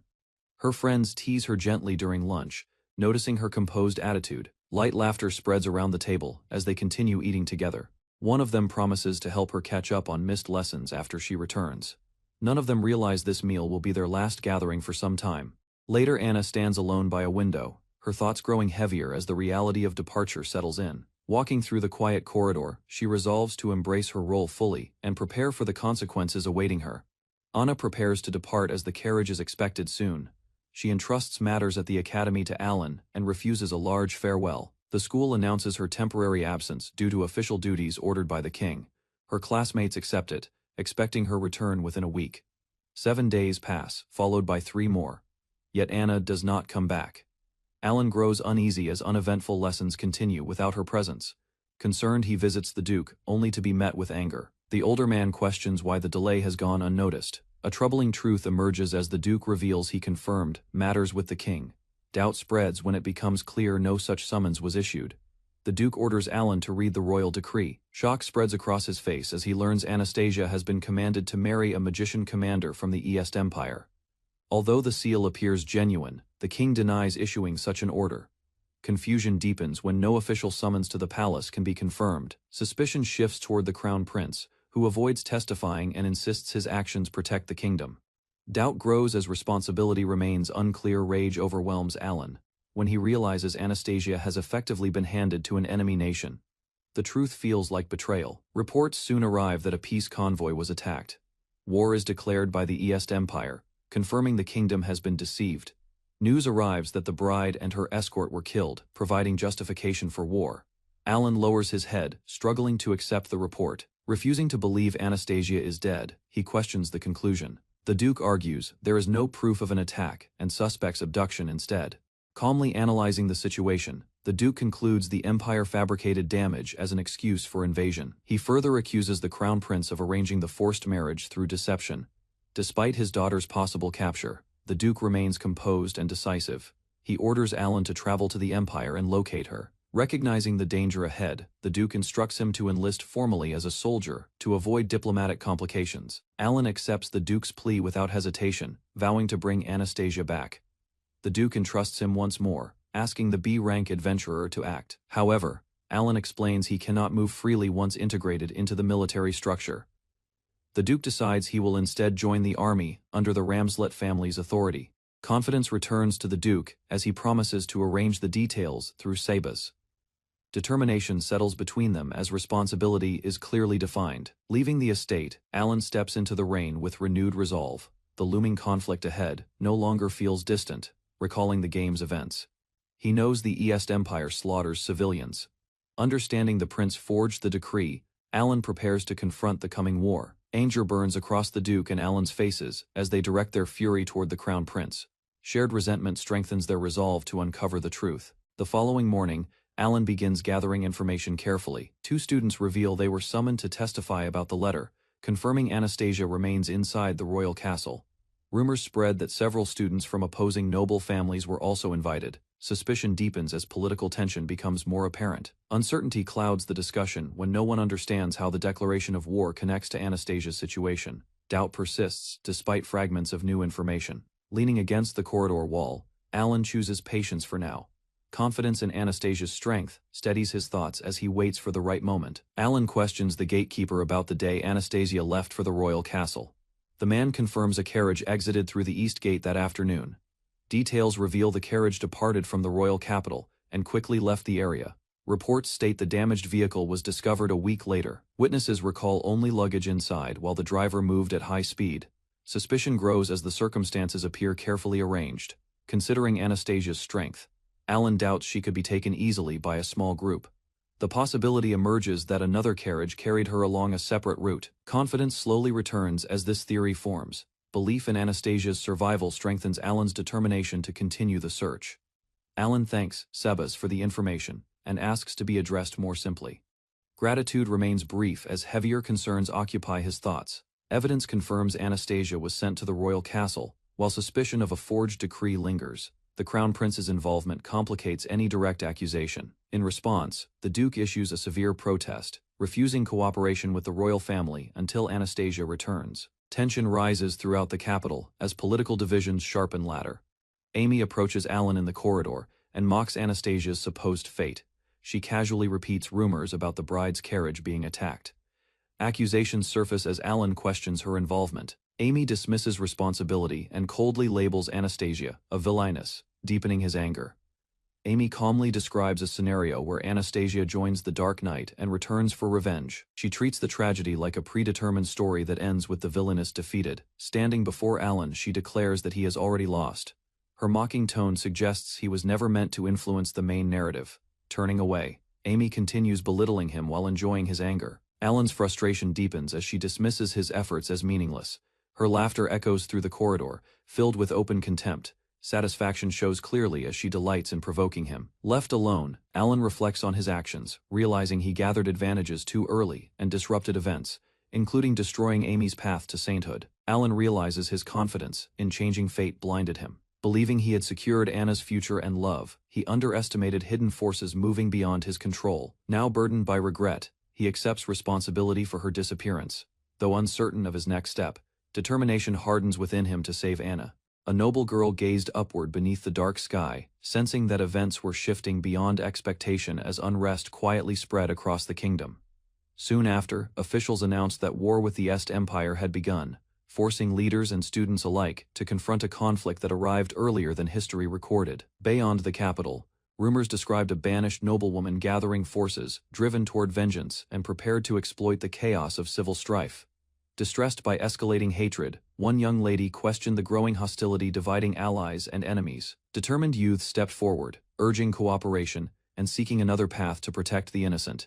Amy stepped forward with arms wide, calling for calm as classmates reacted with shock and confusion at her sudden plea for peace. Students stared at her uncertainly, unsure whether her bold stance was bravery or recklessness in a hall filled with rising tension.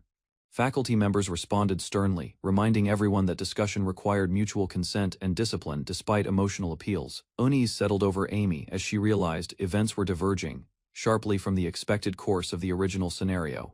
An official announcement confirmed the nation's entry into war, ordering students home and closing the academy indefinitely. A stern commander arrived at the academy, dismissing concerns about cancelled events and declaring that the kingdom required immediate assistance from its youth. Introducing himself as Otto von Jukes, he urged students to raise their hands and defend the homeland against the Empire's advancing forces. From the stage, his rallying cry echoed through the hall, pressing young men and women to prove their loyalty. Amid the silence, Alan stood and volunteered, identifying himself calmly as a second-year scholarship student. Whispers spread quickly, yet the commander demanded to know who else would follow his example. More students rose after Alan, volunteering despite uncertainty, and the commander accepted them as official applicants to be escorted to the royal palace.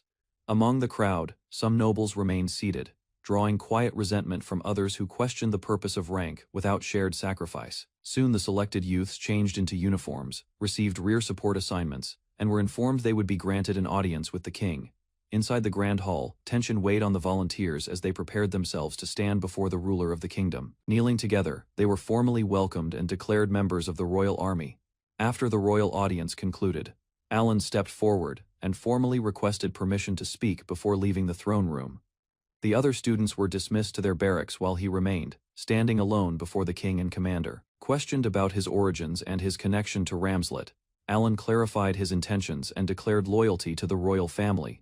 Without hesitation, he requested immediate protection for Anastasia, the Duke's daughter, citing rising instability within the realm. Finally, he demanded strict punishment for those who misused the royal seal, shocking the court with his bold resolve. Alan's bold demands angered the commander, and the king questioned his audacity in speaking so directly within the throne room. Realizing the tension he caused, the young volunteer bowed deeply and admitted his misconduct, asking forgiveness for overstepping his position. Though dismissed and told to return to rear support, he refused to retreat quietly and instead requested assignment to the front lines to atone. Suspicion arose regarding his ties to Ramslet, yet Alan reaffirmed his loyalty and declared his dedication to serving the crown above all else. Impressed by his resolve, the king granted permission and ordered him to fight at the front against the imperial forces. The king ordered preparations for deployment and assigned Alan to the fortress city of Caldacia, tasking him with reclaiming the Bruzini region from imperial control. In return for victory, the monarch promised any reward he desired, yet forbade him from returning to the capital until success was achieved. Alan accepted the command respectfully, expressing gratitude while the commander questioned whether such trust was appropriate for someone previously insolent. After Alan departed, the king remarked on Ramslet's defiance and compared the situation to a master unable to control his own hound. Walking alone through the corridor, Alan understood that survival would determine whether he earned authority or perished anonymously. In a quiet room, two men discussed the king's temperament and considered whether Alan's bold appeal would succeed without provoking severe punishment. Meanwhile, Alan reflected on the risk of execution but trusted that the king would not act rashly over a student's discourtesy. Stepping into the city streets, he concluded that his gamble had worked and decided to report the outcome to the Duke. At home, he informed his mother about volunteering, downplaying the danger by explaining that students were assigned support duties rather than direct combat. During their conversation, she gently suggested his concern for Anastasia might be something more personal. During dinner, Alan's mother noticed his reaction at the mention of Anastasia and realized his concern for the Duke's daughter was unmistakable. Recalling the invitation they once received, she gently acknowledged his feelings, yet reminded him that affection alone could not change their circumstances. Calmly, she encouraged him to protect the girl if he truly cared, while warning him never to lose sight of what mattered most. Later that night, seated alone in his room, Alan reflected on his priorities and concluded that saving Anastasia outweighed every other ambition. Elsewhere, a furious creature reacted to unseen events, hinting that his decision would soon face unexpected opposition. Inside a ruined chamber, a dragon considered eliminating the crown prince, believing that removing a single human might end the growing conflict. Alan rejected the idea, explaining that killing one royal would provoke retaliation from the entire capital and escalate the violence further. Standing before the creatures, he insisted that wars were matters for humans to resolve and asked only that they search for Anastasia. After a brief exchange, the dragon agreed to locate her while urging Alan to survive the coming battles. With their pact settled, the dragon took flight, and Alan turned toward the front lines to face the war,